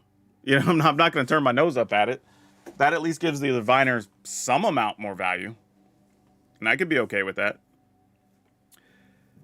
All right. Let me think about what do we want to play now. I have time to probably do at least another 45 minutes to an hour. If there's another deck or pile idea that people want to see. I mean, we've already hammered out another 4 hours. We've been going today. This is crazy. Okay, yeah, so we played Elementals, Elves. Oh, that's the other one. We played Green Black Elves too. So we played the Planeswalkers, the Goblins, Doran, Big Red Elementals, the Green Black Elves, the Leyline Surprise, and something. Oh, and the Divine Luck deck we were just talking about, just playing. Yeah, so, yeah, we can probably do one more, I think. But, I don't know. I don't even know what I wanted to... I don't know what y'all want it to be at this point. I feel like we've seen most of the big cards people want to see do stuff. Captain, how do I like the set? The set's fine. It's a Magic set. I have very, like... This is going to sound bad. It's not like low standards, I guess. Low expectations. Like, just give me fun cards and I'm good. Right? I don't really care what the theme is or whatever. Just give me fun cards I can play with. And it's cool. Fun things to build with. And I'm solid. And it checks that boxes. The Big Red Elemental deck was crazy. Like, that'll probably be the video that goes up on Friday. Yeah, because that was wild. That was a good time. That one was surprising because there was a card in there that I didn't respect. And it earned my respect. And I was wrong. Yeah, I'm trying to think if I have anything else with a bunch of different color stuff in it that would be fun. This is just another Bloom Tinder pile, right? Yeah, this is a wild one if we wanted to do this. It's just a different way to do Bloom Tinder. And you get to play the big 6/5, so that's a thing. We get Yathan Road Watcher to get to replay some stuff. You get to play with Skirmish Rhino. It's like, we could do that.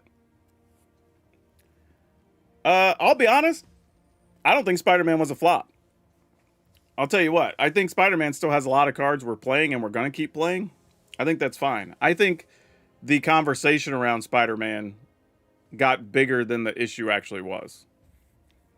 Now, don't get me wrong. I think design-wise it had problems as far as, like, it was supposed to be a smaller set, got extended to a bigger set. It was supposed to be in the, 8-card boosters and had to get the regular boosters and drafting. And, that's all fine and good. I get that. We're not playing an Eridu deck today. I think it would just take too long to build one. And I'm on hour 9 of streams today. I'm not trying to put that kind of effort in. Honestly, though, I'll bring the card up just so people see it. Because I don't want to look like I'm just, like, completely ignoring y'all as an option. But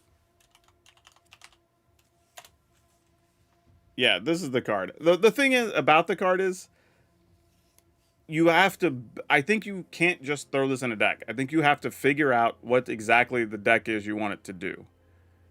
Because the card doesn't really do anything. You know what I mean? Like, okay, it's a 5/5, which is awesome, and you get lifelink, and that's great.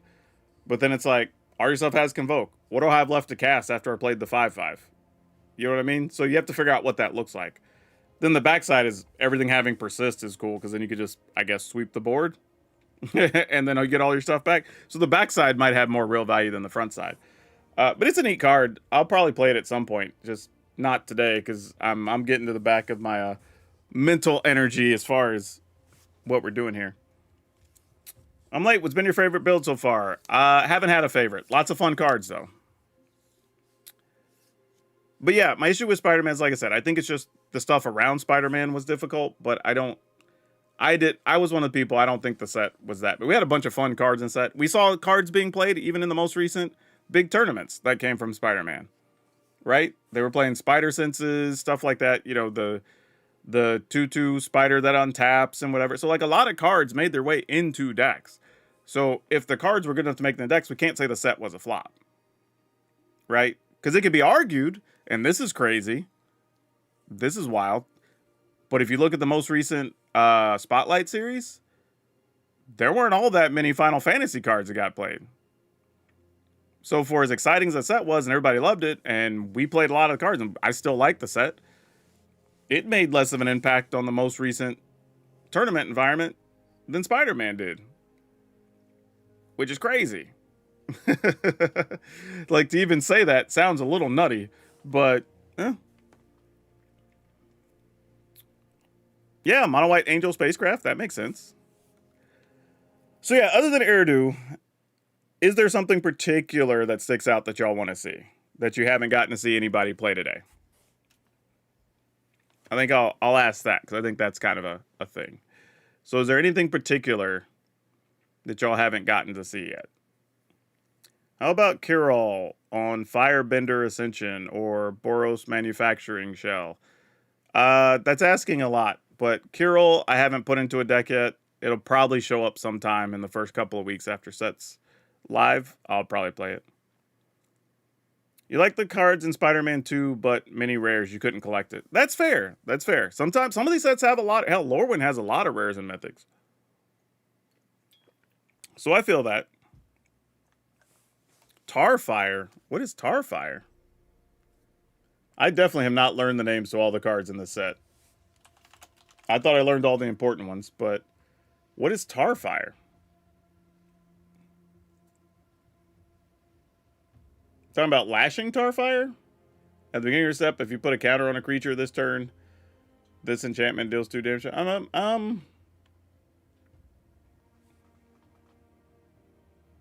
This is a maybe, right? Like, I feel like we could do a thing with this. But my issue with cards like this is, would I just be winning otherwise if I was just doing the creature thing, right? If I'm putting counters and attacking or doing whatever, like I would need this to be in some type of shell where I'm not trying to be super aggressive. Because otherwise, like, why am I wasting a turn or a card, half a turn even, just playing this to get 2 damage out of it when I could just play a body that's going to do more damage, you know? I think that's part of the issue there. Oh, Mirror Wind Crown, I think is bad. I think Mirror Wind Crown... Now, don't be wrong. Because I make videos and I make stuff with quirky cards, that will eventually be in a video. But I do think it's bad. Actually, bad is probably wrong. I think it's a bit overrated because people are hyping it. But because the problem is, every time we've had a card like that, we're like, do a thing, equip something, make this thing happen or whatever. It just is never a thing. Like, do people remember how excited people were about Aether Spark even? About, oh, you can put it on a creature, then you do the damage, and you can get all these cards, and blah, blah, and like, never did a thing. You know what I mean? Like, and that's a harder to remove card and everything else, just like not a thing. When they double up, it's 4 damage on your turn and 4 on there. That's true. That is very true. You could do damage on 2 different turns. That is a very accurate thing. The question I then would have is, again, when did I set up the turns to play these and just have them sitting out there? And what do I have making counters that aren't +1/+1s that are helping me kill my opponent? Right? That still might be a thing. But we have to figure out what that is, right? Just, I put a counter on a thing, I dealt 2 damage. Okay, cool. But could that have just been a creature that was also putting counters on thing, and then I could just attack with the creature for more next turn? You know what I mean?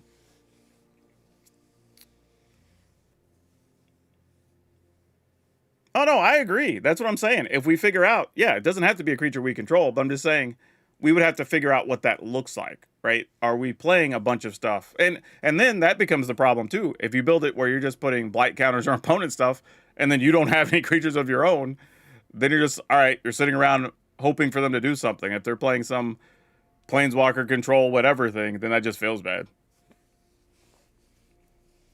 Mornsong Aria, that's an interesting card, but You know, here's the You know what this reminds me of, actually? It's kind of how, actually, speaking of Spider-Man, wasn't that, or no, maybe that was Duskmord. The enchantment that, like, we each reveal the top card of our library and then your opponent takes damage equal to the thing. It feels like that. Like, you're going to have to work a lot to get very little out of it. Because even with this, in most cases, you're going to play it and your opponent's going to get to use it first. Right? And my first thought was like, well, if I'm playing an aggressive deck, and then we just get the opponent's low life total low enough, and they're just taking 3 every turn. But then it's like, okay, they at least take 3, but then they go get their sweeper, so now I don't have creatures. But then they're still taking 3 every turn. But if they have any way to get rid of enchantments, that's the next thing. So we got 6 out of it for 3 mana, though, but that's still kind of good. And I got to tutor at least once. So that might be how it lives, right? So, like, maybe that's the thing. Mostly a card for people who like to torture opponents that slowly. Sure. Collective Inferno, I think, is just a trap. I think we talked about this in our overrated, underrated videos. If you haven't watched those, go to my YouTube channel. Those are totally worth watching. But, yeah, I think we've seen multiple cards that say do X more, do X damage, do double damage, change damage to be this number, and those barely get played, right? What is it? Faded Firepower, the enchantment with flash that you can pay, I think it's like 3 red and X or something. Like, that shows up every once in a while in the Firebending decks, and that's about it. You have O'Hare Ashenil that turns all your damage into his power, so they all become 4 damage. Like, again, this probably shows up in one deck. If you figure it out, it's probably really neat. But it's not a card I would go out of my way to craft. I do think this is a trap. Collective Inferno seems like you tap out to play it and then get board wipe. Yeah, that will happen. That's the other thing, right? You will tap, let's say, 2 or 3 creatures, play this thing, they Day of Judgment, and you're like, okay, well, my new guy. Now, if you have a new guy with haste, maybe, maybe that's a thing. Maybe you're playing with all hasters or something. I don't know. There's probably a way to make this work, but again, this is one that, this is the tough part about designing, and credit to R&D. You just have to do it sometimes. It's sometimes you're just trying to find a creative, cool thing to put on a rare or mythic, right? But it's also the downside of new people are going to open this, feel really excited about, oh, double damage, and then they're never going to get into a situation where their creatures get to do double damage. You know what I mean? Like, that's just tough. It's exciting, but most often you're probably not going to realize the thing. Yeah. But anyway, yeah, I think those are options. And I think there's a real sapling nursery I do think is fine. The problem with the card though is it kind of goes into a deck that doesn't need to play a lot of new cards. It obviously goes into the landfall decks that already exist with a bunch of current stuff. And that's sort of the problem. Because I think I have one. But I'm probably just going to wait to make a video for regular season with it. I don't think it's worth playing on early access. Because, like, our opponents just... Actually, I don't even know if I remember. Maybe I didn't even... Oh, yeah. Sapling Nursery. It's in here. So, like, the only new cards are Mutable Explorer and Sapling Nursery. I think everything else is a pre-existing card. And I don't want to play against opponents with, like, Llanowar Elf, Badger Mole Cub, Earthbending Ascension, Sapling Nursery. You know what I mean? Like, it's good. Don't get me wrong. Like, it's totally playable. I will definitely be playing it. And I think the deck's probably fine. But not something I want to do on early access to my opponents. That's just not fun for their audience to watch, you know? You know what? I thought... Did I have... I was wondering if I don't think we put Abigail in a list after all. Maybe this is the only place Abigail would have lived, but we don't really want to turn these creatures. But some of these are like creatures that do a thing when it enters the battlefield, and then Abigail would be fine after that because you already got your value out of it. So I wouldn't be too upset about that. But I don't know if we want to do any more Bloom Tender stuff either, because we've done a lot. Mirror Form, we played against a bunch of people playing Mirror Form. It was neat, though, when it pops off. Just trying to workshop how you could kill quicker with maybe in a raid deck or just extra damage. Catharsis, kin bonding, Ajani board wipes. Like, what even is that sentence? Catharsis, kin bonding, Ajani board. That's a lot going on there. Spine Rock Tyrant. Yeah, don't have that in the list. I think the issue with Spine Rock Tyrant is it's probably just going to end up in one of my dragon decks, and then sometimes you're going to get to burn your opponent for double burn. I don't think there's a real trick to it. I think that's kind of the issue with some cards that people get excited about, right? They have exciting words, but I think at the end of the day, you get to playing them and you're like, oh, well, sometimes they do the thing where the words matter, but otherwise they're just kind of what they are. You know, and that's okay too. Not every card's going to be a barn burner. But I think that's kind of the issue. Yeah, let me see what else I've got hanging out in here. I mean, this is like the only Moon Shadow deck, but it's just a Delirium deck that has Moon Shadow in it. You know, it's playing Nameless Inversion just so we could play some new cards. And technically Blossoming Defense, but it's just a reprint. So, probably not going to... I'll probably play that on a regular video. Probably not playing it for stream. I know somebody mentioned they want to see John Sacrifice. It's mostly what you would expect. It's a bunch of artifacts, black cards, but again, mostly stuff that existed. Springleaf Drum to like smooth out the mana is kind of the one real new addition.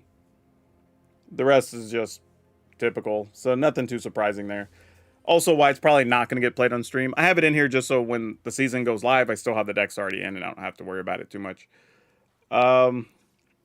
This Battle Crier deck's kind of interesting. Again, not playing a ton of new cards, but it does play Lava Leaper and Selfless Safe Right, which is nice because there are some turns. I guess it does play Boulder Dash too. There are some turns where you just get several cards and you're just like not going anywhere. But now you can get Lava Leaper for 1 mana. All your stuff gets haste, and that's pretty cool. Kinscar Sentry. I don't even know what that is, so I'm gonna assume not. Kinscar Sentry. It's probably a new card not showing up on this thing if I were guessing. Let me try... see if that brings up anything. Yeah, it's probably not on here. Well, no, it should show up, because these cards show up. So yeah, I don't know. Maybe I have the wrong name or something. Like, but yeah, that didn't show up. I don't know what card we're talking about. Oh, we're in the wrong colors? That's why. That makes sense. Oh, is it the white card? Is that the thing? Yeah, we saw this a couple of times. It didn't do anything. Honestly, it's weird because I thought this would do something, but literally we saw it 3 times, I think. All 3 times it just attacked as a first striking lifelinker, and then against the Planeswalker deck, it just attacked for 0 a few times. And that's kind of all it did. I don't think, though, again, don't take too much away from that with the early access stuff. That's probably just we didn't encounter the best case scenario for it, right? The best deck to play the card probably just didn't appear yet. So, yeah, that's what I'm saying. There probably is a world where it does do stuff. We just didn't see it do anything. I think the card, like, it has the right words, right? It's a 2 mana, 2/2 first strike lifelink that has additional upside. So we can't be mad about it, you know? Sentry plus Voice gets you a 4-drop.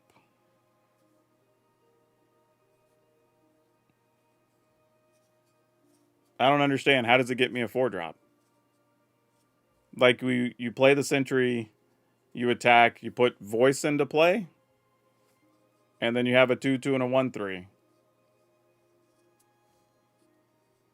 Assuming, well, oh, you're saying if you have this and Voice, and then you get, well, sure. But, like, what else am I doing? Because, like, my concern there is, I'm thinking about it in the safe way. Like, if I were to turn to, like, because here's the problem, right? I played either this or Voice on 2. I had to play either this or Voice on 3. And then I'm attacking on 4. am I going to want to overcommit to the battlefield? Right? I'm getting to attack. So far, total would be, assume you get to attack cleanly with the voice the last time. That's 3 damage. So you're getting another 3, that's 6, 7, 8, plus whatever you're putting into play. Right? 4 mana value 4 could be a 5/5 though. So let's say it's a 5/5. So you've done 13, which is awesome, but you're also assuming your opponent did nothing that whole time. And then you've lost a lot of stuff to a like a Day of Judgment. But I don't know, maybe you put in the Kithkin Champion, right? And then you just exile a thing, and then you're somewhat protected from a sweeper. I mean, that could be real. I could be talked into that. That's a thing, right? So yeah, I don't know. I think the card's still going to do something though. I just don't think I saw the best version of it. The only Kithkin list I think we have is this one. And this one doesn't even play the Explorer because it's trying to take advantage of like Ajani, Enduring Innocence, do all this kind of other nonsense. So there's probably going to be multiple ways to play it. I think we just got to figure out what it looks like. And that's the toughest thing I think I tell people. And I said it earlier today, actually. Look at how decks are winning, not if they won or lost. And look at how cards are playing, not if they were in winning deck lists or not. Because I think people very quickly go, oh, this deck was so good on early access, I'm going to play this or whatever. And it's like, well, yeah, but then when you get against regular real decks on the ladder, they may not function the same.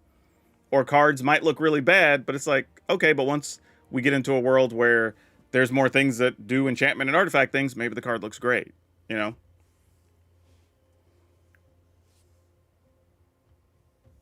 Turn 2 Sentry, turn 3 attack, play voice, free and attacking. Cast anything you want on curve. Yeah, sure. No, I get that. But that doesn't get you the 4/4 there, right? And even then, you'd still have to be attacking with... You'd have to play a creature on 1, the Sentry on 2, so you can play a 2 mana thing on 3 when you attack. Because it's the number of attacking creatures you have. So again, I think the card's still good. I think we just have to figure out the best way to use it. I think is the thing. Mutable Explorer, I think is decent. I don't think there's really an argument on that. I think everybody's on the same page. Can we do anything with this? I think this has Ajani, has Mutable Explorer, but only like 4 copies of new cards, so we're not going to play that one. I'm just looking to see what I have that has like... Oh, what's this Boros one we have put together? It's mostly just some new little duders. This one does have Sentry, though. But you do get the value of, like, if you can sneak this thing into play, you get all your stuff +1, +0.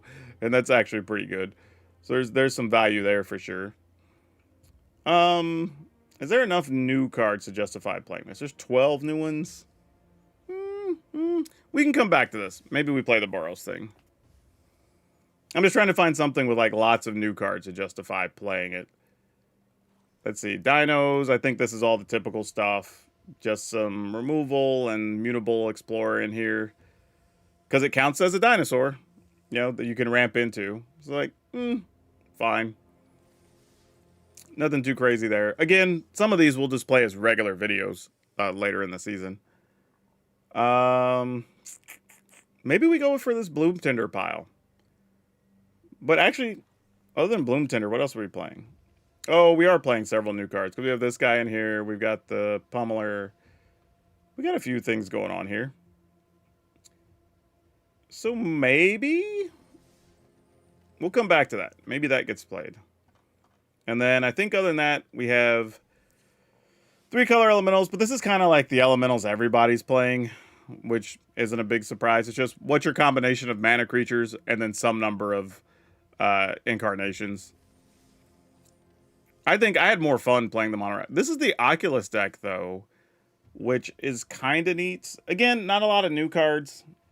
I mean, it does play Moonshadow, mostly because you have ways to like keep putting stuff in your graveyard. But other than that, it's just kind of all right. You know, Winter Night Stories, Carsey Revenant. Try to get cheap Oculus, you know. So doing what you expect there. Nothing too crazy. And then the Bunny Corn list, this is kind of like another excuse to just do fun little stuff. I don't even know if there are new cards in here, really. Just taking advantage of the fact you can play Hallowed Fountain now, mostly, is what this deck's doing. I think that deck's still fine, though. That deck's been playable. Yeah, and I think that's most of what I ended up loading up in here. So maybe we'll go with this funky Bloom Tinder pile. We try that. Kind of want to play the new thing, but this just doesn't have enough new cards, I think, to justify it for just 8 copies of things. So, I don't know. Also, welcome everybody who's hanging out. Like, you've got across the platforms, I have 115 of y'all that have just been here. Oh, hey, Nicodemus, how's it going? Been here for a big chunk of it. We're gonna be soon going into hour 10 of streaming today. So, thank y'all for hanging out. But yeah, let's go ahead and give one more shout to some Bloom Tinder action and see how insane we can go here. This is probably the most ambitious Bloom Tinder pile. If there were ever a time for a deck to be greedy, this is it. All right, what's up, Dragon Brood? We're going to get greedy. That is 4-5 greedies with Bloom Tinder. And we're going to try to play stuff of every color and the same deck and see if we can play giant monsters on turn 2. So starting at the top, we do have some Explosive Prodigy. If we do have a bunch of different color stuff, this will let us actually deal damage to creatures, which is nice. So we get some removal out of that. Bloom Tinder. We're going to have a bunch of different colors. So hopefully we get a bunch of mana off this. Leyline Weaver. We've seen this in a bunch of decks. Makes mana. Untaps if you play stuff 4 or greater. Lightning Helix. You know, it is what it is. Severance Priest. Now this one's a little quirky because you can like discard a card from your opponent's hand, but then they get a spirit. So it does have Death Touch, and it does count for 3 colors. Skirmish Rhino. Drains your opponent for 2. You get a 3/4. Again, counts for 3 colors. Sonar, Innovative First Year. This is 4 mana for a 2/4. At the beginning of your first main phase, you reveal cards from the top of your library until you reveal X non-land cards, where X is the number of colors among permanents you control. Hopefully, most of the time, we're going to have 3 or 4 when this is out, at least. And then we'll get that many cards we get access to, which is pretty cool. And then you can play the exile cards this turn. You do still have to pay the mana and whatever, so they're not free. We do get Yathan Roadwatcher, which can get something out of the graveyard, which could be the Severance Priest, the Skirmish Rhino, Bloom Tinder if we're trying to get back to more mana. Lots of stuff there.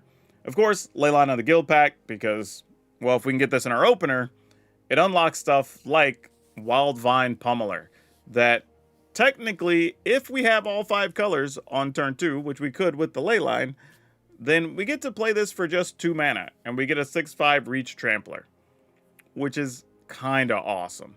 So we'll see how often it happens. But yeah, this is a pretty ambitious pile, so we'll see. But you know what?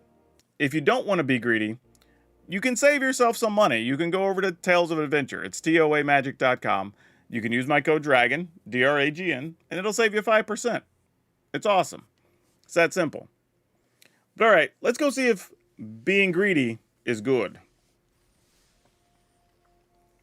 Because I don't know that it is, but we're going to find out. Which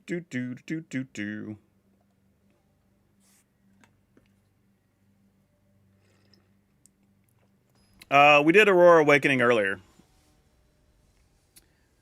I will tell you that video will go up. That might be Friday. I don't know which it's going to be, Friday or Saturday, but yeah. Okay, so opponent goes first, but we do have Leyline of the Guild Pact here. So obviously we're going to put that into play. Opponent is probably already anticipating us having a Bloom Tinder. Llanowar Elf. We are actually not going to play Bloom Tinder here. And I'm going to take an opportunity just to slow the opponent's mana down. Also, partly because our hand's not crazy if we did have a Bloom Tinder, so we can kind of still take our time here a little bit. Don't want to take too much time, but we can. All right. They have a lot of mana here, though. They're going to untap with... I say that, the guy who just has like a 5-color making Bloom Tender. I was going to say, there's no way you're letting us keep that. That would have been crazy. Oh, but we got another. Question is that worth it for us to play? I think we want to go ahead and play this. Wow. Okay, well that decision was easy. 3 lands and another Road Watcher. That was not good. Alright, get rid of our Leyline. That's fine. We got most of what we needed off of that already, so we can't be too bothered by that. I mean, we could, but, you know. Why? Oh, we still make... Oh, I wasn't paying attention. We could have actually cast Skirmish Rhino there. Oh, well. I forgot we're also making an extra mana because of Sonar.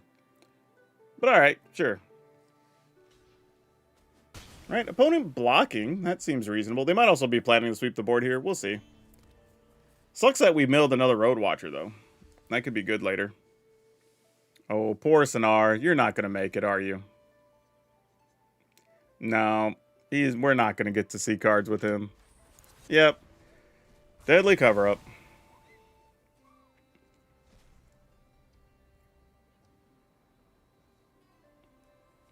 This is the second deck we've encountered that's like this. Somebody must have posted something, because this is exactly like the other decks. It's just Golgari control that turns your artifacts and lands into creatures and wins that way. Alright. Let's go ahead and do the thing. What do you got? Double shoot the sheriff. If I don't take anything, what happens? If you do, exile the card. Alright, sure. Might as well.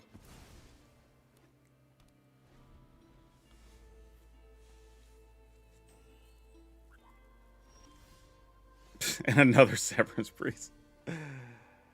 Okay, sure, man. Let's go.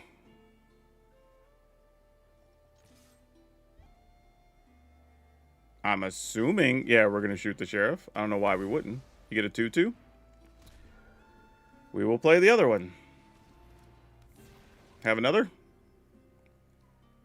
We'll gladly take that. I mean, now if they get rid of this, then they get, like, whatever, a 5-5. But, tough life for us, I guess. You can turn your creature, your artifact into a 4-4, so we're just going to play this. It doesn't feel like the type of game that we win, though, unfortunately. Kind of just waiting for them to get some other pile of removal, and then that's ball game, but we'll see.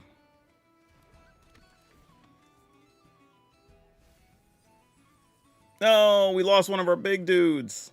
Oh, no. Let's see. If we get that, we'll have 4 colors. We could... that doesn't really do much, though. I guess we take this. Yep, do that. Get your 5-5. Yep, makes sense. Yep, alright. Is that just till end of turn? Yeah. There's an Explorer. Alright, I mean, we'll just play it. I don't think it does a ton here unless we find one of our other pummelers, but one's in the graveyard already. I mean, the problem we have now is they're just going to get to play their Virtue, and then that's it. Once that hits the table, I think it's ballgame. Yeah, just go ahead and play it. Yeah, alright, GG's. Because we don't even have, like, Maelstrom Pulse and stuff in here, so... Yeah, we're not beating anything. Alright, we're good. Like...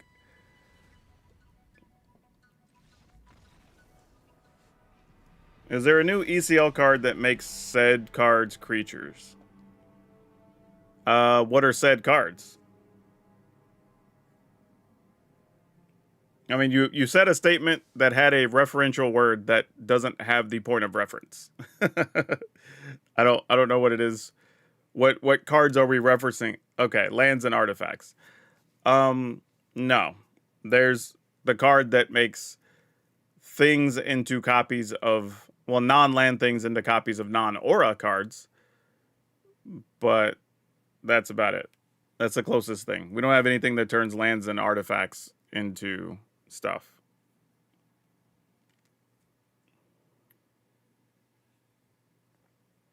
Opponents?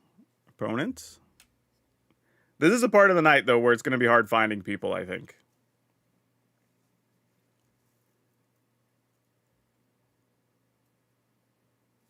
Or maybe there are none.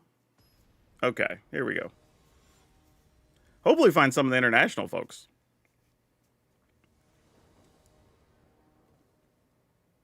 Oh, I guess we can keep this. It's not a fast hand by any stretch. This is probably one I'm supposed to mulligan, but I have the ley line, so we'll keep it. And play this tapped, I guess.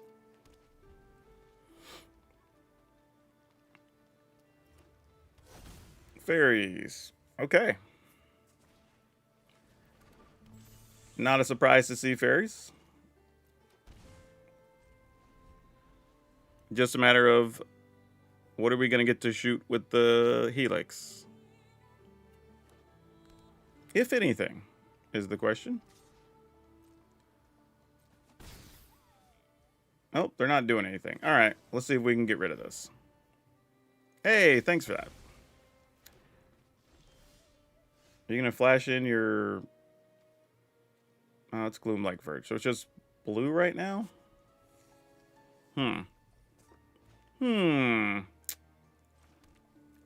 Okay, let's go here.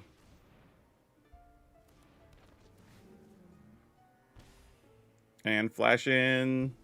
Okay, there you go. I was like, there had to be something. I was just wondering what it was.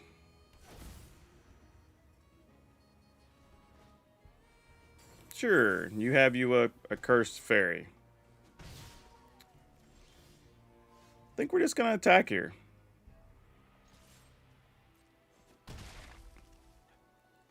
And play this tapped, I guess, on green? Maybe it's supposed to be untapped, because it could be in a world where I should probably be paying the 2 life or whatever. Oh, well, I'd rather get rid of you. That's probably better.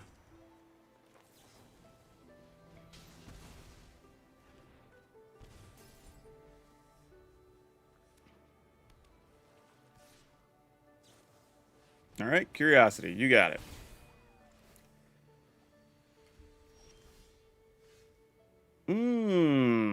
Okay. These are options. See what we do with this. What does your hand look like? Fencing, we'd have to reveal a hand. All right, so we get rid of this. So then what do we do from here? They would get cards. We could kill off a thing. The problem is, could our damage outrun the cards they would be getting? I think is the question. I guess we have to try. Because this is where we are. And we're not blocking flyers, so sure. Need to get something off the top, though. Probably need, like, our big troll or whatever. Would be good.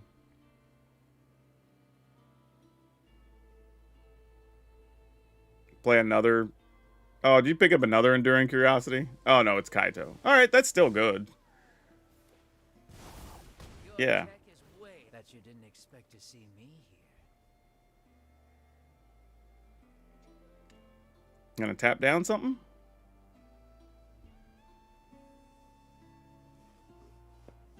Hoping to brew some classic Merfolk shenaniganery with Springleaf Drum. I don't even think you need Springleaf Drum in the Merfolk. If you're doing that, you're probably costing yourself. Take a break, will you? Oh, that's so bad. We needed anything but a land there. God, that hurts. That hurts a lot, actually.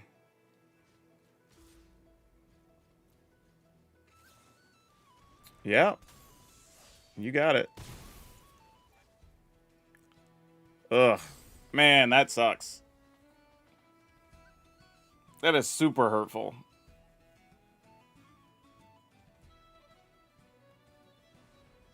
Always feels bad when you outdraw the other deck that's actually trying to draw cards.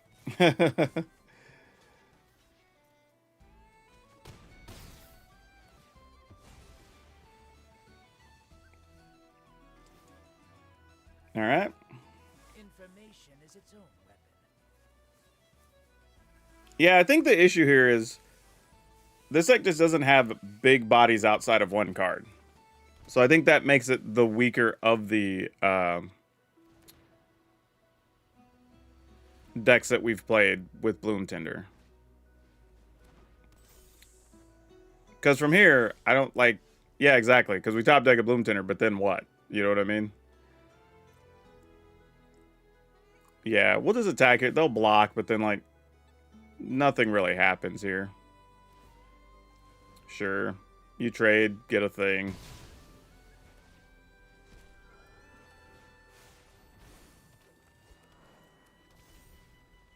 Yeah, I think we just give them the GGs here. We literally just don't have an out, right? Like, we block, we take 2, they get some cards. Like, we're not top decking anything. They could lock down our guy. Like, we're good. Yeah. I think that's the issue. I don't even think we need to play more games with this. I think it's just trying... We knew it was trying to be too greedy going into it. Actually, let's do this. I'll just do a quick wrap up on it.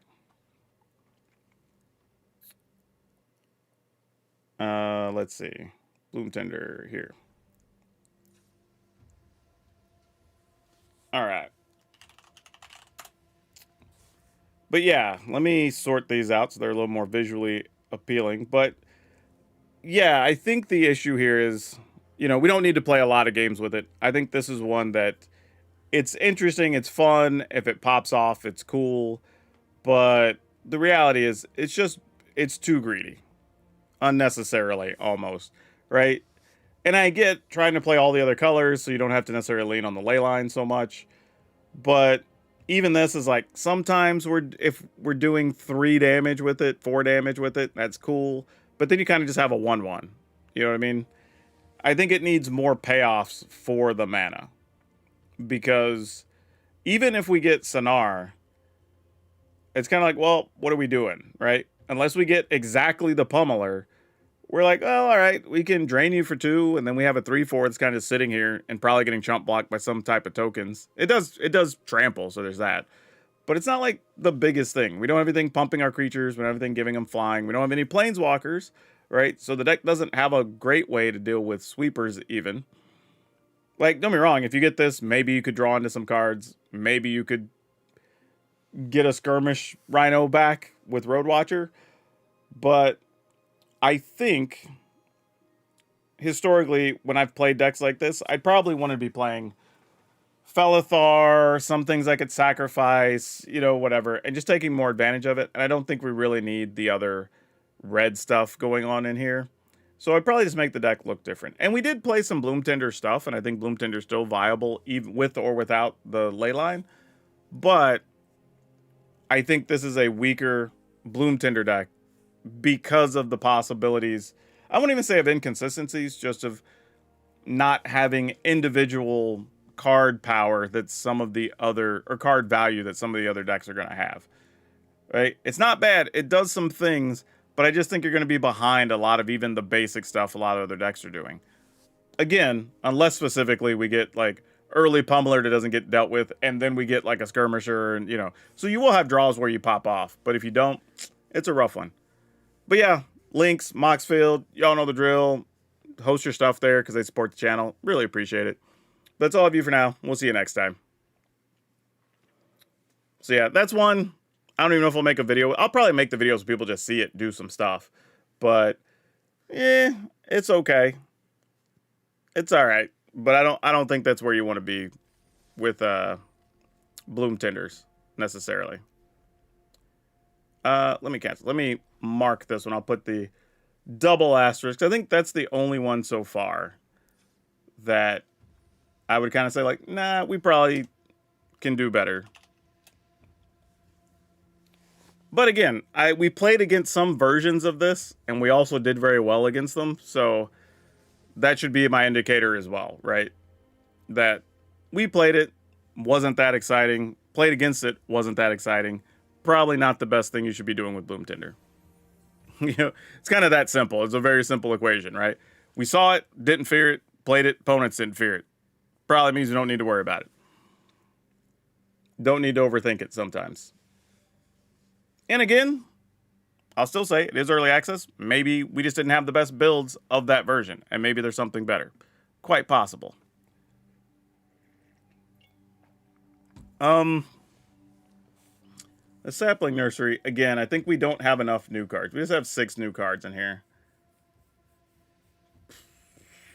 I don't know if that justifies playing that, unfortunately. I want to play it, but maybe for a regular video. Yeah. What did I have this Golgari mid-range in here? What did I have it listed here? We have Morcants. We've got one of the green champions. This is like a half elf deck, half not. Why do I have this? This must be something Yeoman 5 put together and I got from him. Because I'm just like, there's stuff going on here, but it just feels like a different type of elf deck. And we already played elves today, so I'm not going to do that. Do we want to try doing Battle Crier shenanigans? I mean, we have 8 copies of new things. It's like, maybe that's something. Let's try it. And we'll see if we can turn this into a thing. What time is it? 11:30 local time. All right. Okay.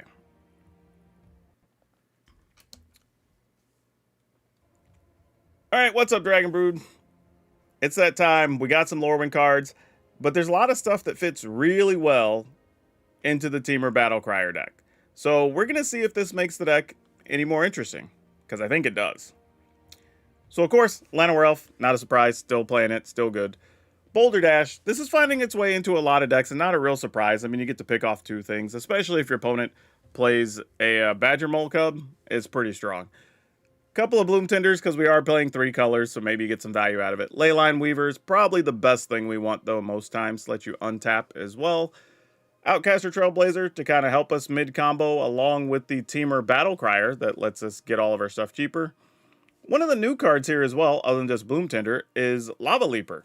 This one's kind of fun because, one, sometimes your opponents just don't have a lot of basics, but the more important part is that it gives all your stuff haste. And a lot of times we're just looking for a thing for 1 mana, and if we're kind of progressing through the combo, then it's very possible 1 mana is going to be enough to finish things off. We do have Roaming Throne, which we probably put on Human most of the time, so we can draw extra cards with the Trailblazer. Quantum Riddler to get some extra cards. Selfless Safe Right. Now, this is kind of an interesting one, but it does help us from getting our board swept if we kind of miss a little bit, which is super nice. So we do like that. And then, of course, Devastating Onslaught. That you just need one of these. Copy a couple of things. Your stuff has haste, and then you just go get it. So we'll see if this works the way we want. It should, because the deck overall is good, but we'll see if the new pieces work out or not. Hey, thanks for the follow there, by the way. But if you want to follow me, also follow my words. Go do your shopping for Magic over at Tales of Adventure. It's toamagic.com. You can use my code DRAGON. It's DRAGN. It'll save you 5% on everything you get over there. So you get to save money and support the channel. It's awesome. But all right, let's go see if these new pieces help Battle Crier be any better.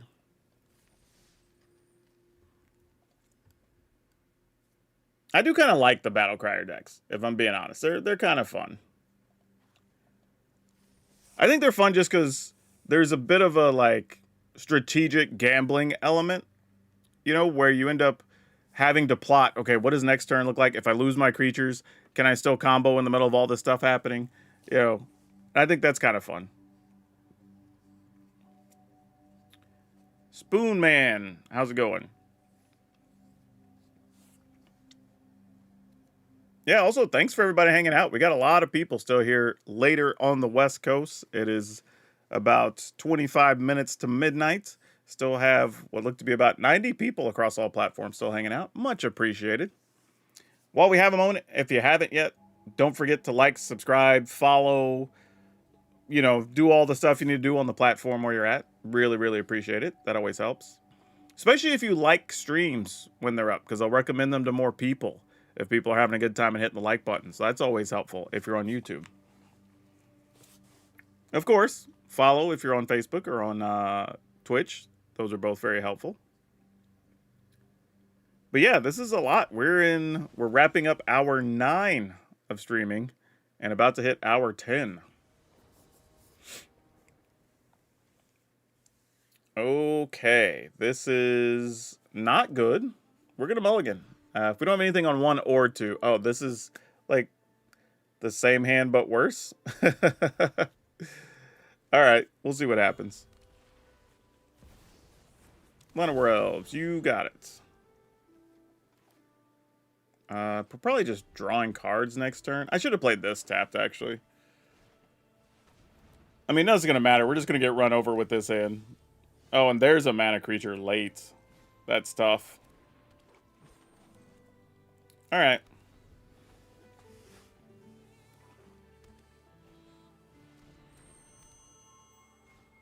Man, so many people are playing this version of this deck. Like, we've seen it so many times this week.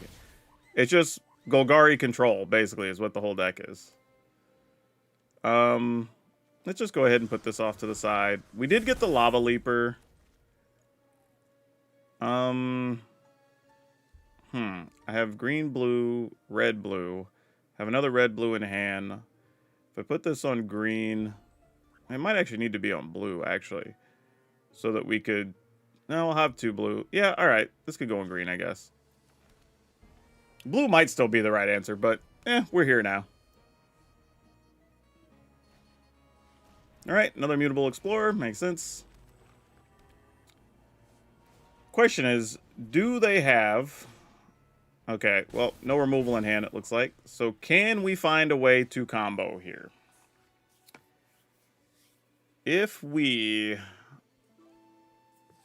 play Trailblazer first, then we play this, we get a card. We'd still have access to 2 mana, still haven't played one yet. We could draw cards. All right, let's see what happens. I think I want the card from this first, because we're not getting a discount by playing this first anyway. So let's get blue.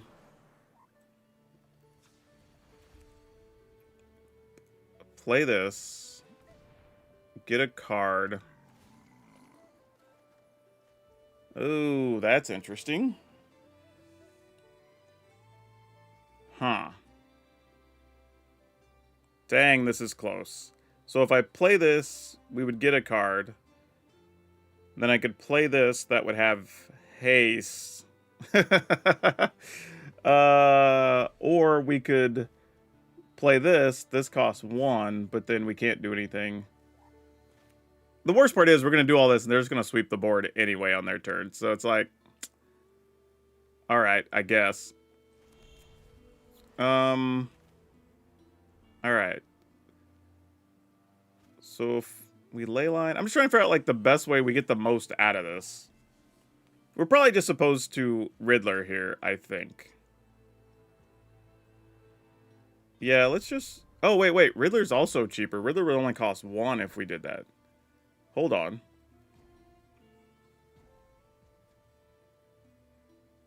Huh. So let's Riddler for 1. Let's warp it. Get cards.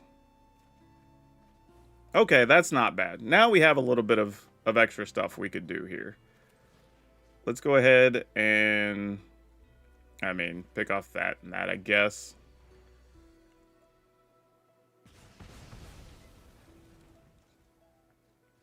And then just attack for the 1. I'm assuming it's going to be Deadly Dispute here, but you never know.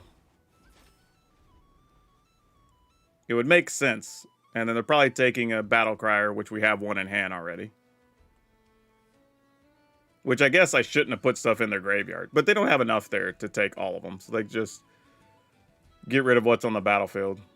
But it looks like they are going... Oh, nope, they're not going to Deadly Dispute. I thought that's why they were checking the graveyard for. Oh, that's random. Well, that's something. Didn't think that was going to be a thing. Yeah. What the hell? Okay. We'll see. I don't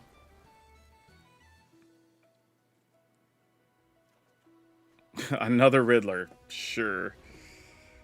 We can play 1 for 1 blue, though.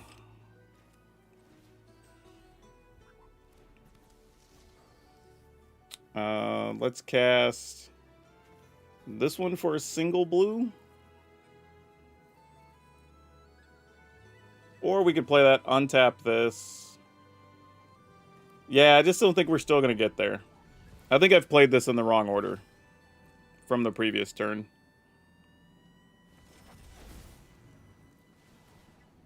But we're here now. At least we have cards. Okay, this is for 0. So we'll tap this for red. I guess red or green doesn't really matter. We'll get red, though. Red actually does matter. Call human. Oh, man, we are in the thick of it right now. And we have played a land already for the turn. So... only other thing we do is this, but that's not that exciting. So I think we just go next. We attack with this. I mean, because we played Lava Leaper, they can make 2 things into creatures. So I think we just attack for 4, sadly. That's where I needed one of our spells that could copy dudes. That would have been the spot if we could have drawn into one.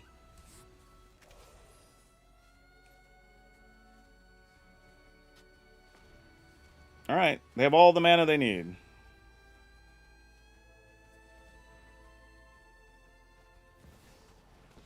Yeah, that's fine. Like, that's one thing that's, like, kind of annoying, but kind of fine. Sure. Probably get rid of this.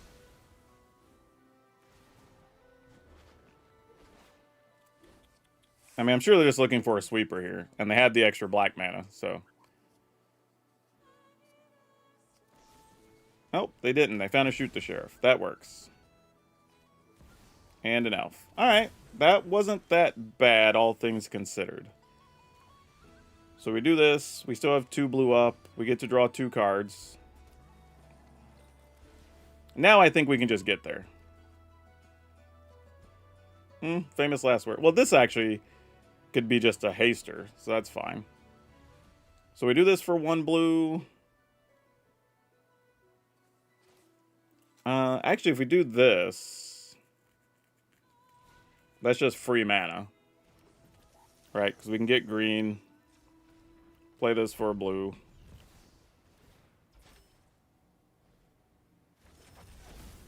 Get some cards. Wow. Wow. Okay. Those are things that happened. Then opponent blocks and takes 4, 8, 12, 13, 14, 15, 16. Yeah, so we'll just do this. Just cast it for 1. Get a green. Actually, I guess we could get blue. I guess I don't even matter. Yeah, it doesn't matter what we get, really. Play a land. We got the Devastating Onslaught, but it doesn't really matter here. Go 2 and 1. Pick them off. Yep, that'll do it.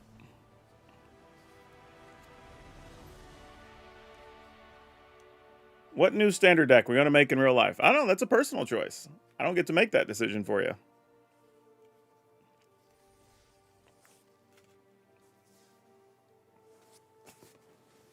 Yeah, the Lava Leaper, though, did do a little work there.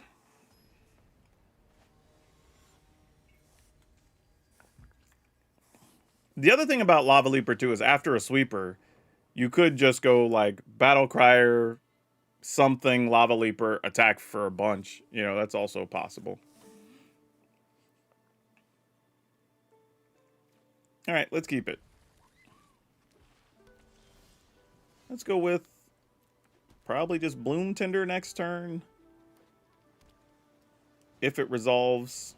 Oh, water bending scroll. That's usually a sign of control pile stuff going on we don't like. For each island you control. Want to bounce it? Probably not.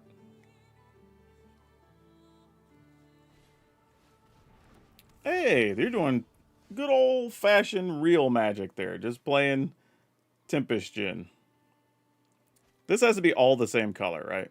Oh, person one for each color type. Okay. That is important, actually. Let's go here. And then we get to play Roaming Throne. And that's it. All right. Call human. All right, that's reasonable. Not too mad at that.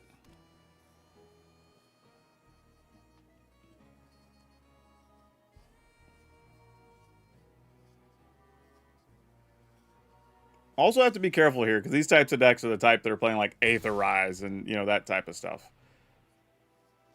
So, gotta be aware.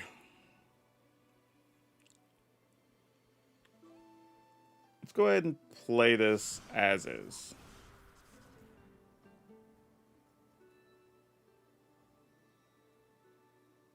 Somewhat trying to see if we can get them to commit to counters, but don't know if they will. Let's get a blue and a green. And then let's try to play this for just one blue. This is mostly like, do you want to counter anything? Like, or are you really sitting on Aetherize, right? That's kind of what we're trying to figure out here. Okay, this could make things a little bit safer. All right, so what if right now it's 1, 2, 3. And we could copy, I don't know, Quantum Riddler? All right, let's try to copy Quantum Riddler for 3. 1, 2, 3. I think that's accurate. And then that would still give us the ability to tap Bloom Tinder, get red, green, blue, use 2 blue for, or 1 of the blue for Quantum Riddler, 1 of the red for Lava Leaper. Yeah, I think that's fine. Because if we can get them to counter something, they're not going to Aetherize. That's the thing. Okay, that's what we were looking for. Oh, just like, we had to make that happen first. Okay. So now we can play one of these. And then get some cards. Yeah, so now I think we're good. It was just we had to wade through it all first to get there. We could play this for no penalty, right? Because we get green back. Just making sure that like one bounce spell doesn't wreck our world or anything here. Play this for 1 blue. Actually, we're going to draw cards when we put another card in anyway. It doesn't matter. All right. Weaver, get us a bunch of cards. Then we'll cast Selfless Safe Right, and then we're just going to go for it.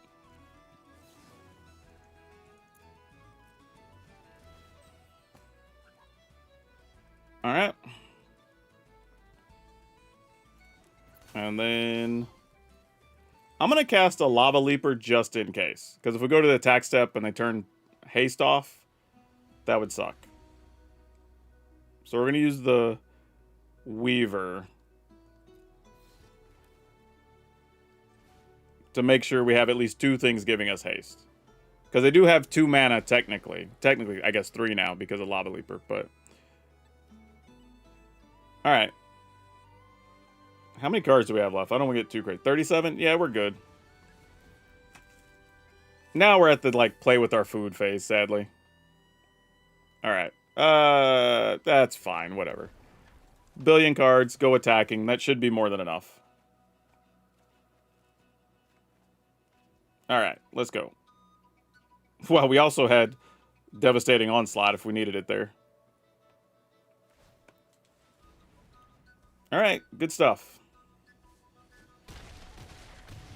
That'll work. Okay.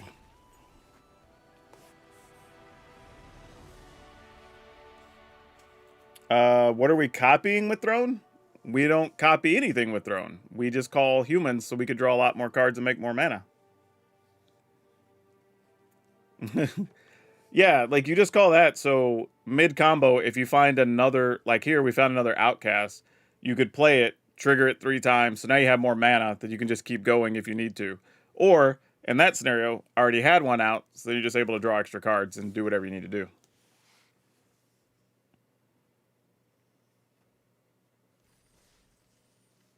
But yeah, definitely not a holdover. It has an actual function. It does real things.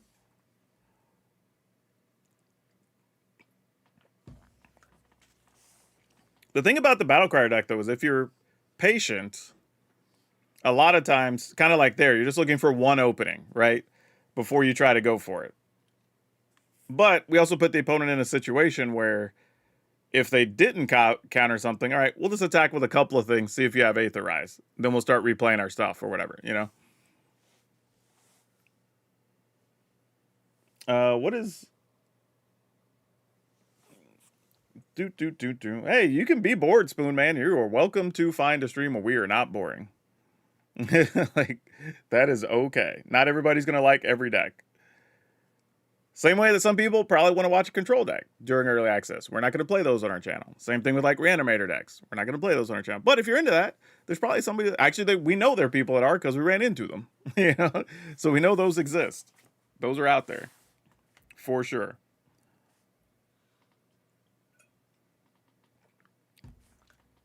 Well, we'll see how long between opponents. We might only get like 2 more games in. We reach that point where it starts getting a little thin. As like I said, we're on the West Coast, so we're 10 to midnight right now. Let me check and see what the activity looks like in the Discord.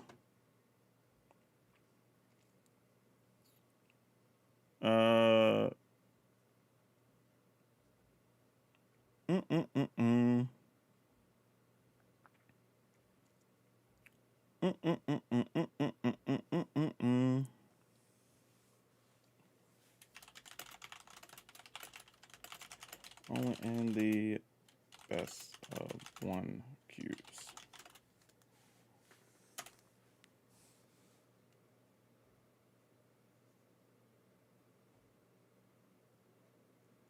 All right. Found some people. We kind of have to keep this. Because we have Leyline Weaver. And we have Balderdash. All right. Let's play this on red. Hopefully we get to take out 2 things here. That would be real nice. If that becomes a 2-3, we get to be sad. Play a 2-2. Yes. Oh, wait. No, that one puts counters on things. No! That's not what we want to see at all. Whenever this creature or another kid you control enters, target creature you control... Well, we kind of have to get rid of that anyway, right? I don't think we really get a choice in the matter. Oh, wait. It's only till end of turn? Never mind. This is still great. I thought it was a counter for a second.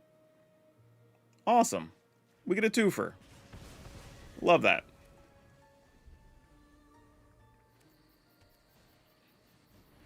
Oh, can we get another Balderdash deck? Nope, guess not.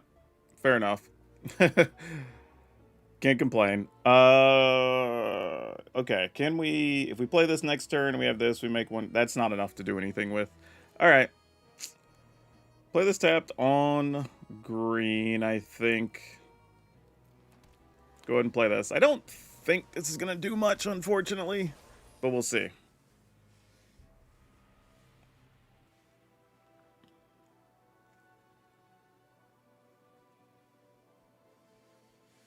Yeah, our hand's kind of light. We drew a lot of mana here. Yep, Bridget gets to create extra mana, right? Get to make 2 here. So you have 4. Seems pretty good. Probably could champion something away here if you wanted to. Yeah, seam rip on that. Reasonable. Nope, just getting in there. Alright, let's plot that. Let's play this tapped. Alright. Alright, we need to draw something good off the top. I don't know what that something is, but we need something. Actually, you know what? If we were to find the roaming throne, that would be pretty good here. That is not a roaming throne. That is not what we needed. Okay, well, we can do this. We can play this and call green. Play a land, play Battle Crier. Get a card. It's better than nothing. It's not saying a lot, but, you know, it's a thing. Got to try to draw out of trouble somehow. Lana Rolf is not the ticket.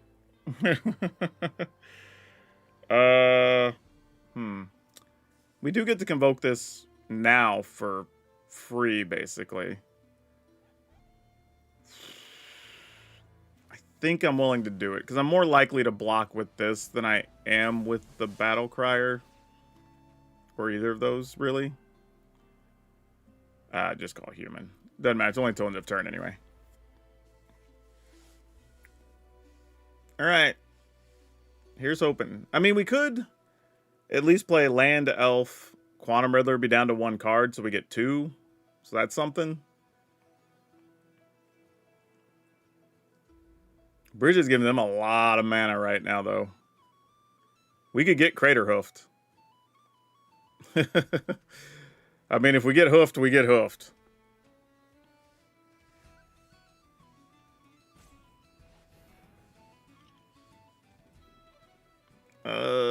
How bad is it? Okay. That's one of the safer things it could have been, actually. Still a lot of damage, don't get me wrong. Like, we don't love getting attacked by this, but we'll see what we can do. I mean, the 4/5 at least has to attack here, right? Oh, and you had a shelter? Okay, we're dead. GG's. We don't even have to play it out from here. We got nothing.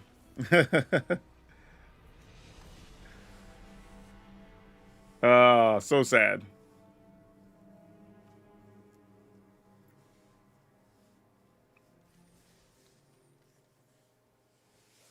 They got us. That was a good hand from them, though. Credit where it's due. We unfortunately drew mana and no big things to back stuff up. And that's always tough when you have the Battle Crier and you get the Trailblazer or whatever. You're like, awesome. And then just don't have anything to do with it. Had opportunity. Didn't make it happen.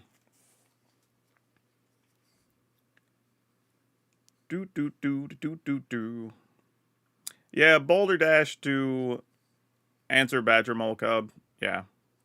Hey, is the board game Balderdash owned by Hasbro? Because if so, I would have done the fun name of just calling it Balderdash. But I get what they're saying, though. They're making it a play on words and making it Boulder Dash, but kind of cool. It's an interesting card. You know, it does cleanly deal with Badger Mole Cub.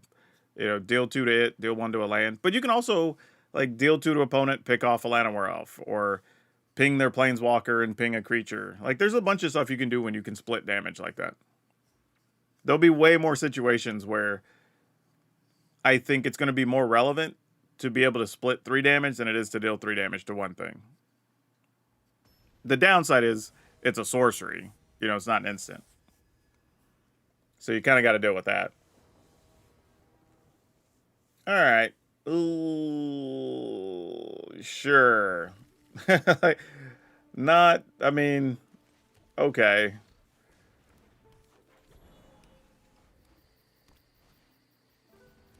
Figure Fable. Okay, well, that's a thing. You're only going to make green mana, but sure. It was very tempting to attack there, especially knowing that they're playing shelters. Kinscar. You could put me to the test to see if I block. I'm probably not. Though it is very tempting. Oh, man, I was really hoping if we could have drawn like a Battle Crier there, that would have been fantastic. But we did not. So I think knowing that we're not blocking, I'm just going to go ahead and just play this. Put it on humans, so when the creatures show up, it makes sense. Alright. I mean, we might hit a turn, though, where we just devastating onslaught a roaming throne, you know? Like, that could be real. Roaming throne's like a stone cold wall right now. Okay, Leyline Weaver. I see you. You also give Bloom Tender the ability to make another mana. Currently, we could do this for 1, 2, 3, just 2. I think we just pass, right? They could get a free creature here, though, from their Sentry, but then they're also risking losing some bodies. I don't know if they want to. Alright. You got it. This could be kind of crazy, right? You attack, you get to put something in. Alright. You get a free thing. Probably Bridget, if I were guessing.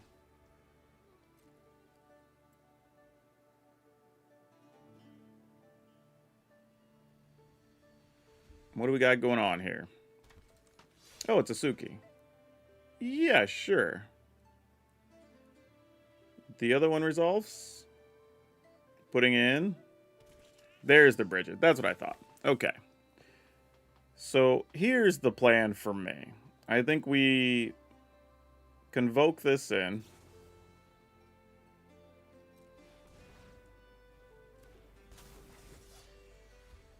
Call human so we can block with the roaming throne. Though I could have called elf and whatever, but this is fine. I think for general purposes. And then we off this, and then we off Bridget, and we just take the 7 and give them a token, and I think that's fine.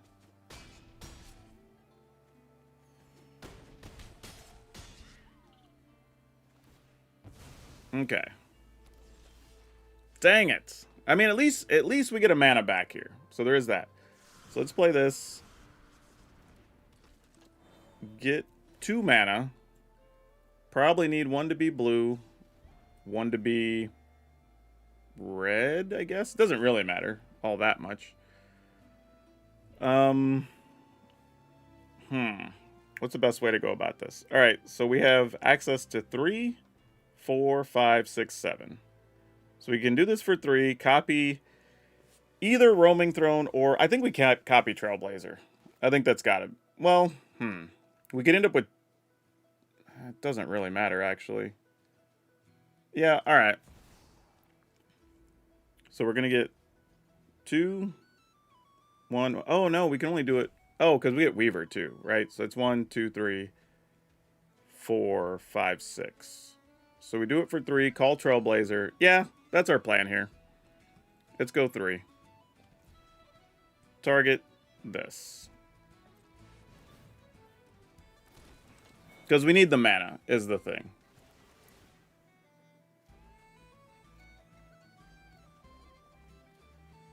Alright, Balderdash. That's something. Oh my gosh, where... Okay, there's a battle cry. That helps so much. Okay, Lava Leaper. There we go. I was like, where are the things we are trying to hit for the love of everything?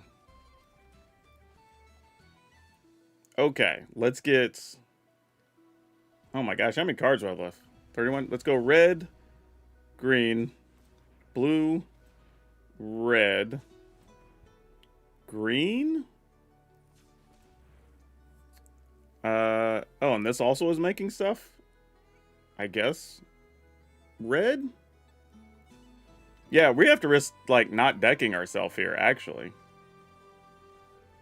Let's go this guy. which gets us a pile of cards.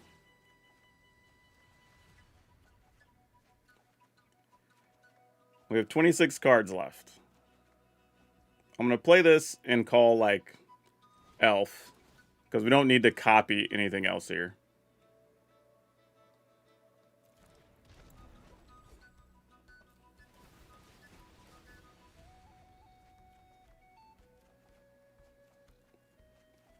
$18 cards. Like, trying to keep tabs on this is a lot. 15 cards left. We're probably going to deck ourselves. We're going to have fun going out. All right, so opponent has... Okay, we got to play Lava Leaper somewhere along the way here. So let's play one of those, if I can find one.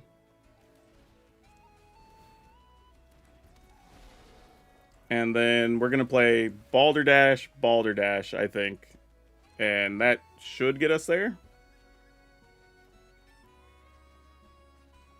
All right, we have 7 cards left. So if we can't do it here, I think we just lose.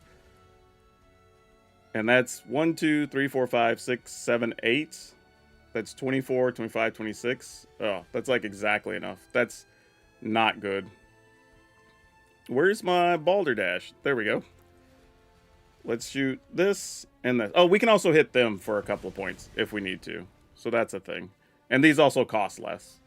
So let's shoot you for 2, you for 1. And then we can just play the Llanowar Elf for an extra point. And then I think we can attack here for enough. Yeah. Whoo. Ooh. Oh.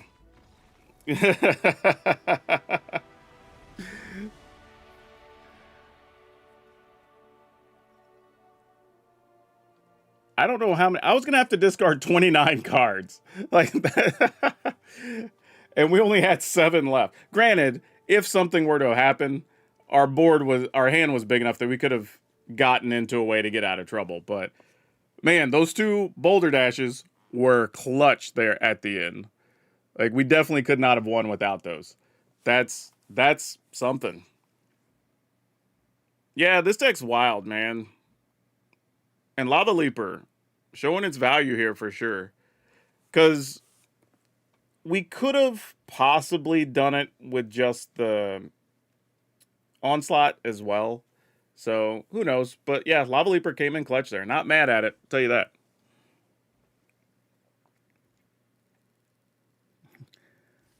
Oh, yeah. We're talking about the Roaming Throne being a holdover? Nah, it's real. All right. Let's play one more, I think. And then we will do a wrap up on this deck.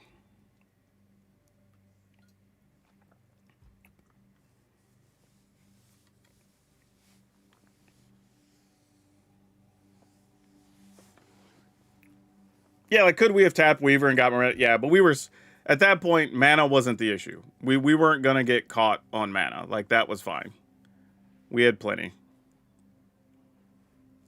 The issue there was just making sure... All we ever needed to make sure we had was just 2 red to finish. And if you notice, it was auto-tapping the... the Spider Forest as well. Because we were able to just play Lava Leaper for 1 and it didn't eat up our red mana. Right? Because Lava Leaper costs 4... and it just untapped and whatever. So, like, that's why all the pieces work well together. Is there a scenario in the deck where we put Roaming Throne on Quantum Riddler? Yeah, for sure. If you're in a situation where, say, like, the board's just been swept or whatever, and you're trying to reload your hand, I would totally do that. Because then there's a world where, okay, I got 3 cards or 4 cards, whatever the case is, and you can start rebuilding from there. Let's see. Yeah, we'll keep this. This is fine. We get to Weaver, and if Weaver's not great, then we have Boulder Dash, and that's okay too.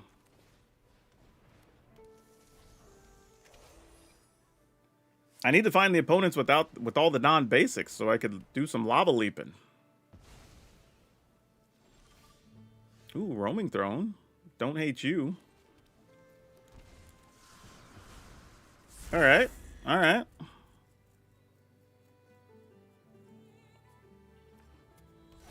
Playing some Kithkin action here. Just that, all by its lonesome, huh?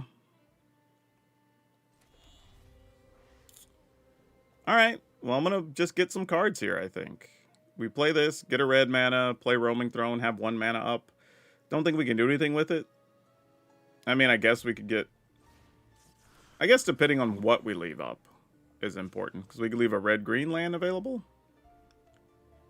I mean, as long as we can cast Llanowar Elf, I think that's the only relevant thing. So just put this on human.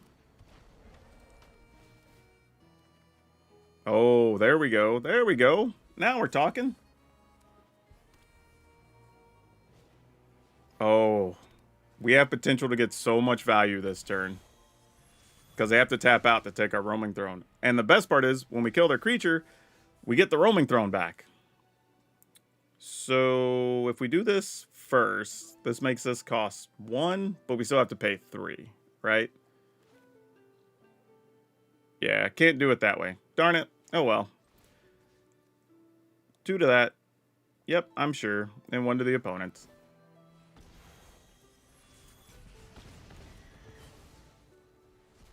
Call human again. Get us a card. 2 cards, I should say. Alright. Attacking for 4. Man, this Boulder Dash has been clutch.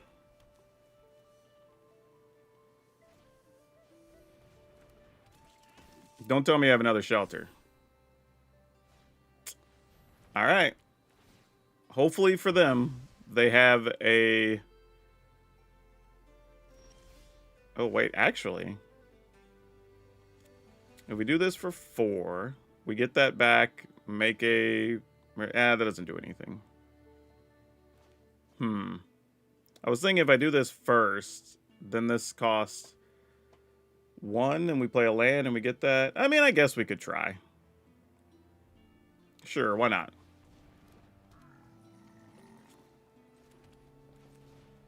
Deal 2. Deal 1.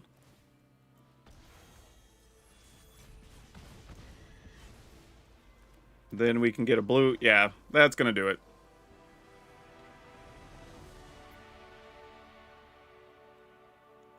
All right.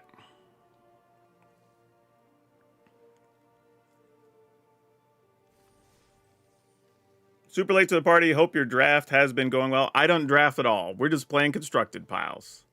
So my drafts have not gone good or bad. They've been very uneventful. That's probably the best way to describe it. Because I don't draft at all.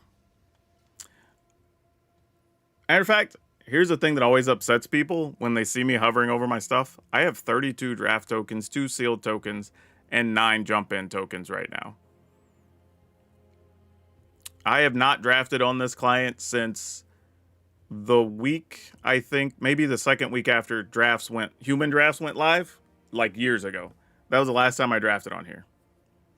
All of these are just from like either packages I bought or from like the Mastery Pass, stuff like that, where they give you draft tokens. Never used any of them. It's pretty crazy. All right. Let's talk about this, because there's some things. Okay, first off, did the new cards make a difference? Absolutely. Right? We won games particularly because of 1 mana Lava Leapers. We won games because of Balderdash, buying us time, getting rid of key blockers. Selfless Safe Right? But I get what its purpose is here still, because we're trying to keep our stuff from dying, right? So if an opponent tries to kill something while we're in the middle of the combo or whatever, we're like, cool. For 2 mana, we can make sure that, like, you know, you can't really stop our guy and we can keep doing our thing. And it is 4 power, which counts. So that's the thing. But if you wanted to swap this for something else, fine. We also played versions that played the 5/5 Rhino that makes stuff bigger equal to its power when you have that. And that combos pretty well with Devastating Onslaught. Speaking of, let me bring it up so people know what card I'm talking about here. Yeah, this guy, Railway Brawler. We had some versions that had this previously, because if you have it and then you even just copy it twice, then the things come in as like 2020s or whatever, and you can just win, right? That's a way you could do it.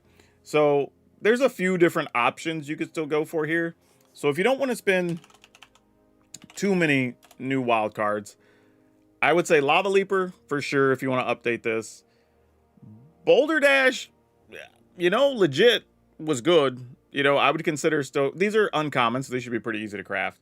And then that only really leaves you having to worry about, I guess, that's it, really just Lava Leaper, right? If you wanted to play Railway Brawler in place of the Self Right. I think Safe Right does have some benefits, but I get it if you don't want to play it and you want to go a different direction.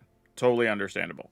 So, otherwise, though, the deck did pretty well. I will say we had to kind of wrap things up because we're getting later in the night and didn't want to keep playing the same opponent, even though friendly guy and I do love him. But, I mean, you saw enough of that matchup. But, yeah, I wish we could have played it against more things. But overall, this is pretty sweet. If you like playing Battle Crier, I like having a little bit of extra value, especially Safe Right being able to protect you against sweepers. I think that's the biggest thing, right? Now, admittedly, you'll still lose some stuff because we have different creature types, but more often than not, you're probably just going to call human, so you can protect either the Trailblazer or Battle Crier, and maybe get some value as well, on the way out. This creature will die, but it only protects other permanents anyway, so not a big deal. Though, you could have called Elf in some situations if you need it. Just saying. Bloom Tender did work out, though, the couple of times we got it. We only played 2, but it was nice. But yeah, link could be over on Moxfield like always. Y'all can download it, try it, get the update, have some fun. Otherwise, that's all I have for you for now. We'll see you next time. There's the thing though. I don't count shock lands because 1, there's just a bunch of lands. And 2, you're probably going to craft the shock lands over time anyway. Right? Because we played this previously without the shock lands and it was fine. Right? So there's some we already just didn't have. Because I don't think Steam Vents was standard legal, and we only added 1 Steam Vents, right? The rest, I think Breeding Pool was already standard legal, Stomping Ground was already standard legal. So if you played this in the last season, you already have all the lands, basically. Because you could just, not play the Steam Vents and play, one more Thornspire Verge or something else. Rumbleweed? I don't even know what a Rumbleweed is. What color is it? I don't know. Well, it didn't come up, whatever it is. All right. Well, I don't know what that is. Somebody else is saying yes, so I don't know what it is, but I will take your word for it. That's a thing. Dragon needs a horde. I don't know about that, but if you do want to support the channel, it's always appreciated. Yeah, another thing too. If you don't follow and you're on YouTube, we do have channel memberships that. Especially as we're going to start getting into event season soon, because I'll be at the next weekend. I'll be down in Portland at the event there. You'll get some live feed from the floor stuff if you're a member. If you're a level 2 member. Level 1, you also get to vote on stuff, which is a big deal, because I'll be sending out a thing soon for what decks do you want to see on the channel. So we'll pick from that list of stuff that people recommend. And then also, if you're a level 3 channel member, I have a private forum set up. So if you have a deck idea and you want to get deck help and you don't want to have it in front of everybody, we can do it privately and help you out with that. So that's a way you can support the channel and get a little something for yourself. Commander Outlaws of Thunder. Oh, it's a commander card. Yeah, well, it's probably on here, so you can play. If it's here, you probably get to play it in Brawl or something, but we can't play it in Standard. So that's the thing there. So it might exist. I just can't play with it. So, all right. We're at the point where we're going to start wrapping up for the day. So I want to ask everybody. Or actually, here's a chance. Let's do it the other way. There's a chance for y'all to ask me stuff. So do you have specific questions? Not general, what did you find this to be overpowered or not? Or whatever. Is there a particular card you have a question about or a certain mechanic or whatever? And we can talk about that. I think this is a good chance to kind of just get a feel for the set. If you didn't get to see everybody play with it. Oh, no, I need to cancel. All right, I meant to resign out of the thing. We're already done. Just come in here. Most what you said. What event happens in Portland? It's the regional championship. And they have a whole bunch of other tournaments going on for Magic, for, I believe, Star Wars Unlimited, Riftbound, Flesh and Blood, and that might be it. But yeah, it's basically like a little mini convention. It's a Star City Games Open, or a Star City Game, SCG Con, I think is what they call it. So yeah, you can totally go and hang out, do all that stuff, come have some fun, and we will be there probably playing some Commander and other things, but possibly Standard as well if I can find a side event to get into.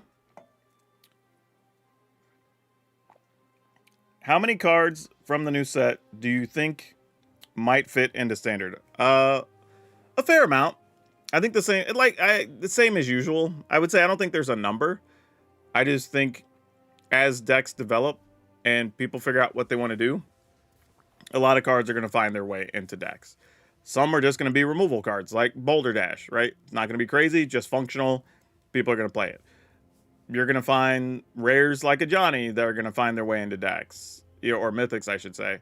So, I don't know, probably a fair... I mean, here's the other problem too, right? It's kind of like if you'd asked me the same thing with Bloomburrow, right? You can't even really answer that question because part of it is, okay, how many of the creature theme decks from that set become playable or popular? Not even playable, they just have to be popular, right? Because some people just want to play their favorite thing.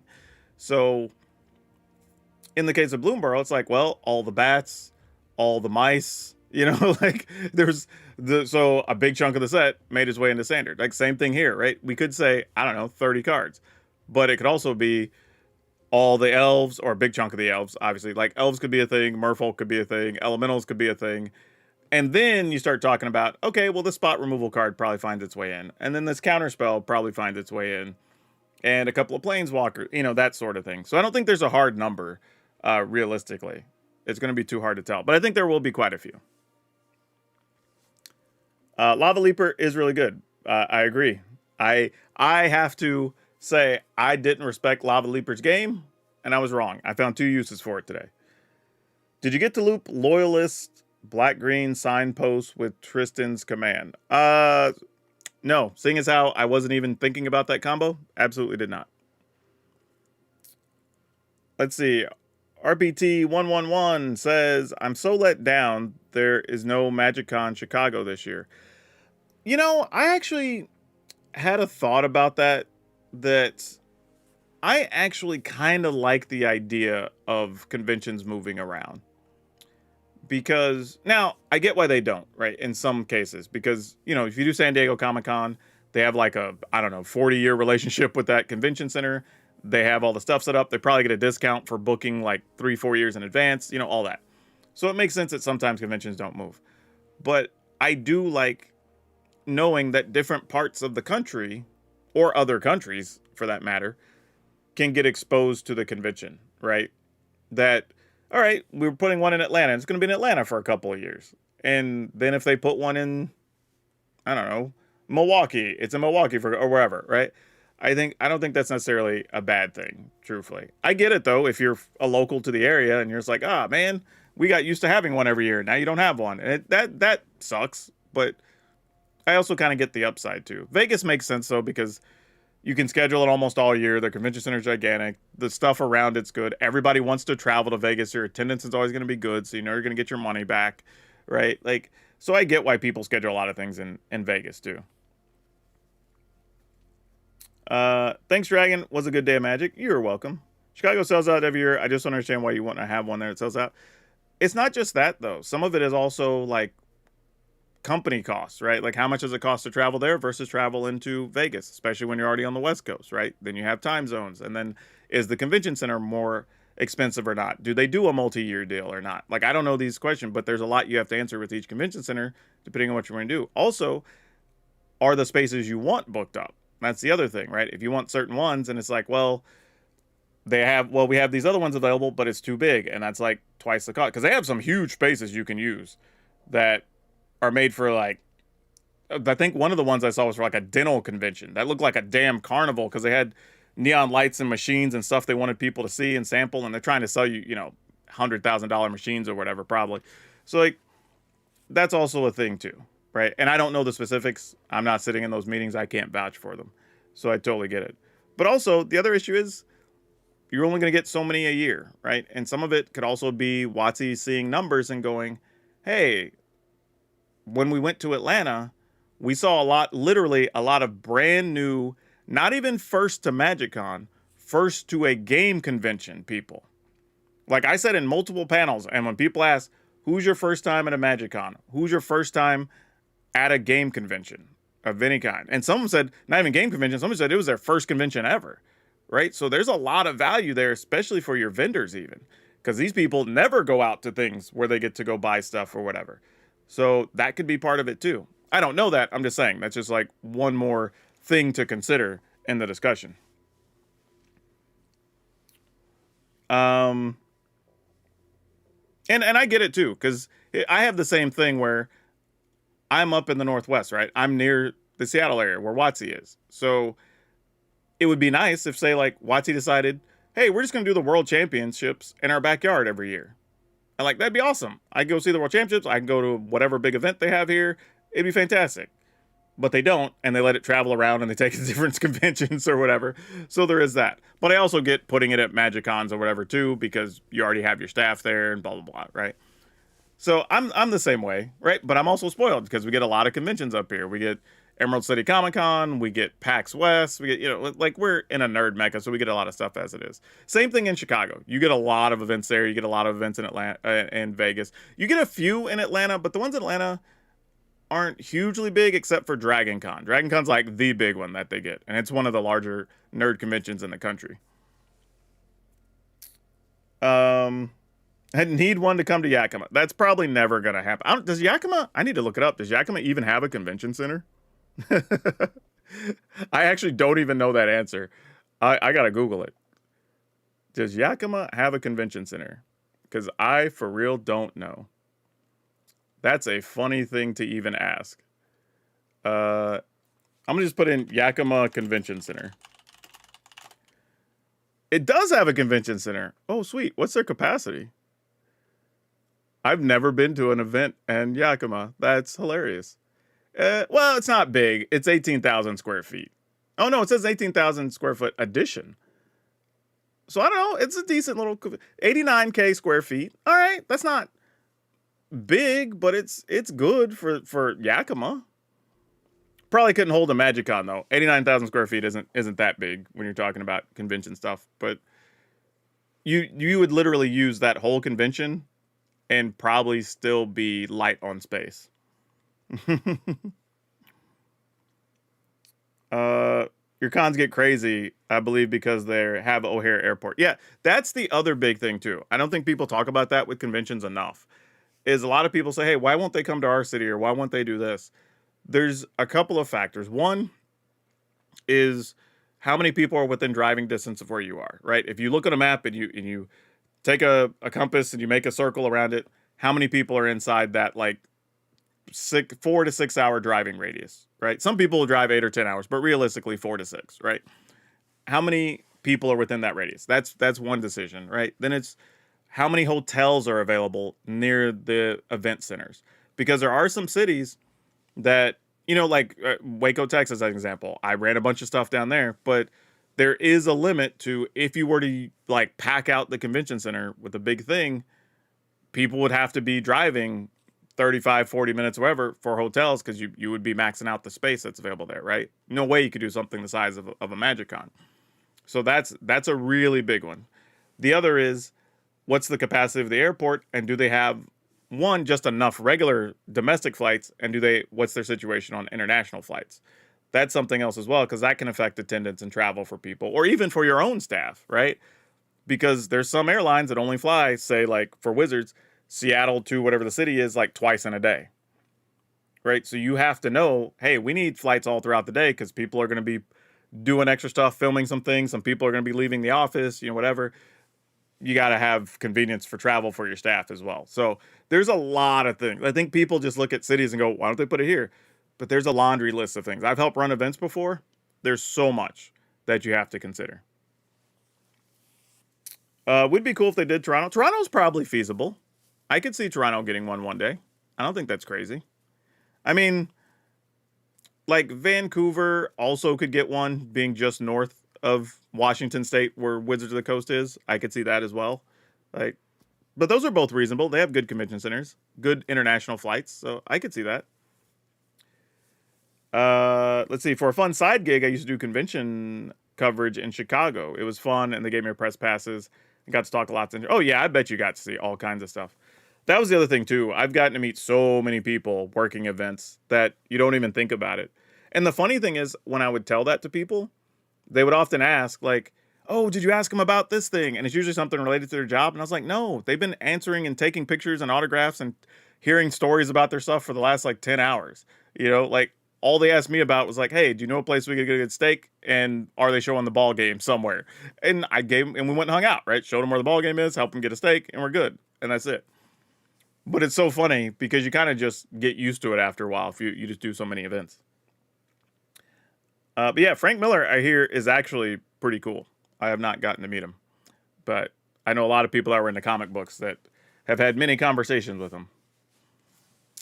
Unfortunately, I got to meet the dude that wrote The Sandman, and then it turned out he's not a great human, as it turns out. So that kind of sucked, finding that out like 2 years ago. If you want to know, just Google search.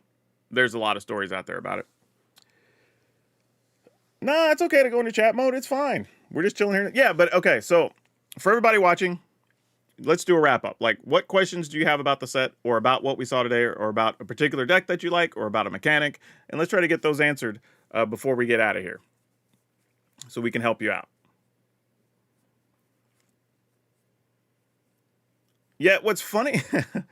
What's funny about He That Shall Not Be Named is one of the things I went to, people got to submit questions into a hat, and he was pulling, questions out to read them. And a bunch of people just asked like the most basic things. And he was just like, I've already answered that like 50 times. And finally took him like 4 tries to find something as well. And I was just thinking, I don't think I'm really like a super fan of anybody, but I would think if I was, or there was somebody like, I don't know, let's say I could meet a historical figure if they were still walking around, because that'd be interesting. But if I had a chance to ask them something, I would think I would ask something that was a deeper question that the general public wouldn't know or that I couldn't just find somewhere. You know what I mean?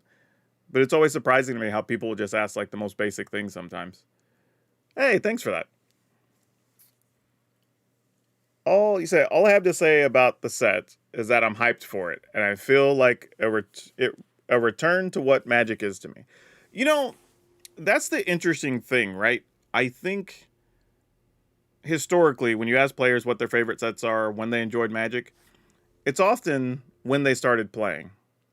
Oh, hey, Jay, we're just wrapping up and answering questions for people. So if anybody has questions about the set or, any mechanics or any decks or whatever, now's your time to ask while we're doing our wrap-up stuff. But yeah, you ask people, a lot of times they're going to say their favorite set or their favorite time of Magic is usually when they start. And I get it, because in the beginning, no matter what the set is, even when the set's trash, like if it's one of the bad sets, Magic's still fun, right? It's discovery, you're figuring stuff out. Like, I still remember when I started, Crawlworm was like a boss, right? 6'4" is so big, like whatever. Like, and within like a couple months, you're like, man, Crawlworm kind of sucks. Why was I so excited about that a little while ago, right? But there's still a lot of positivity and nostalgia attached to that. So I get it. If you started playing, plus or minus 12 months to when Lorwyn first came out, this is probably super exciting for you, right? Or any in that block, right? Where that Eventide, Shadowmoor, whatever, right? That's probably super cool. So I get it. It's probably super fun for people. Oh man, y'all have no idea. Magic in the beginning was so crazy because each group you played with kind of interpreted some of the rules however, and then you had this weird thing where if people learned the rules incorrectly from, let's say like this guy taught a bunch of people how to play and there's like 6 or 7 people below him. Well, these 6 or 7 know the rules based on how this guy taught, right? So then they teach people and you just have like this bad flow of information. And if you wanted to get a question answered, no joke, in the little bitty rule book that used to come in the starters, you would look up the number and you would call Renton, Washington during business hours. And Wizards of the Coast used to actually have people that were on staff just to answer rules questions. They would man the phones answering questions during the day. Like, that was a real job. Now it's not a thing because you can just look up rules online and there's judges and everybody knows how to play. But that was a thing in the beginning. Like, Magic was crazy. Y'all have no idea. 20 Plague Rats and 20... Nobody did 20 Plague Rats, 20 Lotus, but people definitely did 20 Plague Rats. What do I think is the strongest creature type in the set?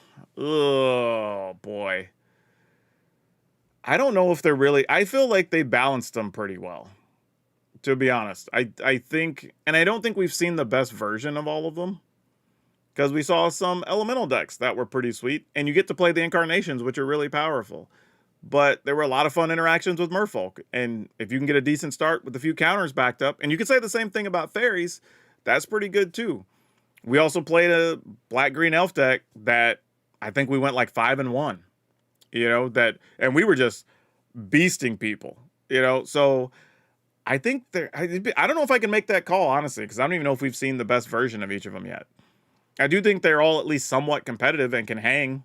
I think you could play them against most different decks you would see on the ladder, which is cool. I don't think, even Kithkin had a couple of builds we saw that were pretty sweet. Yeah, like Giants, probably not, but I didn't expect that to be one. Goblins is the most interesting because I don't think we know what the best Goblin build looks like by a long shot yet. Like, how much should you be sacrificing? How much should you be making tokens? How much should you be playing Blight stuff? So I think a lot of that we still have to figure out. RPT says, oh, we would be playing in the field because we had no power and nothing else to do with our own downtimes. Oh, yeah. What's funny? A lot of military guys that we spoke to, and one of the reasons they like Wizards supporting them as well, is they would take like a D&D book and, 3 or 4 Magic decks with them, and that fits in their pack no matter where they go. And we heard that from a lot of I had a store that wasn't far from Fort Hood in Texas for a while, and same thing there. A lot of players on base that would rotate in and out. Let's see. Yo says, I was a child and I remember trading expensive cards for big worms and didn't know any better. I can tell you one that's crazier. I had a friend, we were in a card shop, and a guy walks up to him and wants to trade him a Mox Emerald for a Shivan Dragon. And he's like hemming and hawing over it, and I'm just like, what's going on? So he's like, well, hold on a second. And he kind of takes me inside. It's like, this dude wants to trade me this Mox for the Shivan Dragon, but the Mox is only like $10 or $11, and Shivan Dragon's like 20. It was like 18 or 20, and he was like, I don't know. Like, what's a Mox do? And he's like, it just makes green mana. And I'm like, I don't know, man. We have a lot of forests. So he didn't. And then like 6 months later, we're like, hey, remember that Mox that dude was trying to trade you? It's like $35 now. That was crazy. So yeah, Magic was wild, man. Y'all have no clue what it used to be like. Watsy even sent us a care badge to make a draft when we were like, yeah, they even had way back when, and this was probably definitely before the last like big Iraq deployment, but they had a military league that they ran for a while, and they even had like cool playmats that were like topographical and whatever. Really neat stuff that they've done for the military over the years. See you later, Jay. Thanks for swinging by. Let's see. Dark Dragon says, I'm looking most forward to Goblins, but Rakdos is one of my favorite color pairings. Well, that's perfect for you then. Jay did say, we have a lot of ex-military guys in the store in Florida. They got hooked on Warhammer, Magic, and D&D while deployed. Yeah, that's a real thing. That's totally legit. RPD says, oh, me, so many games played at Fort Hood. Oh, I didn't know you were down there for a while. Yeah. Matter of fact, Fort Hood even used to run a convention called DEF CON, which was hilarious that you're calling it that on post. But yeah, I played in a couple of things there, and I helped organize some stuff for them over the years. He says, I remember when Black Lotus was like 800, and us little kids were like, whoa, yeah, that's true. That's very true. I think the last time I had a Lotus, it was already into like the 5 figures type issue the last time I had one. But ended up making a sell for a reason and doing a thing. But yeah. Oh, you're retired out of the Army. Well, congrats, honestly, because I have a lot of friends and family that are military. I get it, man. It's tough. So I'm one, glad you made it. And 2, enjoy retirement. Like, seriously, you've earned it. All right, I think that's going to do it, y'all. We've got everything kind of wrapped up. Unless you have any more questions about Lorwyn, I'll give you another couple of minutes to get your questions in. Now is the time if you want to know something, because we're in, I don't know, what is this, hour 11 now? Just starting into hour 11 of streaming that we've done today. All right, no more questions? No more questions? All right, I'm going to take that as good. So it's already midnight 30 here. So what I'm going to do is I'm going to go put a little extra food in me, because the last time I ate was 6 hours ago, I think now. And I'm going to finish editing some videos so y'all could have some stuff to watch. And, thanks for all the well wishes and all the stuff. It's not a big deal. I mentioned it, but I will be going in for a procedure on Friday to the doctor, but it's nothing super serious. I should be in and out within probably an hour, hopefully. So it's fine. But yeah. Oh, wait. Shades of Misery says, do you think for our friend Dev's sake that aristocrats will finally be able to break through into standard with some of the new pieces we got? I mean, here's the thing. Technically, you already have an aristocrats deck, right? Whether it's mono black or it's like the Raise the Pass deck. That's basically an aristocrats deck, right? You're sacrificing stuff, get stuff in the yard, get stuff back, sacrifice things, go to your opponent. So, like, I'm going to say it's already viable. I don't think you even need the new pieces. The new pieces can help, but I think you already have a deck that's viable. But all right, y'all, that's going to do it for me. It was a good fun day. We played a lot of decks. We played like 10 decks or whatever day.